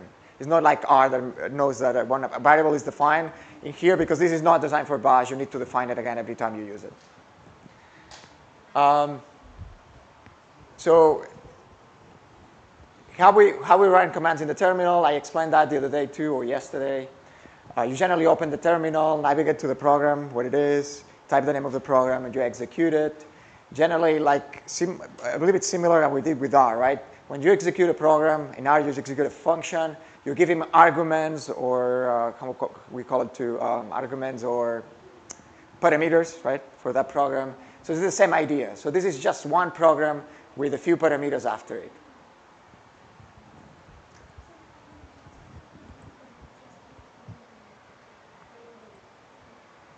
So just a couple of examples. Those are just listing files, right? Or giving some parameters to it, and it do something different. The same command, depending on the number of arguments or the type of argument that you give it, you're going to have a different behavior, right? So here I'm just listing the files. Here I'm listing the files and giving some colors to some of them, right? I was mentioning, generally, this is quite common that you can use arguments with 1 dash or 2 dashes. It's not a hard rule, but generally 1 dash, the argument means that you're only going to have 1 letter after it. If you use 2 dashes, you're going to use a full word, right? And that's what we see here. 1 dash for a single letter parameter, or 2 dashes if you're giving the full name. So of course, you're going to have a different list of files, right, when you do it. You're not going to have maybe you're going to have the same ones, but the columns are going to be slightly different. I don't know if I should stop here for a second and explain what it means. Any interest? Yes? Okay. So basically what I ask is to give me as much information as you can about the files and folders, right? Color in this case means this is going to be directory or folder. That's why you have a D here in front. The ones that don't have color are just files. These are permissions of the file. So who can read? That's the R. Who can write the file and who can execute a file or navigate through it. So in this case, are my files. I'm the owner. So the only one, so let me explain this a bit better. So the first digit, it tells you if it's a file or is a directory. The next three, or groups of three, give permissions to that file. In this case, are divided between reading, writing, and executing. I don't have, yeah, I have an executing here, right? So X means execute, read means, R means read, W means writing. So in the first case, the first three numbers indicates the owner of the file has those permissions. The next three letters, is the group. Whoever belongs to the same group can do that things. And the last one is for the other people. So this is the way we control who can read this file. So this is the owner of the file, which is me, and this is the group, which is my group. So if you go to my folder, you're not going to be able to do anything with it, except maybe navigating through these folders. That's what it means. This is the file size in non-readable way. It's not nice, but it's bytes, right? The time of creation or modification, and the file name. Yep. All this is not important for what we're going to do today, but I think it's probably good if you know those things. I think I explained this too, but the basic idea is the same way that in R, if you don't know how to do something, how you can get help. I would tell you, basically use Google, right? The program that we saw before called HiSat2, you don't know how to run it, Google HiSat2, and you're going to get the documentation. I think it's your best shot. But there are other methods, right? You can use the manual for LS. So if you run the first one, you're going to get a long manual provided by the system. It is hard to read. So I think Google is a better option in that case. Oh, by the way, let me close this. So I think you saw this at some point, but if you don't want to see the full content, if you click here, it's going to extend the window. You can hide it a little bit, but if you touch the blue thing, the blue bar on the left, it would hide it completely. So if you think it's occupying too much space in the document, you could hide it.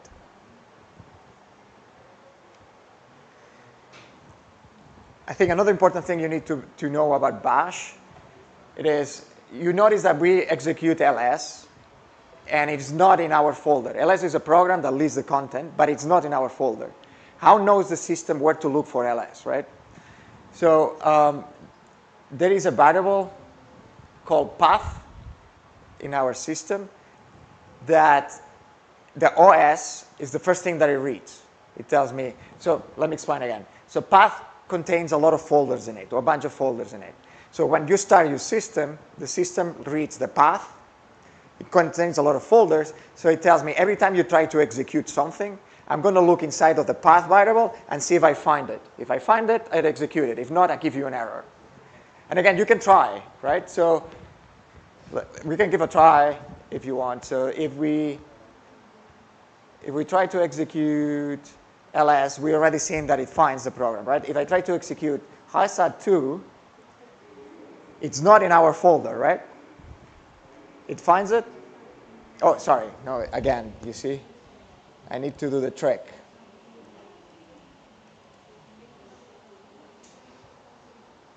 It finds it. It's not in our folder either, right? So what if I do star aligner? I don't know if it's uppercase or not, but it's an aligner. What is going to happen? It's going to tell me some error because I don't find it. It's not in our system.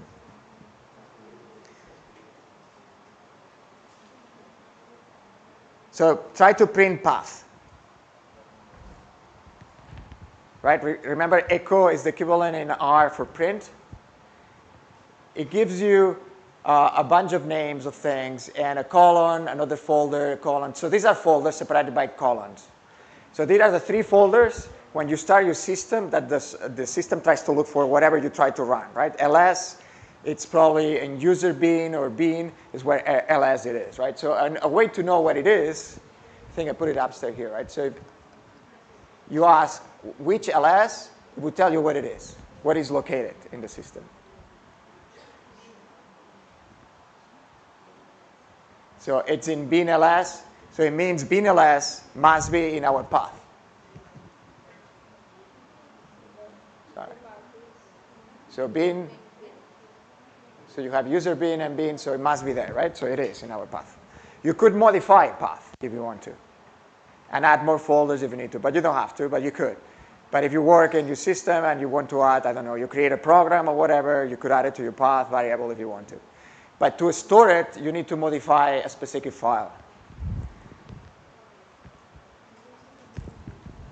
Right? So you can modify the file, adding more directories, your variable path, adding more directories. You need to use the export function, and you would get a new path variable.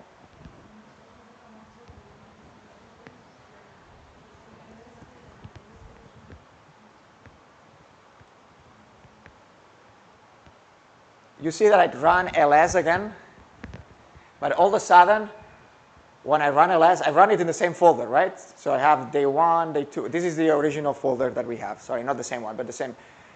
But all of a sudden, we have a bunch of files that I didn't see before. This one that starts with a dot are hidden files. I use for the, generally, you don't need to touch them for anything. Generally, it's the OS that use them for something. So, but there is one that is called .bashrc. That is where you're going to tweak the path variable if you want the system to know it. Again, we are not going to do this. I'm just teaching some basic stuff that I think you may need in the future if you start working with different programs and things like that. So the main question is how we create the path in our system. So Conda takes care of it. So how Conda works is, remember I talked about the environments? That creates an environment, for example, for RNA-seq. You have all the tools there. You activate it. The moment you activate that environment, Conda takes the path and modifies the path to add all the folders where you have all the programs for RNA-seq. When you deactivate that environment, Conda takes the path and modifies it. So that's a trick that Conda uses to create environments. So in that way, you can have different Conda environments, activate them or not, and what Conda does is modify the path variable, right? In our case, we only have one environment, which is activated every time you connect. So there's not much trick, but you can have a lot of environments with different programs. So if you install Jupyter Notebooks and you want to do different type of experiments, I recommend you to create those Conda environments.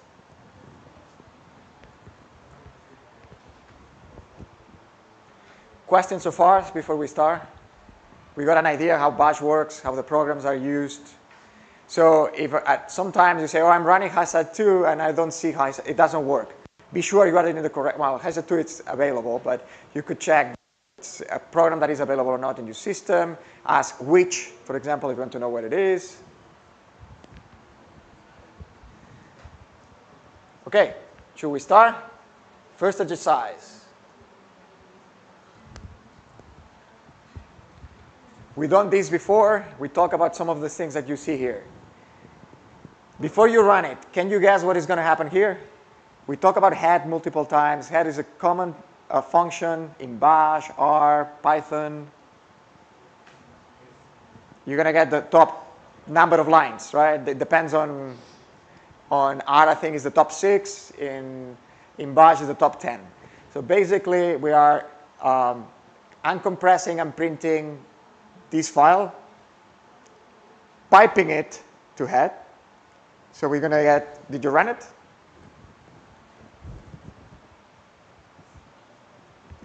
Right?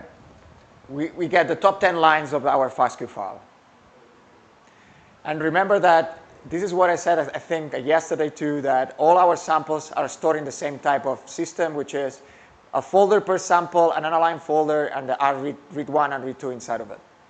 And if you want to look how it looks like in your browser, so sample 1, unaligned, and we have the folders, the samples over there.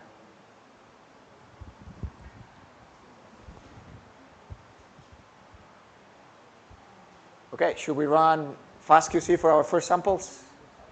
You run them?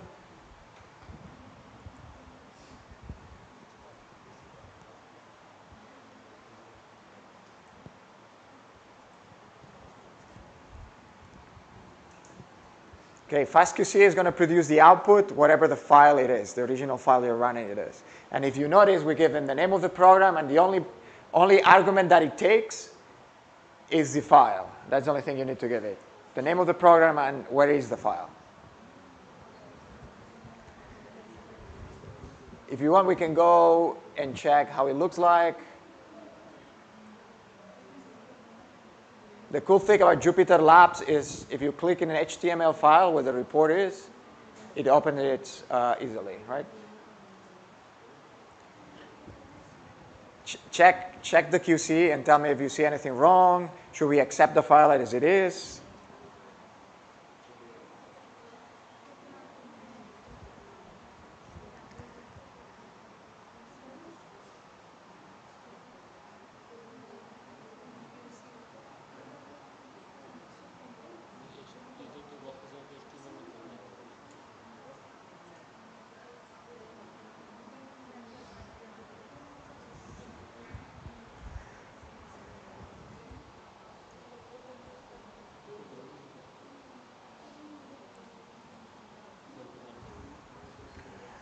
Is this the first? Yeah.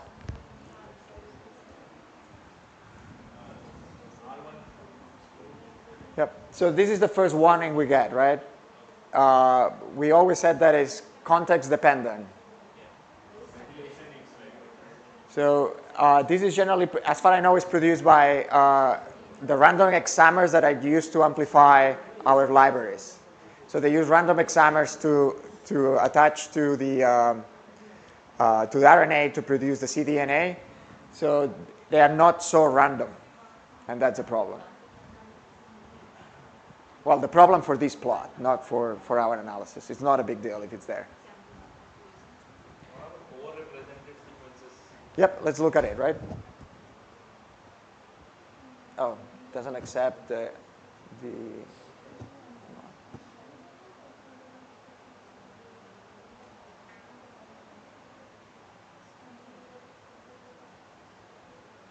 no, it doesn't like it, huh?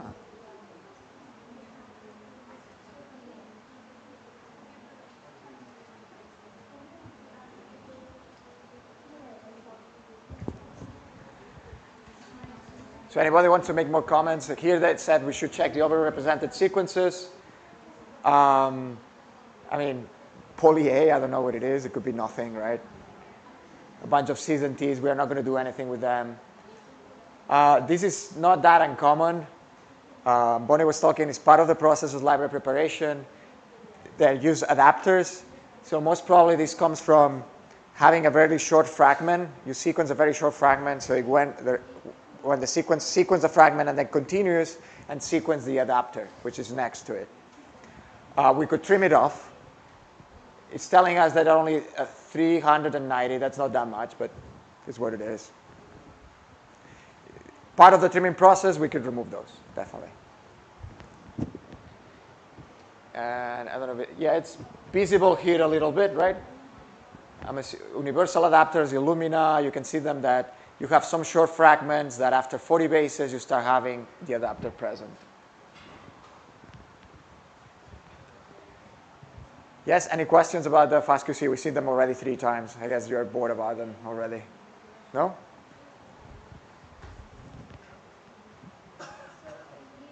This is per base sequence content.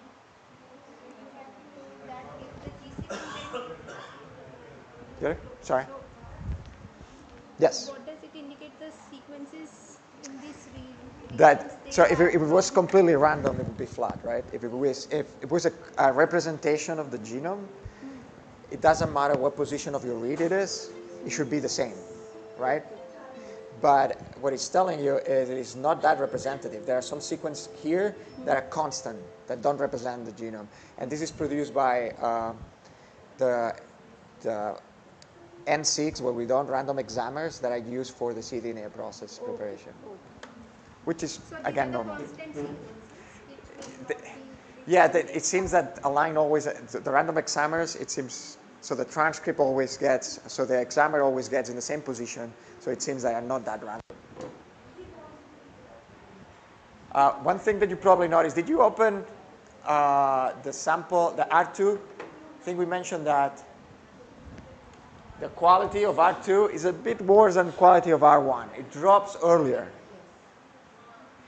And that is because the cycles of, so in Illumina they call it cycles of sequencing. The quality drops at the end. The longer you keep running it, it keeps dropping. I mean, nowadays the quality is excellent, but What is the ideal number? this is all data, so nowadays you don't have to worry much. I mean, I don't know how much you can push them nowadays. 2 by 150, it's pretty normal, and the quality is great. Over here, quality is very bad at 76 base pairs, those two cells. Yes. Now So we it are in means, sample 2. so So it either means we can remove this nucleotides, that part from that sequence, trim it basically, trimming हमने जो sequence. Okay? So are you guys doing the next step, running the FastQC for sample 2? Yes. Don't go ahead. नहीं sample 2 था. We have done only for sample 2. 1 का R1 R2 था.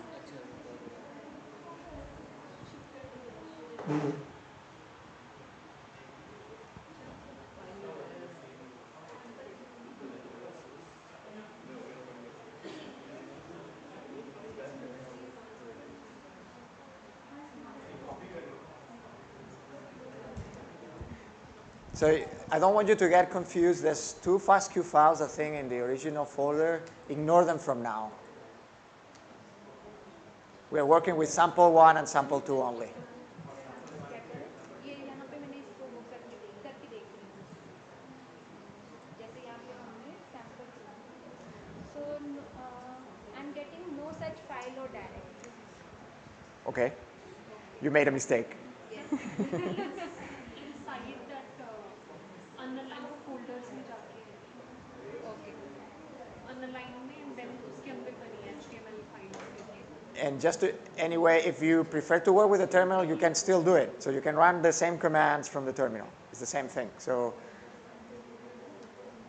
if I want to run FastQC for sample 2, I could do it in the terminal too, and it's sample 2, and a line,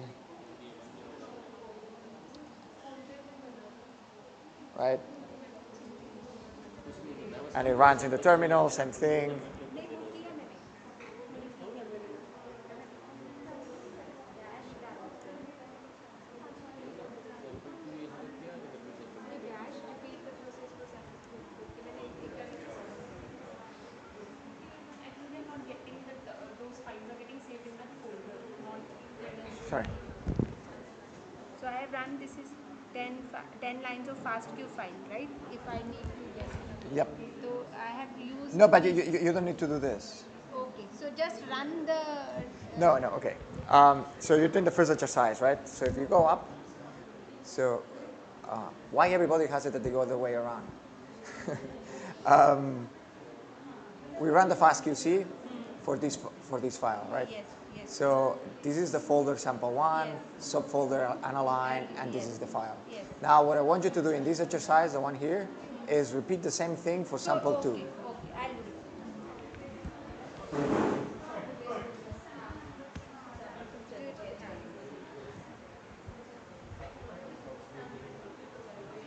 So you don't need to do the zcat. I see the confusion. I should have explicitly say, I want you to repeat the same as FastQC for sample 2. Okay. Good point.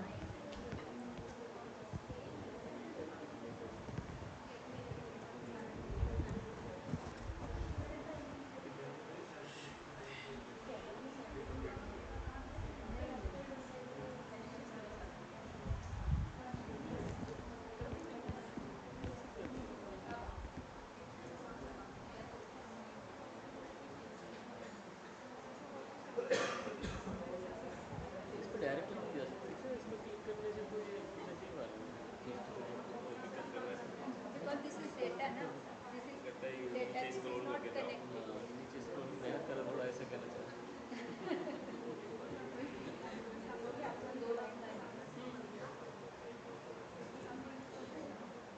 So if we want to fast QC for sample 2, analysis complete.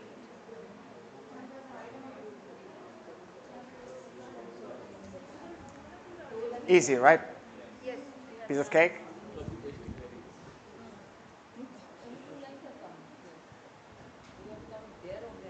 if you want me to shut up and you do the exercise by your own, let me know.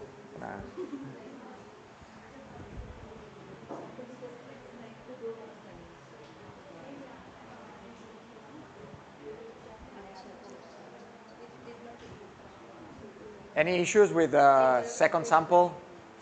The quality looks like the same as sample one? Results look basically the same as like what we R2 is very bad. The quality of the quality scores drop at the end of read 2. Yeah, that we used to very common like a few years back, like 10 years ago. Nowadays the quality is great. Even how much you can push NovaSeq, the length of cycles, how many cycles you can push them? 600 cycles. So 2 by 300, for example, you could push them, and the quality drops. You know. Actually, for the R2 rate for 600 cycles, post say 450, 500 base pairs, it drops drastically. Okay. So what causes the drop? I think it's fluidics and the heating of the sequence. Okay. So we have an answer. 2 by 300 is the max we probably can push it, although the quality will drop at the end. Yeah. So now Illumina is a recent Illumina machine, they call MySync 100. They are just releasing a kit for 2 by 500 for the cycle. Oh, okay. 2 by 300 means 300 cycles. So they do read 1 first and then read 2. So that's why the quality also drops in read 2. Well, Bonnie. So when you do paired-end sequencing, when you do 2 by 150, it's 150 the first cycles and then 150 for the second cycles, or for read 1 and read 2, I mean. Yeah, read 1. So first it will add read 1 primer and sequence from one end to another end Yeah. for 150 base pairs. Then it will sequence read 1 index and whatever index that we give. And then it calls flipping of flow. It actually flip the flow cell and then it will actually add the read 2 primers. And So the cycle 151 is the first base of read 2, sorry. So no? read not be. No? It's actually based on the insert size. So if the insert size is bigger than If 150, the it might insert be size is Well, yeah, of course. Yeah. But I mean, assuming that it's perfectly 150. Yeah. So that will be added 12 or 13 depending upon the index base pair size. No. So suppose you have a 500 base pair insert. That means the first 150 base pair from this end will be sequenced. Another 150 base pair from this end. From the other end. If your insert size is say 250 base pair, then first 150 will be sequenced from here. Another 150 from this side, which means you have an overlap of 50 base pairs into the read. Yeah, but I'm talking about the cycles. The reason the read 2 quality scores drop is because there are later cycles in the process. Yeah. So it's That's what I meant. Sorry. So it actually affects the No, fluidics. cycles will be different, right? The number of cycles will be different. You are talking about the reading of 150 bases. So number of how many bases are there? That is depends upon number of cycles. It's a cycle of image that you're taking. You can say like that. One cycle is taking one It's base. the same. One base is one cycle. So the reason that the read 2 drops in quality is because they get sequenced later. So the machine is already wearing down. So when it is 2x 2 into 150 matlab paired end reading and 150 cycles, right? Yeah. 300 cycles from both ends. From both the ends. And See, if it is 1x into so 150, here, just take it. You are adding a reagent for 300 cycles. Okay. If you say machine that I want to do 300 cycles, it will just sequence from beginning to end 300 cycles.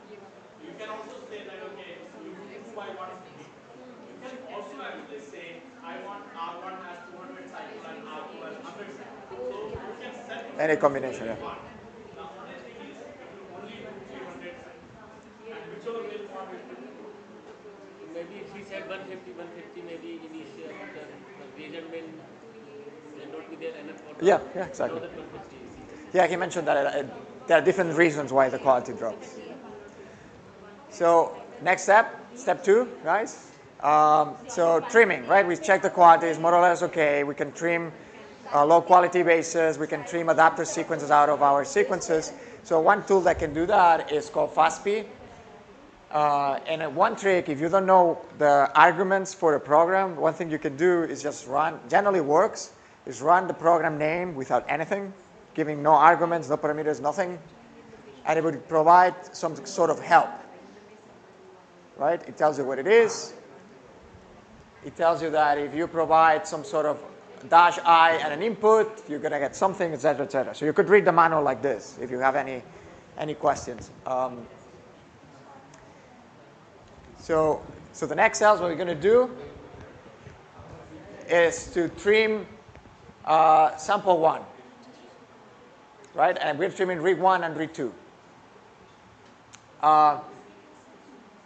Why I'm creating these variables? I'm doing it to make these more readable, right? So this command here is the same one as this one here, but it makes so long that it's hard to put it on the screen, and I thought maybe if I create variables, right? So I create a variable, the fastq variable, the fq here is storing the location for read 1. This is storing the location for read 2. And here I'm indicating the output, what I want it, and what name what I want to give it. So we are giving fastq files, right? We're going to produce fastq files too, without trim. So that's why I'm giving an output that indicates, oh, this has been trimmed, or somehow some indication that it's been trimmed, right? We are not modifying the original file. The original file stays as it is, and we're outputting something that is being trimmed. How do we define how much trimming it requires? Okay, that's a good question, saying how we define it. One thing is check the manual and look if there's a way to define it. So what I'm going to tell you is FastP is smart enough to figure out itself. So by using defaults, FastP does a good job. If you use Trimomatic, I think you need to be more specific and tweaking things. FastP trying to be a little bit smarter and do it by itself. It doesn't mean it's correct always, right? So always check it. But FastP, for example, all these tools generally have Illumina adapters in it, incorporated. They have some database or something, and they compare it. So if it finds it, it removes it. It checks the quality and says, oh, these bases are low quality, let me remove it to something reasonable. So Trimomatic is manual. So FastP is do it by automated. I mean, if you don't give, if you give 0 arguments to the software, just the input and the output, it does a pretty good job, yes. Think about it, all these programs, they already have defaults, right? If you say, oh, I want to remove anything that is quality scores below 20, you could input manually or check the default and see what is the default. Some of these programs already have defaults. So. All these commands are also available default. Yeah, they have. And in FastP, I recommend that you run it as it is. It's fine. I mean, if you see something weird, of course, you need to double check. So if you run this, it should trim, and it's fast. Well, I mean, we're giving it, there's a trick that I didn't mention. These files are not complete. They only have 100,000 reads. I don't know if you noticed. It doesn't have millions, so that's why it's going so fast.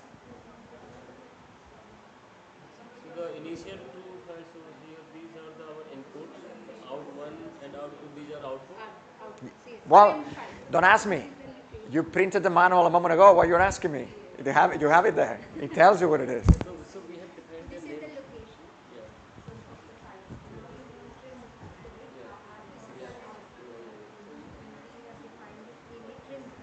And FastP is the automatic version. There we can define it. Yeah, there are parameters you can tweak them, definitely. But as default, FastP does a really good job. Trimmed file, yes. And trimming, it works, but if even alignment, get rid of things that are bad, right? So if you have do you remember that read that was repeated a lot of times? It was A, it's not going to align it anywhere. So even if the FastP doesn't remove it, the alignment process is going to take care of it.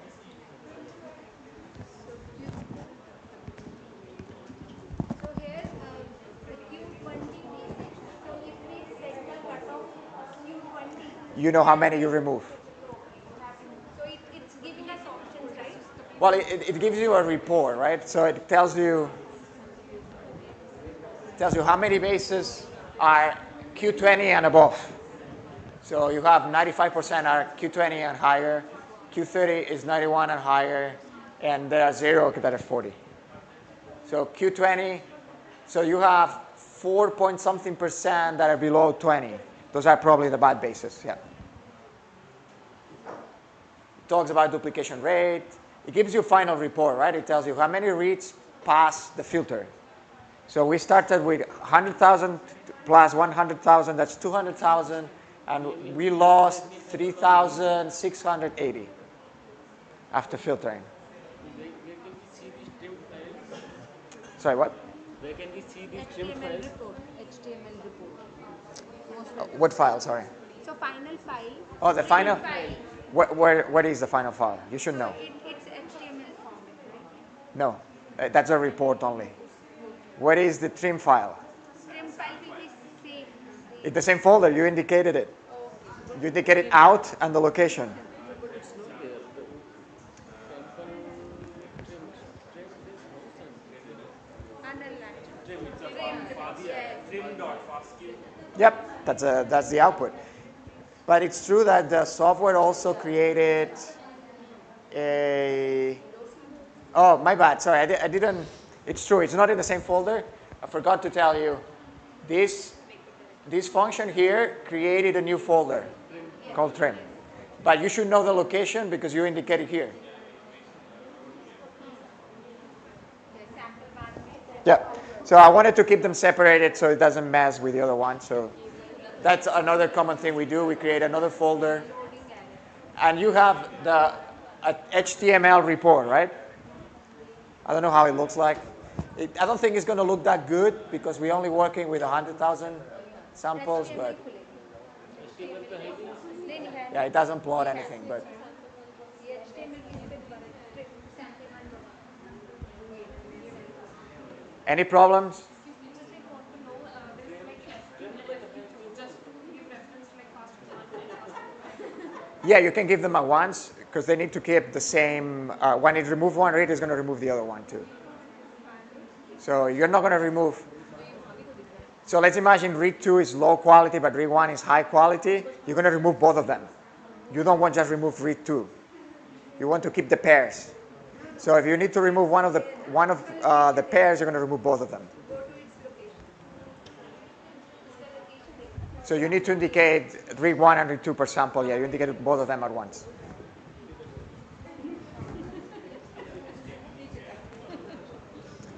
What is showing the sample one. And also it's a smart, right? And it creates two outputs. मैं जाके सीधा file पे जाता इसमें मेरे को वो है कि मुझे बताया जाए इस फाइनल के नाम पे कैसे वो सेव करें रिपोर्ट फाइनली हमें मिल रही है तो कैसे हमें report reference one location with sample one Okay, run for sample 2. Trim it.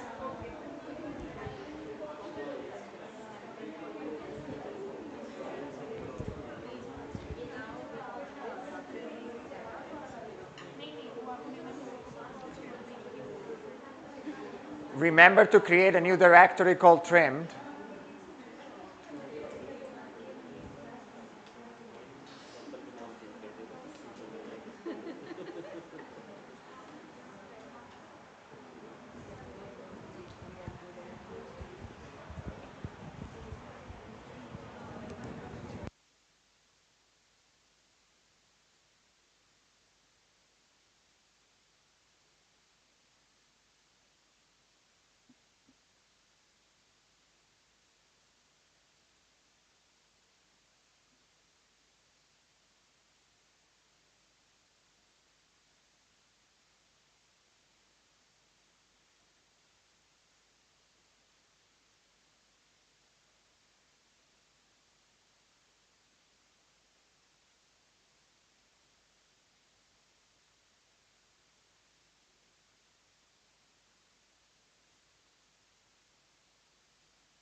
remember that symbol of number in front of a text line? That is not Jupyter Notebook title. That is, I'm telling you, this is a comment. I'm making a comment here that needs to take notes.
We have done the second sample.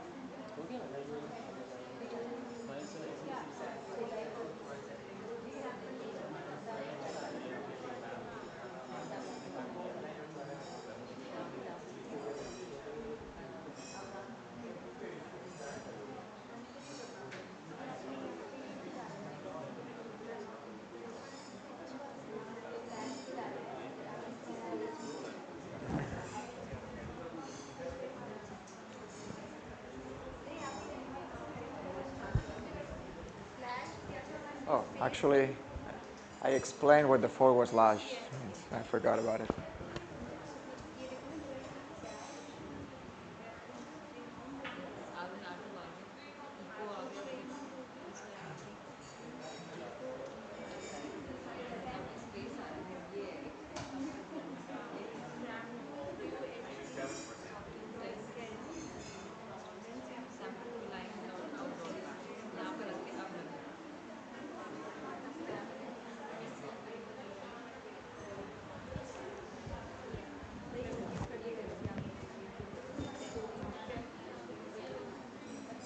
Then we inserted a head command.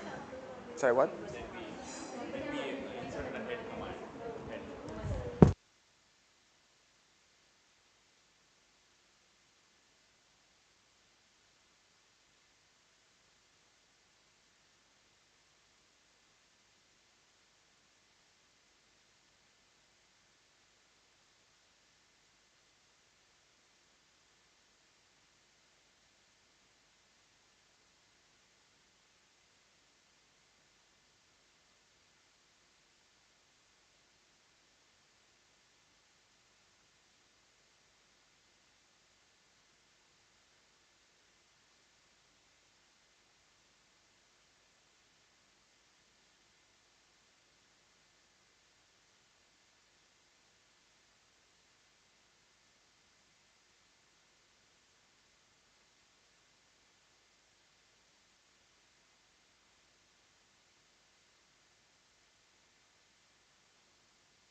Questions? No?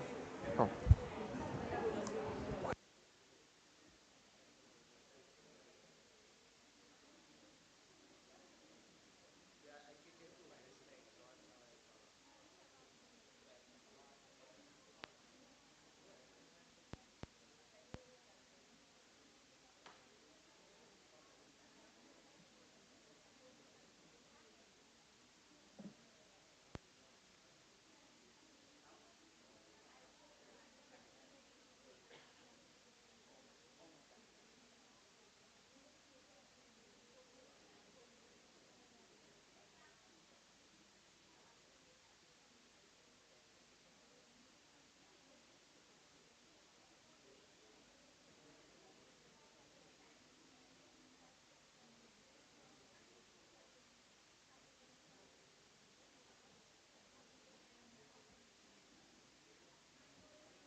have a flavored coffee in it. It's a nice place to grow bacteria.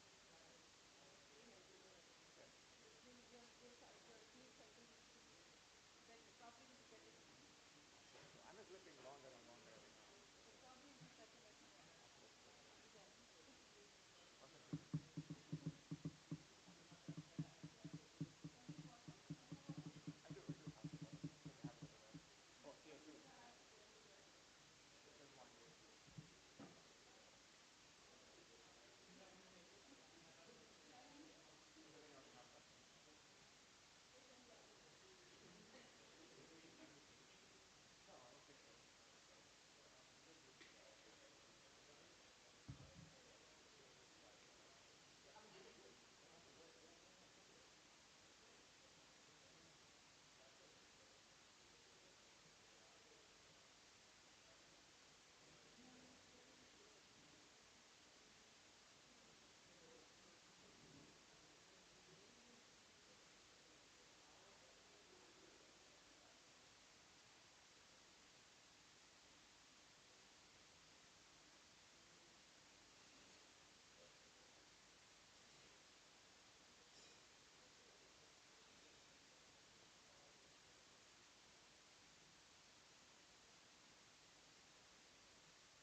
Okay, sure.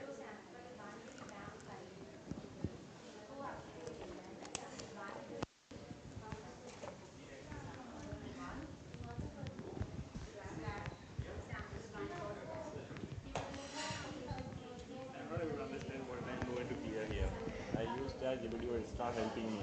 It's There's, angry. there's a mistake here. I don't. Okay, can you go up? Uh, so you're having issues now here. So it doesn't make any sense. And I'm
So we're back. Did everybody finish the whole notebook?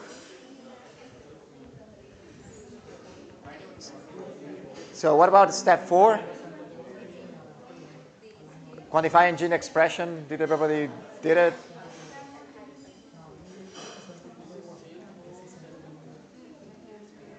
What about fixing the typo in those commands? Any issues fixing the typo? No? That's good. So now we have GPS is a string type software. Yes. So what we do? Read it. Accept quantitative. Yeah.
Issues here?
Did everybody solve the issue with the typo?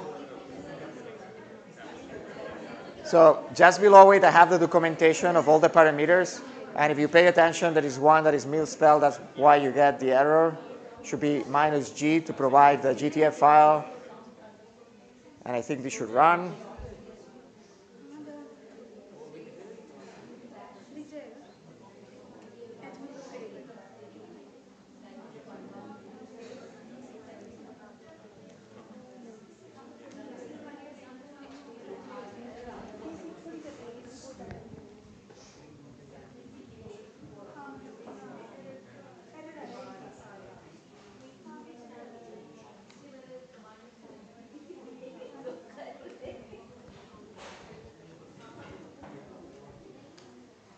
So while it's running, I'll explain this. So, oh, come on.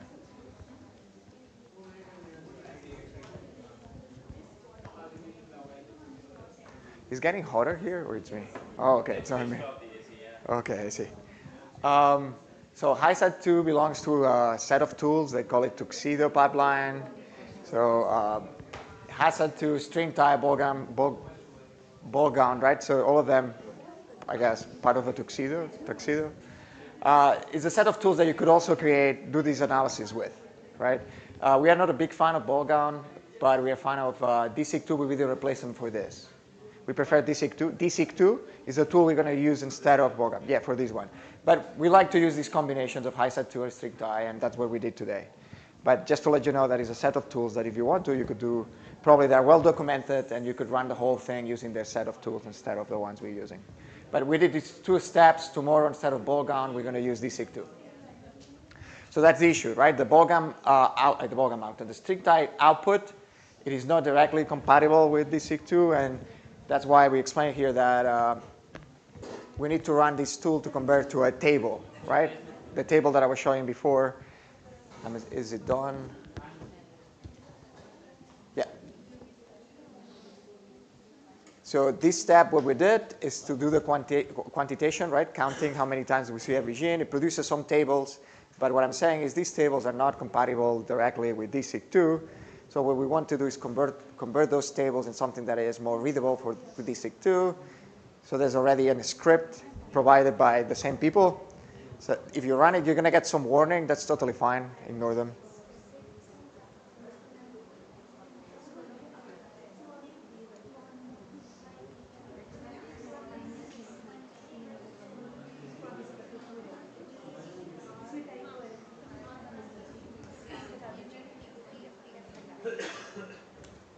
Did everybody reach this step? Okay. So if you reach this step, you create it with this command. You make a directory called DSeq2. Inside of that directory or folder, you're going to have those 2 files, right? Open them, and you will see how they look like, especially the gene count. So this is the count matrix we were talking about. Each line is a gene. We have a column for each sample, and we have the counts, how many times we see that gene. I know the name of the gene may sound weird to you. Can I mess? Yeah, okay.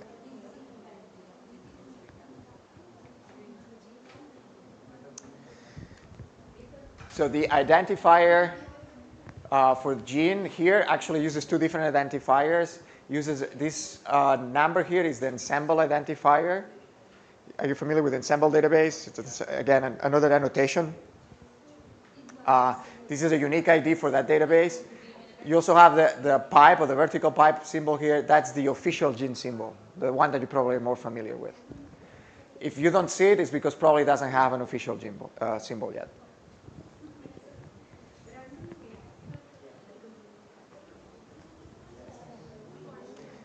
You're going to see a lot of zeros. That's normal. We provided a tiny file, so it's not going to find everything. But if you scroll down, you're going to see, for whatever reason, we have a good count for this gene. That's good.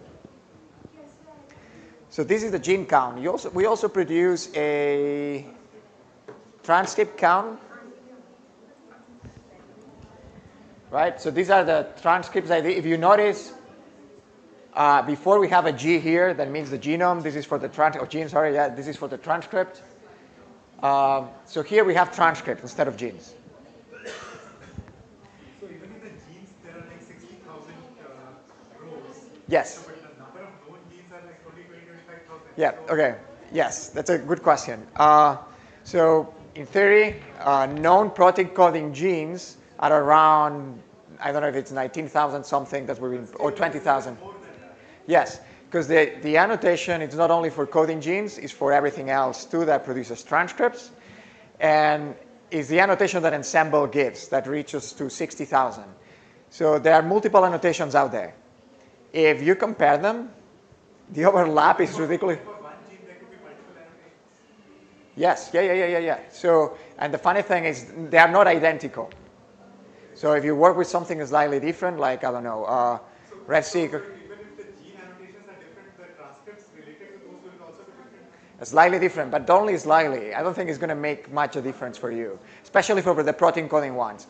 But there's some paper out there that compare 3 annotations, and you're going to see if you look for a streak overlap, there's barely any overlap. Like there's always some bases off or coding changing, or they don't consider a transcript being a real transcript, or exon is not present in that transcript. There's differences like that, a lot of them. I wish, I may look for it tonight and see if I can show it tomorrow. There's a plot where they try to compare how much overlap are between annotations. I mean, they're talking about a streak annotations comparison, right, or full overlap, and it's not that great. I mean, one of them one has 60,000. I've seen one that has over 100,000. So you already have 40,000 and features that are not present in one and present in the other.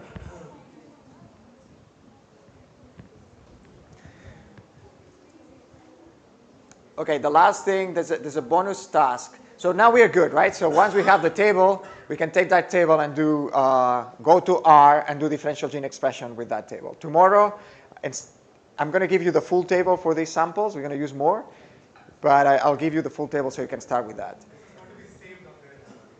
It's already there, yeah. And it's going to be saved for tomorrow. Safe. Oh, we're not going to use this count table. We're going to use the full table with the full files that are already pre-processed. There is one step that if you want, you can do it. There's a tool that is called multi-QC. If you use full-size FASTQs and everything, and you align them and all that, it's pretty cool in the sense that it would read your folder structure, and it would find every report that it could. So it would look for HiSite2 report, it would look for FastQC reports, and summarize them for you in a single HTML file. So you don't have to open multiple of those.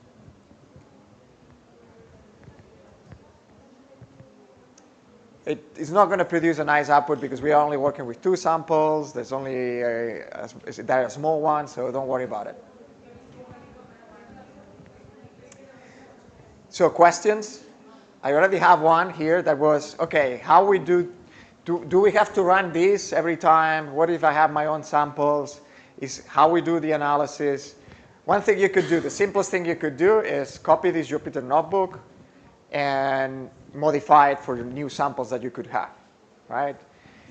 It can be annoying when you have 20 samples, right? If you need to copy everything 20 times and run it for 20 times, every step 20 times, it gets slow.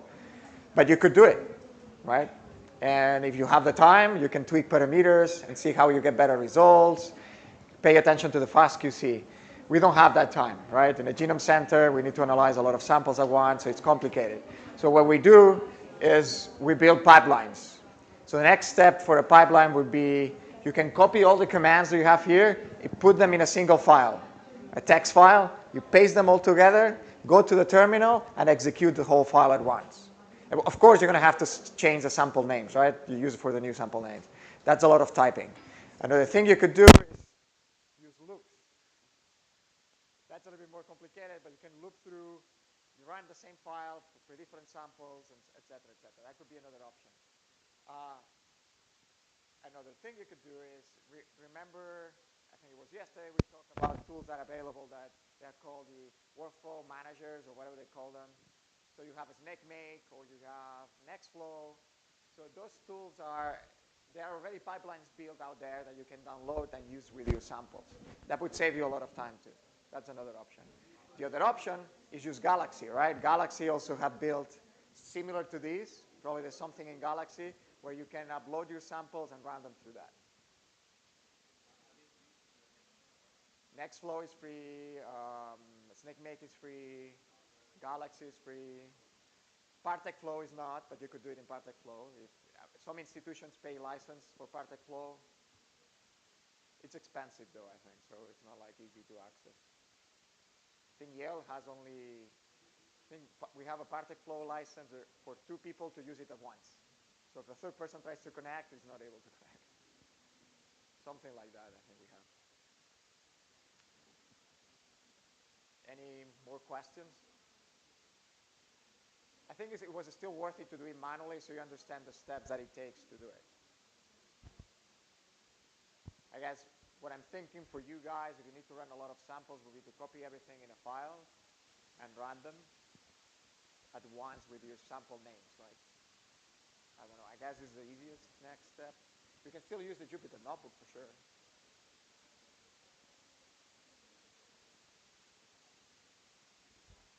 Any questions? We have 15 minutes. There is another Jupyter Notebook here that I want to show you.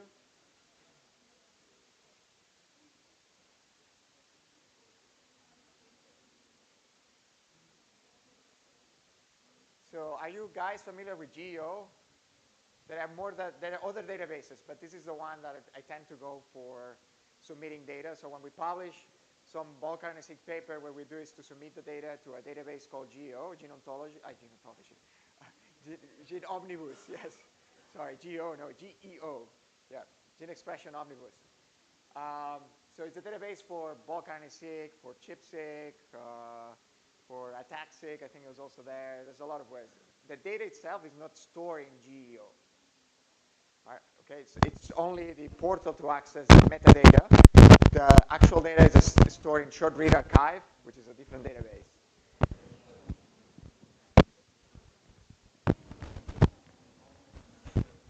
If you want to download data from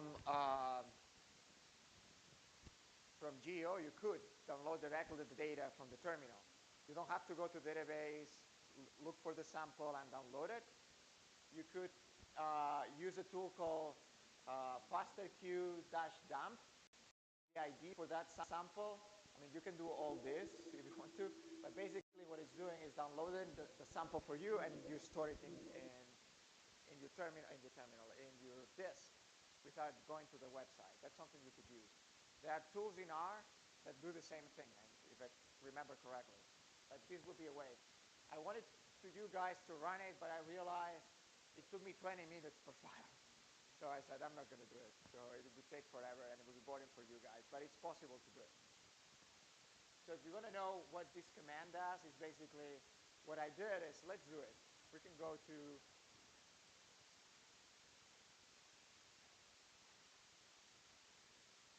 So I went to this sample, right? This set of samples. This is a record from GEO, right? From a paper called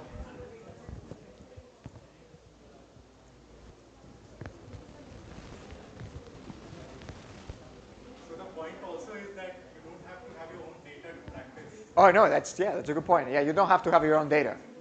Actually, the data we're using tomorrow comes from GEO. It's not even a paper that we publish. You don't have an excuse that you don't have any data, so you can't learn. Yeah. That's another question. And actually, there's I don't remember the name now. There are databases that already process the samples for you. You can download the data metrics directly from those places. So you get the counts. You can practice DSeq2 with the counts directly without doing the process we did today. So what I did is I came here, right? It tells you this is the metadata for this paper called Identification of 5 Cytotoxicity-Related Genes Involved in the Progression of Breast Cancer. It tells you the summary of the experiment they did. It sounded good to me as a good example. And if you go to SRA run selector, it's going to show you all the samples used in this paper. Are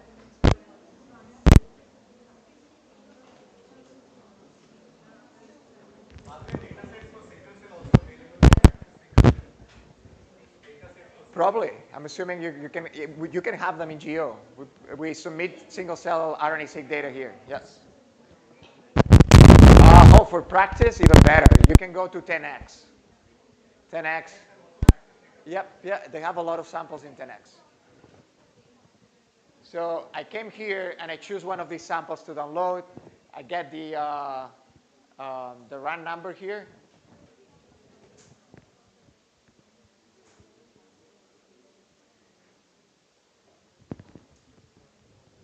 And I paste it, right? So this is the sample that I wanted to download. So I use this tool to download it.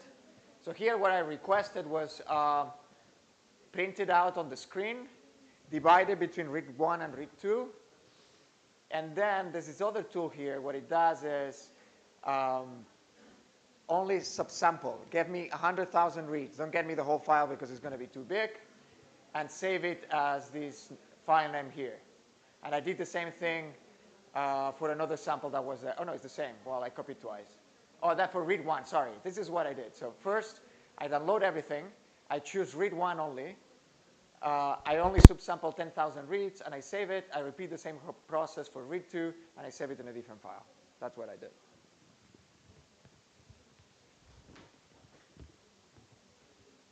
So those are the two files that you have here.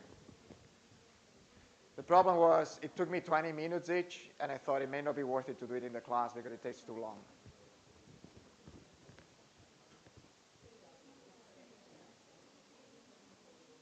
So if you want to practice, you have 2 more samples that you can run a Jupyter notebook, align them, trimming, you can do everything. So that would be one way we said, right? So if you have new samples, we do have new samples, you could repeat the process inside of the Jupyter notebook. You could duplicate it, change the name, or copy and paste it if you want in here and run it.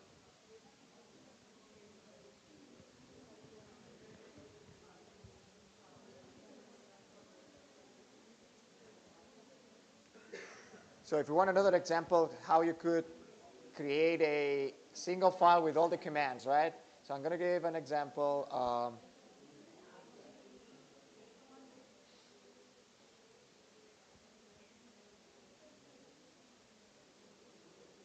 So let's do it differently.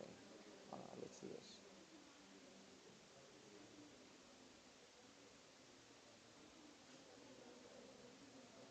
Oh.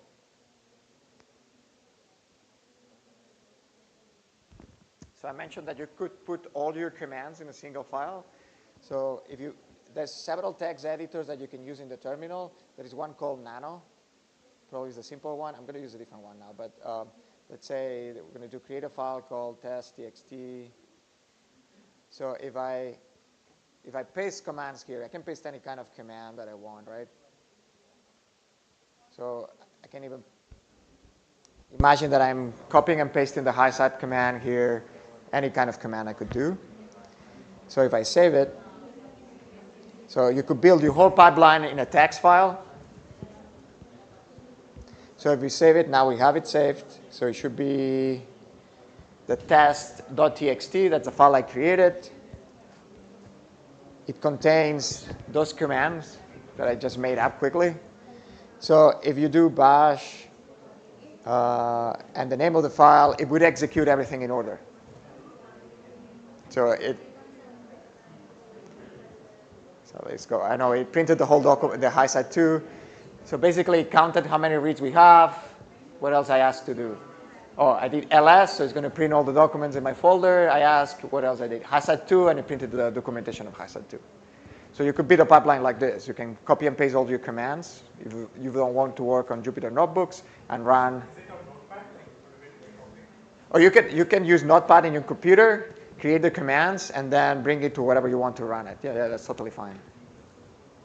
The easiest, if you work in the terminal, the easiest text editor is called Nano. Nano. So Nano is probably easier to run, and if you can, again, create your document. I don't know. I'm creating a different one now. So there is the quick menu down there. It tells you the things you can do when you finish. Say, OK, I'm done with the document. I do Control-X. Tell you want to save the file, and you say yes. You can type the file name. I'm going to call it test2. example like this. Now we should have a test2 file, and you can execute it. When you have a lot of samples, this is impractical too. You need to create some sort of pipeline better than this. And then, again, Galaxy, Partec Flow, SnakeMake. Nextflow is really cool.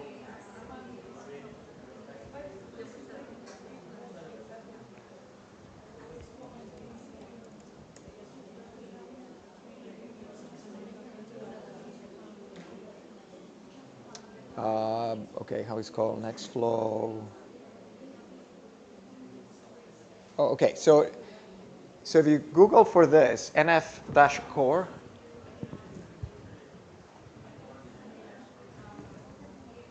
so this is some sort of database of Nextflow pipelines.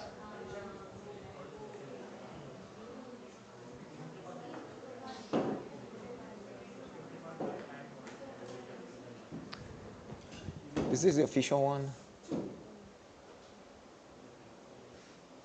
Okay, and all those are pipelines. Is it free to use? Yep. So you can download pipelines. Some of them are well maintained, or there's not that much. Right? You always need to be careful with this. Some of them run well in some systems. So there are popular pipelines. Those popular pipelines are going to be better maintained than others. Okay, we can do a test. I don't know. Let's look for somatic. So here it seems there are two of them, right? Barium permutation, there's one that is called like this. SAREC.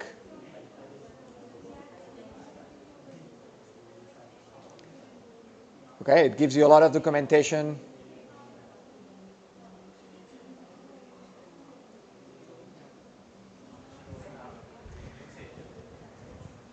Yep.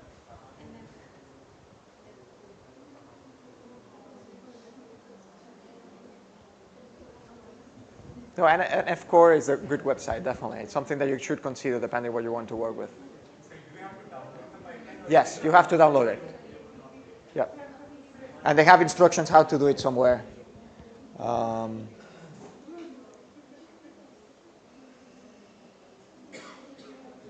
You need to download NF Core. You probably need to download first the tool to download it and how to run them. But yes, I mean, check the documentation. And don't do this that often. Does it require a lot of computational space, or is it like? No, like any other pipeline.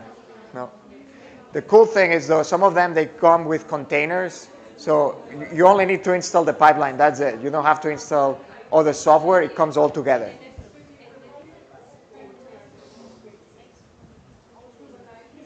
Any easy to use an NFlow pipeline over making your own script that No, you can make your own. I mean, I wondered because we create our own pipelines. I mean, some of them are quite complex. It would save you time because some of them are really convoluted or do a lot of things. So instead of you typing everything, you can use one of the already pre-published ones.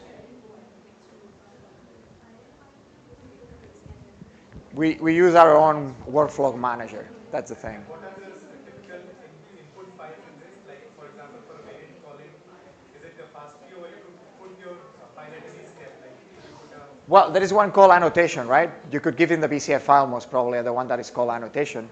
I'm assuming this one would start with FASTQ files.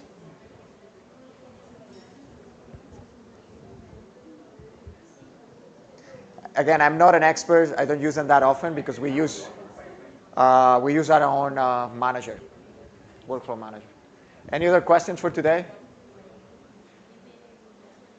If you want to keep practicing, you can use the other two samples.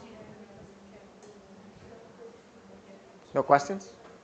Again, if you have questions tonight, you couldn't sleep because you have something in your mind, shoot us an email, and we try to answer them tomorrow. And if you have time, you can do the homework that we had for you before we start the course.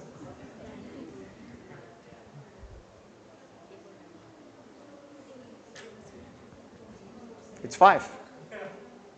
Just on time.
I know you had a long day today, but we'll be discussing about variant calling on Thursday and Friday. But just to briefly introduce about the steps when you had your wet lab.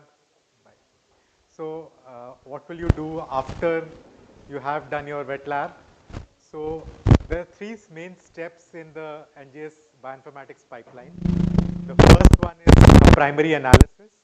So what is a primary analysis? Depending upon your sequence specific formats, you will get a raw sequence file. For example, in Illumina sequencer, you got what is known as a BCF file, and that will be converted to a FASTQ file.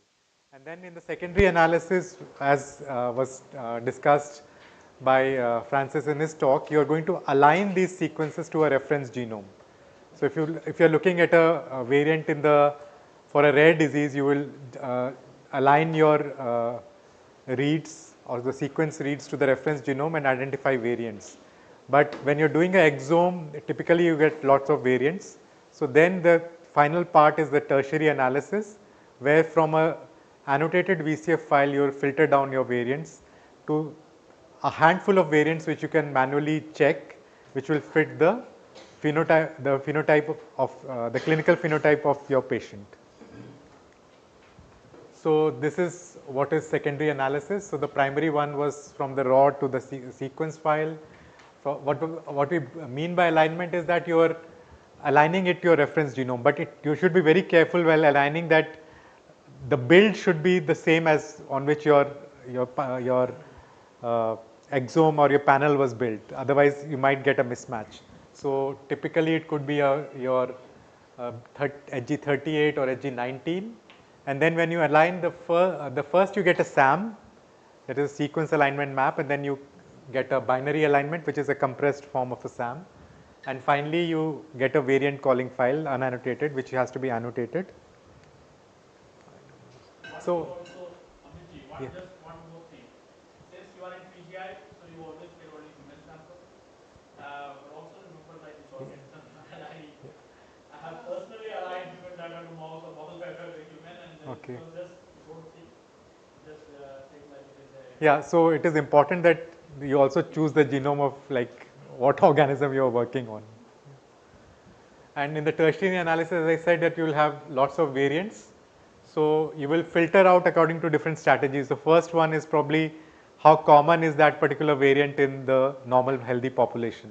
So the more common a variant in the population, the less likely that it is going to be a pathogenic or a likely pathogenic variant. So, but the problem is that you don't have population databases for all populations. So mainly the databases where you have got database of genomic variation in healthy individuals, supposedly healthy, because they are not actually healthy. They were having like chronic lifestyle diseases like hypertension or diabetes, and these were sequenced, and their genome or exome is available.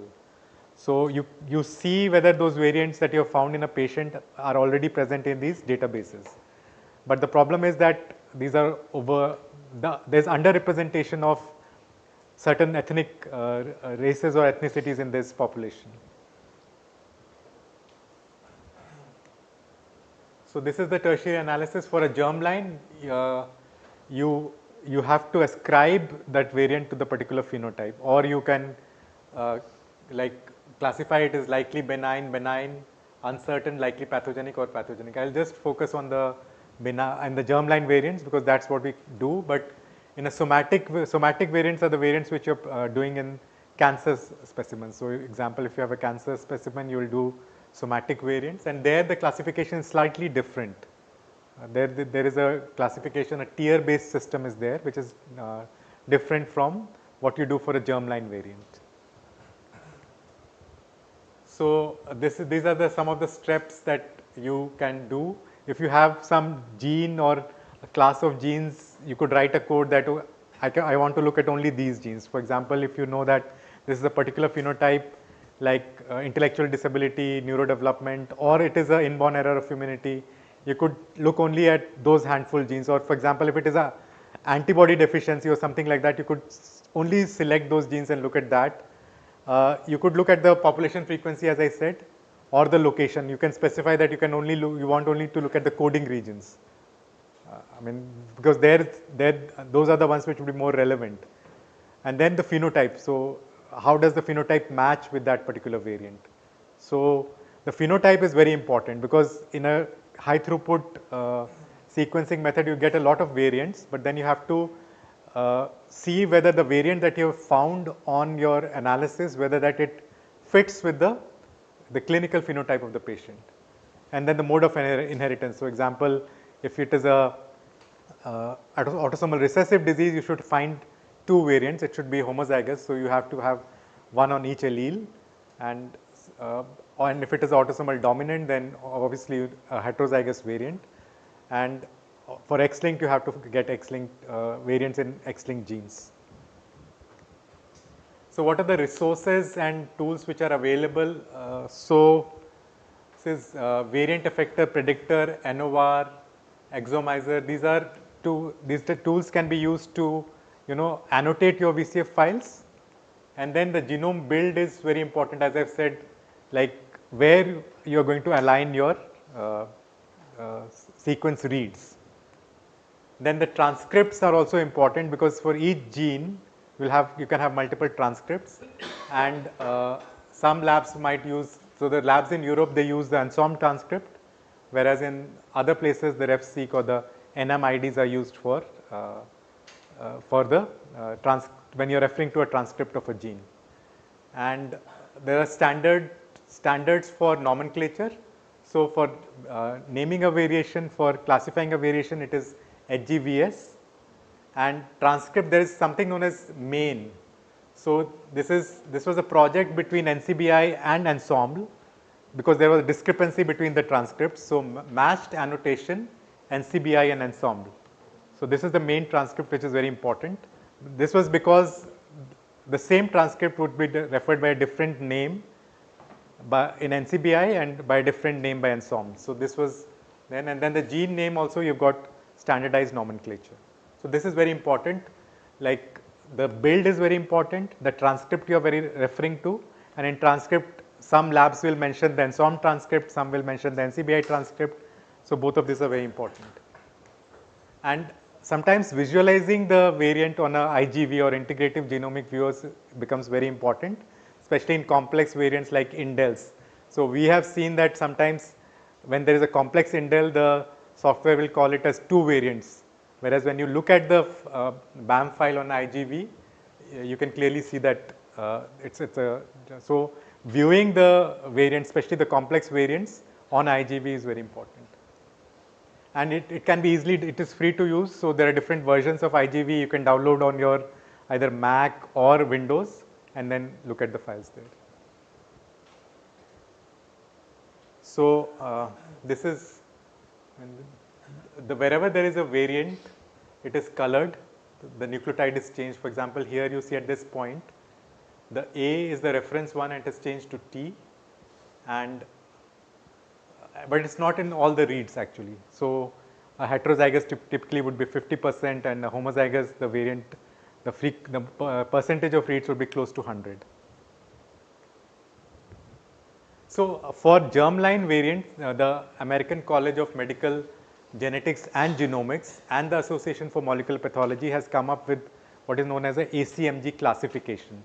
So, and based on this classification, you can classify variants right from benign, likely benign to likely pathogenic and pathogenic. So, and there are different criteria by which these variants are classified. So, for example, there are different levels. So the first important is the population data. So if that particular variant is present in a very high frequency in normal population, then the likelihood of its being likely pathogenic or pathogenic becomes very low. Whereas if that variant is rare in a population, then it is more likely to be associated with and if it is also consistent with the phenotype of a disease, then it's more likely to be associated with that disease. Then there are computational and prediction tools. What do they predict about the effect of that variant, either on the protein function, protein stability, or if it is binding to some other protein, how is it affecting that? and there are different tools which are available to do. Some are what known as meta tools, where you combine a lot of tools into one, or they could be standalone. For example, SIFT, Polyfen, they are standalone, but there are other tools which combine scores from different prediction tools and give a score. So both of those kinds of tools are available. And then there is functional data. Functional data means that someone has already done had that variant in a patient or in a or they created that in a cell line or something and looked at the function, what that variant is doing to the function of that of the protein encoded by that gene. And a functional data is always very good to have, because it then tells you that this variant is actually producing a pathogenic effect or a lethal effect on the proteins, either the quantity of the protein or the function of the protein. Then segregation data, for example, if you have a family and where multiple individuals are there and the variant is segregating only in the affected, and the ones which are affected are either carriers or in a context of autosomal recessive disease, then also it's a positive sign that it could be a pathogenic variant. Sorry.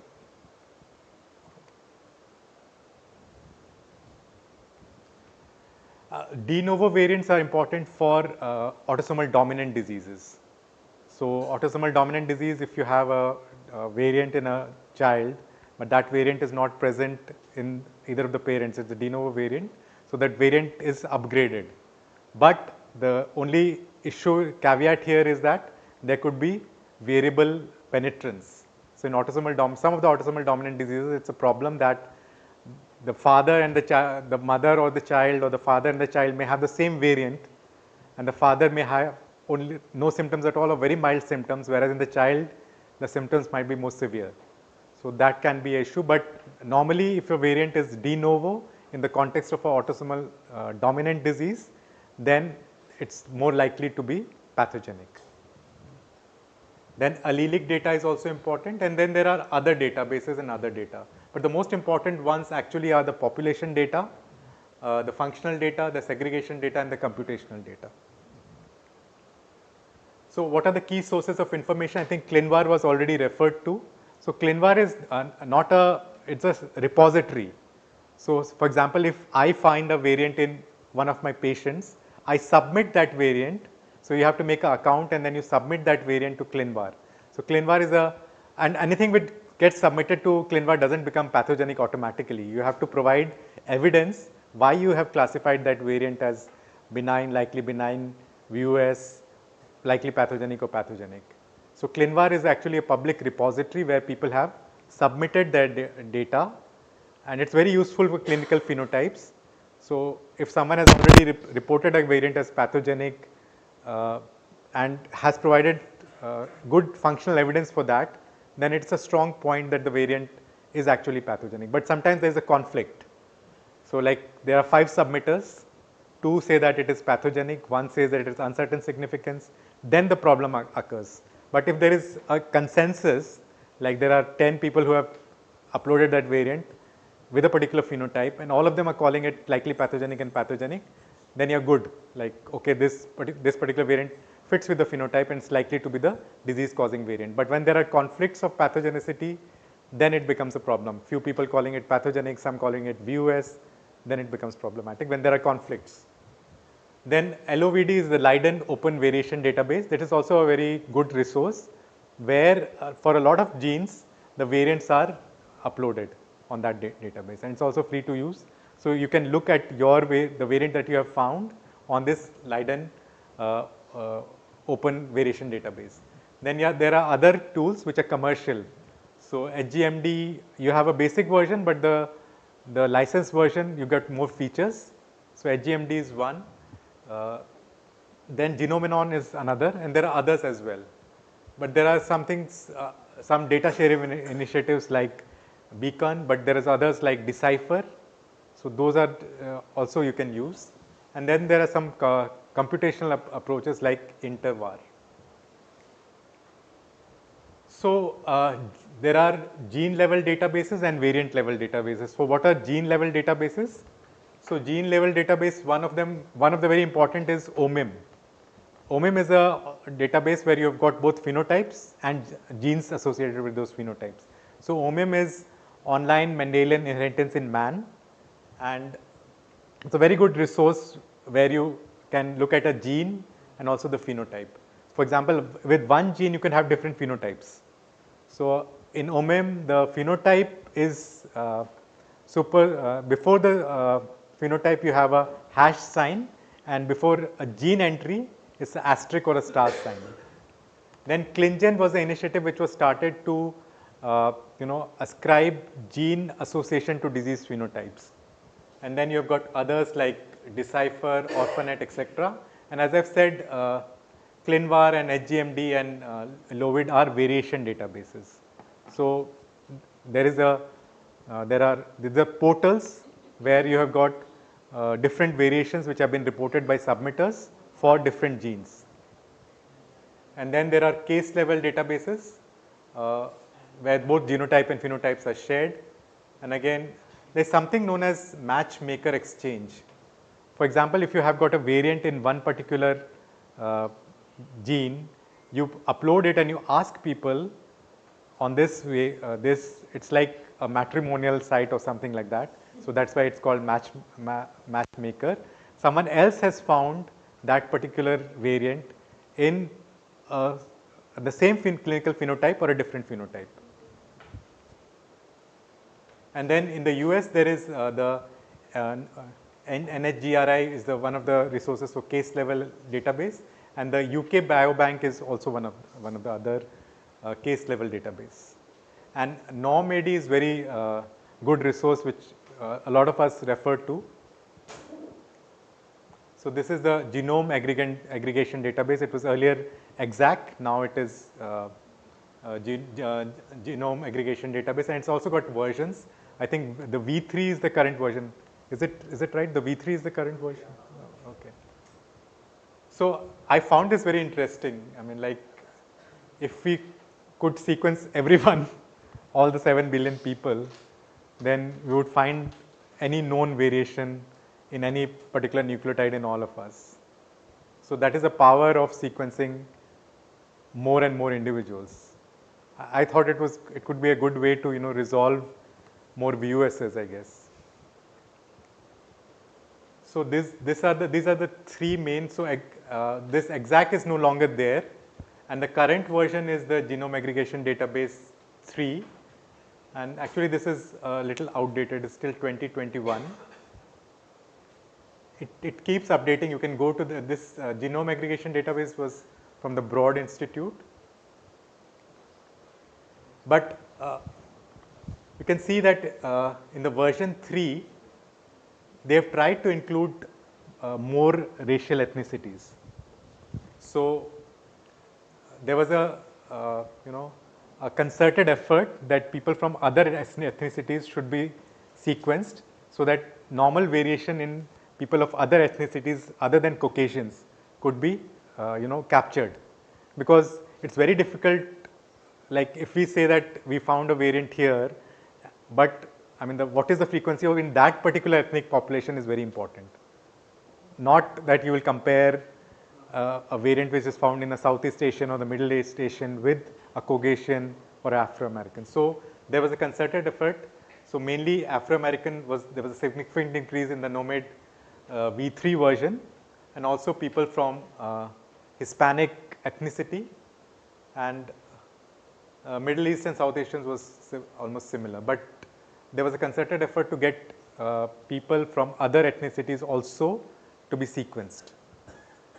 And in terms of India, we have got now 10,000 Indian healthy individuals from different parts of the country.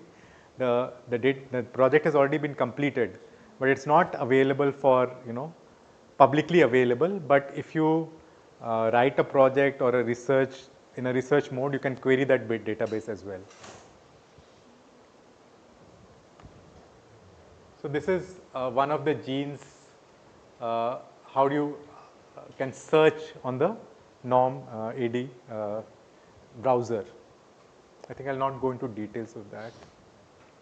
Skip this. So the ClinGen is a very important resource, and that defines the clinical relevance of genes and variants which are for use in precision medicine and research. So, the ClinGen was developed as a semi-quantitative framework to assess the strength of evidence for role of gene in disease. For example, if you find a new gene for a particular phenotype, so what are the how can you ascribe that gene to that phenotype? You should have some framework or evidence to say that this gene, this particular gene which you have, a new gene which you have found for a particular phenotype is causal for that phenotype. So, they made an evidence-based framework for the as a clinical genome resource. For example, if you have sequenced a patient with a particular phenotype and you found a novel gene which has not been reported before, you can't just say that this is a new gene associated with the phenotype. You have to have a evidence-based framework to show that, and this was what was done by ClinGen. So, as I've said that the purpose of these two, the ClinVar and the ClinGen, is different. The ClinVar is a database for sharing variant level knowledge, so that if in a particular gene, if you have found a variant and you have classified that variant based on the evidence that you have as benign, likely benign, view as pathogenic or likely pathogenic, that is submitted in ClinVar, whereas ClinGen has a different purpose. ClinGen is for gene level information. So, it's for ascribing genes to particular disease phenotypes. So, this is a gene level database and this is a variant level database. Although in ClinGen also they have got now variants as well. I mean, they have got disease specific experts who classify variants as well. So, this was the criteria which is used for classifying, ascribing a particular gene to a phenotype. So, there are different points that for classification. I think I will not go into details of that. And ClinVar, as I said, ClinVar, how many of you have submitted variants to ClinVar? Okay, good. So, you routinely do that? Yeah, I submitted a lot of them. Yes. So, you do it in like sheets, like batches, and because like, yeah, because doing one will take so much time. So, No, we've done it by batches. okay, and who is responsible for that? I mean, like you do it, like, Well, that was and how frequently do you do that? Per week or like? No, we don't do it anymore. Why? Because that was part of the Univ genomics project that we had, Okay, where Gene Matcher was created and other tools were created. So part of our responsibilities was to submit everything that was produced in that project. okay. So it was part of that, but we are not responsible anymore. It's the investigator now. So the investigators do that now? Like, I'm assuming, but okay. So something that I don't follow up. Okay. So, the Leiden Open Variation Database is another database, so which you can use for variant level. And this human genome gene mutation database is also very useful when you want to look at variants. So, it has also got like a free version and a licensed version, and there are more features in the licensed version. For people with institutional ID, the free version is the free version you can access without any, but for the licensed version you have to pay a fee. So again, these are the annotation databases. The annotation tools I have said, you can use NOR, you can use web for annotation, annotating your VCF files. Cosmic database is for your cancer, somatic variants in cancer. ClinVar and HGMD is for germline variants, and for functional consequences, SIFT and polyphen, and then you have got this CAD scores as well. So these are some of the resources that you can use. I put the IDs, I mean the HGMD, OMIM, exact is no longer there, so it's NOM-AD. GTX is your gene expression portal, SIFT, polyphen, and then if you need want to look at the same genes in mice, orthologous or the similar genes in mice, the Jackson lab has got a very good resource. So I think I'll end here. But this is part of a talk where I looked at reanalysis of exome data as well. Thank you.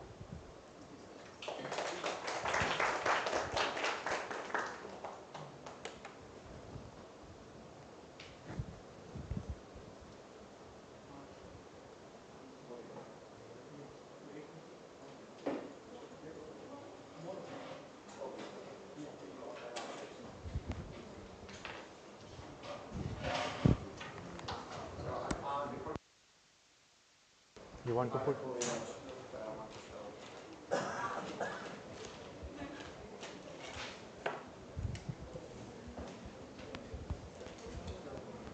So we are talking about different databases of annotations, and we're talking how much agreement or disagreement they have between them. There's a lot of disagreement. Well, there's a lot of strict disagreement. Lot of what? We'll see. I'll show you in a second. Okay. Yeah, yeah. Oh, I'm not going to give many details, but so we were talking about how much agreement there are between annotations. So it's not my slide. So this is a slide from actually the authors of CHESS, which is another type of annotation. So they were trying to show these are protein coding transcripts and how much strict overlap are between them. I don't remember how they define it. I think it was, based on the introns, the starting and ending positions of introns and all that. As you can see, there's not much overlap, right? Well, first there are more annotations in one annotation or one type of one of the annotations types, right? So some of them have more or have less. So starting with that, you're not going to have much overlap on those. So it's quite striking, right? I don't think you're going to go wrong using one or another, though. Where is this chess from? I never heard about this chess. I'm not even sure. I don't remember. I remember there was a striking, and I said, okay, let me store this slide because I thought it was really cool in the way they show it. Again, I don't remember either what it means, a precise match. I mean, they could be really strict, right? If one base is off, we call it's not a match, right? A base is not going to make a difference in your analysis. And not just that, actually there are one other issue which a lot of gene annotations have is how you define gene. So there are small peptides, there are many small peptides out there which are transcribed in genome. And there's one, I don't know how much is true, but somewhere I read that almost 92% of genome is So almost 92% of genome transcribed at some point in some cell based on the sequencing data. How much that is correct is we can debate about it. Oh, okay. So basically, almost like 92% of genome is transcribed at some point in the cell fate somewhere, some condition. That means most of the genomes are transcribed in. Now, when you define a gene, so as a molecular biologist, the first thing when you think about gene, you think like it is a hard line, like it is like boundary of Chandigarh. You know that it starts from here and here, and there is a survey stone is there which says that welcome to Chandigarh and goodbye to Chandigarh. That is not true. The more and more you actually look into the bioinformatics space, this is a very fluid area. The way they are defining genes, and it's actually a lot of assumptions are there, and based on that, they are just all the models that predict. So because a lot of these things are not either based on transcriptome data also. The genes, what they are talking about, whether this is a gene or transcript or all these things, are not often supported by, or even sometimes supported by some random sequencing projects, things like that, but not always completely supported in that way. And start and end of the genes are not properly supported. So all this one, which is prediction models, for gene prediction models, they rely on certain assumptions. And one of the things that confound this is how you deal with small peptides. So they say, okay, if you have, say, 40 peptide, small peptide of a transcript that can create a 40 amino acid peptide, I will consider that as a coding gene. And then that means now you will inflate this whole data into 100,000 genes because those peptides are also now coming under the gene. But some people will say, no, I will not actually consider that anything less than 200 amino acid will not be considered as gene. So there is a huge underway assumption is there based on which the gene numbers actually are defined based on model. Now, in bioinformatics, there is nothing called as right or absolute right. Okay. So for most of the main genes, like there will be always agreement, like what Francis was showing, around 23,000 to 30,000 genes will be agreed upon by every single database. And after that, whatever left is something that you can always debate about. The question is, are we actually, do we have any kind of biological insight to make sense out of those genes which are predicted by one database versus other? In fact, the truth is that even we are not able to make sense out of 30,000 genes, then those extra, no. So that means like we are fine with using any of these databases, but the only requirement is we need to write that when you are publishing your paper or when you are actually giving a talk or anything, like you need to actually say, I have used this particular database, this particular reference or the build of this database, and based on this, my results is this. So, so your analysis is actually, analysis when you are doing, that actually needs two things. One, the database, the complete reference of the database, its build, and the complete reference of the version of the softwares and its dependencies. The moment you have all these things, because again, the moment your analysis software, it changes its version, you will see a small change in the in your results. And sometime actually, like if you are doing like a functional analysis where the Go terms database is getting curated, and if you do something 1 year after, and you will see a completely different result. So till the time you are clear about your references, what kind of reference genome you are using, which database you are using, which version of software you are using, and properly put that in your method section so that any result that you are publishing is true under those circumstances or those under those, thing. And then if you change something, there will be a small changes. But again, there is another aspect of it. Any biologically significant changes, you should see irrespective of your, the smaller ones, that are the one which actually, comes and goes in case of you are changing your software. So those are the two things. Always please be aware of what build you are using, what references you are, version of software you are using, document it, write in your method section, in your thesis, say like this is what I did. So somebody else want to reproduce your results. And Francis has shown the Conda environment, containers, Dockers. So Dockers also help you to share your codes and along with the version control. So that means somebody else can replicate your analysis. So those kind of things are actually part of a good practice with the bioinformatics. And always write code clearly, document it, file name should be explicit. Even like when we are doing R, we are doing, so when what the objects what you are saving there, give them names that you can actually recognize later on what those names are. So some of these are the good practices. Comment it out, like add as much as comment possible, because you are also sharing some of this to codes with somebody else who wants to verify that what you did is right. So that is something that you need to be aware of. Okay. So don't worry about what number of the what is the true number of the genes. Nobody knows. That is the reality. But we definitely know that we have some 23,000 to 30,000 gene in human genome, and beyond that we can debate.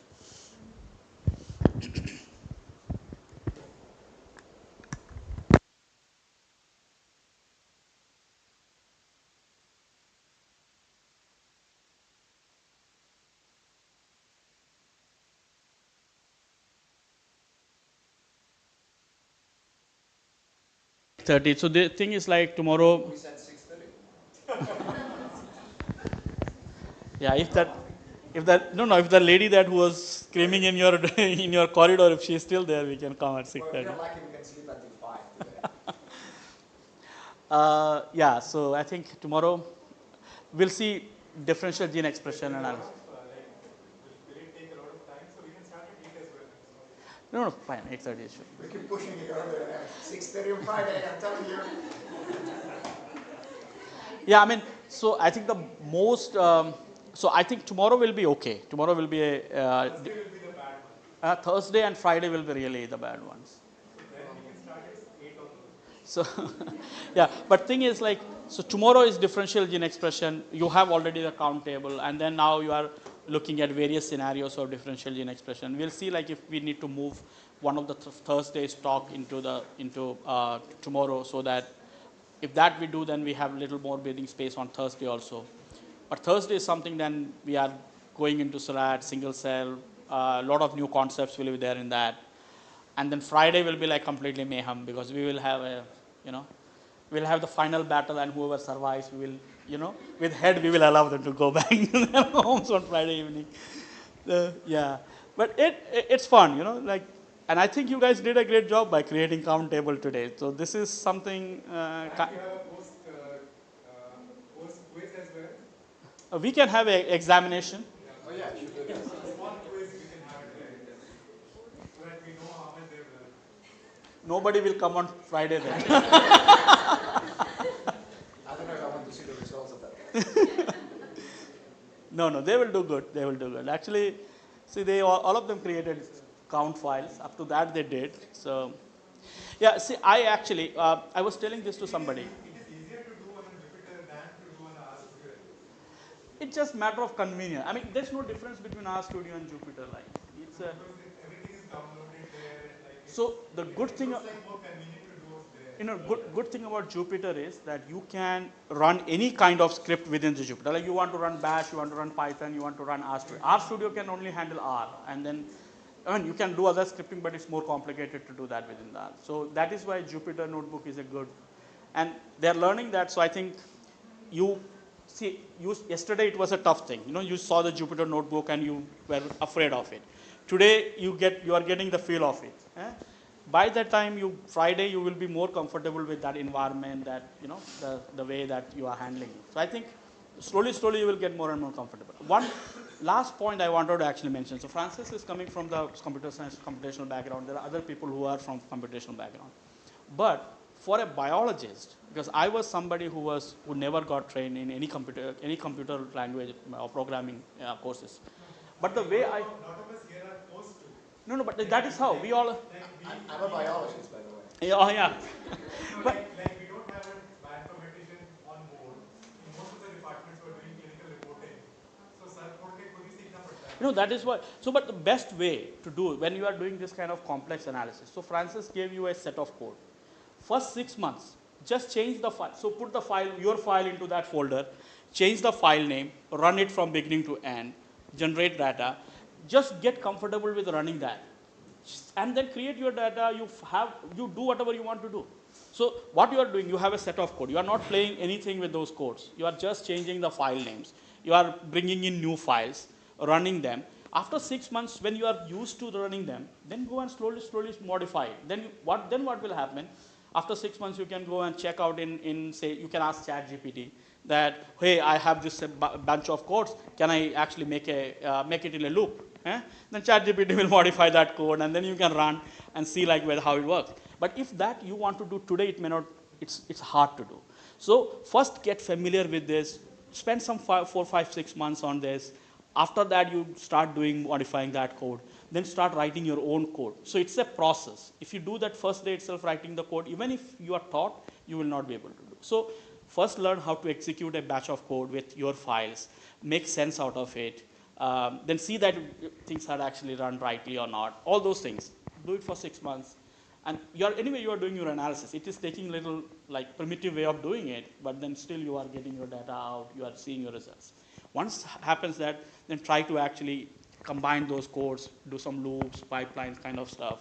Then you saw enough core, start running some enough core pipelines and see if you can run them, because now you have a feel of running some codes.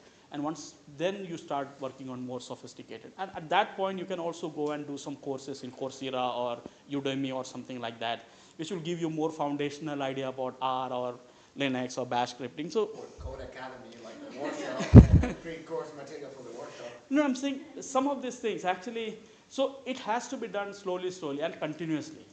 And this is not going to happen in a day, especially for biologists and especially for people who are already in lab or who are already master students. So what happens for them is you don't have that much time to put hours on this.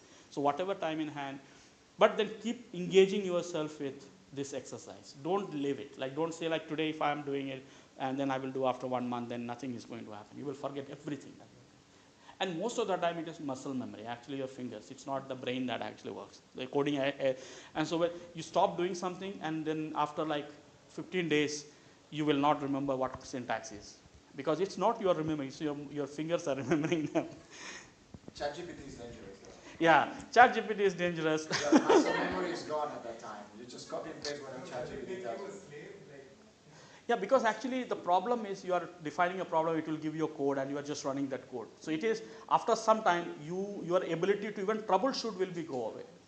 You are not even, nowadays a lot of people what they are doing, they will run a code and if some error happens, they will copy that code and put it to ChatGPT and post a debug it.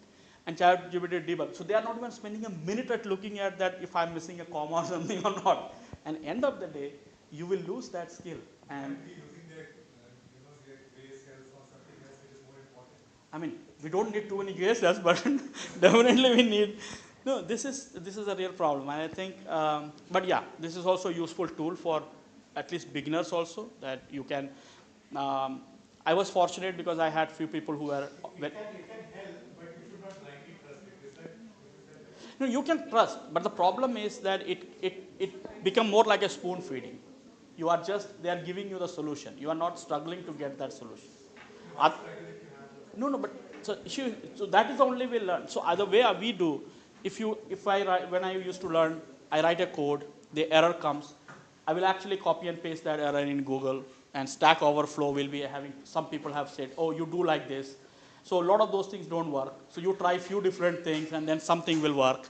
So every time you are interacting with that code, you are learning something. Okay. And one more thing actually, which for my personal experience, I learned. Teach somebody. Whatever you learn, teach it. Teach somebody else. One person. You will learn by doing that because a lot of things that you haven't thought about when you were doing it, you will think when you are saying to that person like, okay, hey, and then this person will ask, oh, why you have to do like that, and then you will think, and then you will actually try to figure out. So teach somebody, so one of your colleague who is not in the workshop, and that will help you to learn all these concepts. So reinforce this. Keep doing, teach somebody, and then try to troubleshoot, and then, and it's possible. Believe me, 5 days, today, I have seen you people who are more comfortable than yesterday. And then as day progress, I believe like by Friday, you will be really comfortable with Jupyter environment. At least if you are not ready to write your own code, but you will be definitely be able to execute the codes, and then you will be able to do the analysis. So that is what, but just keep touch of it, don't leave it. Okay. Okay. So see you all tomorrow. Is there anything else, Francis? Okay. So let's meet tomorrow 8:30, and then we'll start from day. Tomorrow is one of the most important day for RNA-seq. Yeah, because that's where a lot of conceptual information is there. No. So Francis is going to start with bulk sequencing, but single variant analysis, multivariant analysis, and all, like how you incorporate models and how you do various things in that. So a lot of things. Basically, that is the backbone for the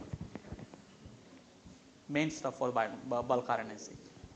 Yeah, and up to this portion, like alignment and all this, count data generally not, but before count data, this is something you need to do for everything, irrespective of whatever technique you are doing. You do FastQC, you do the alignment, you do the trimming, all these things are done for everything. So it's something you have to do for, even if it is epigenetics, it is variant, anything that you have to do that. Okay, chalo. Anyway, have a nice rest of the day. See you tomorrow.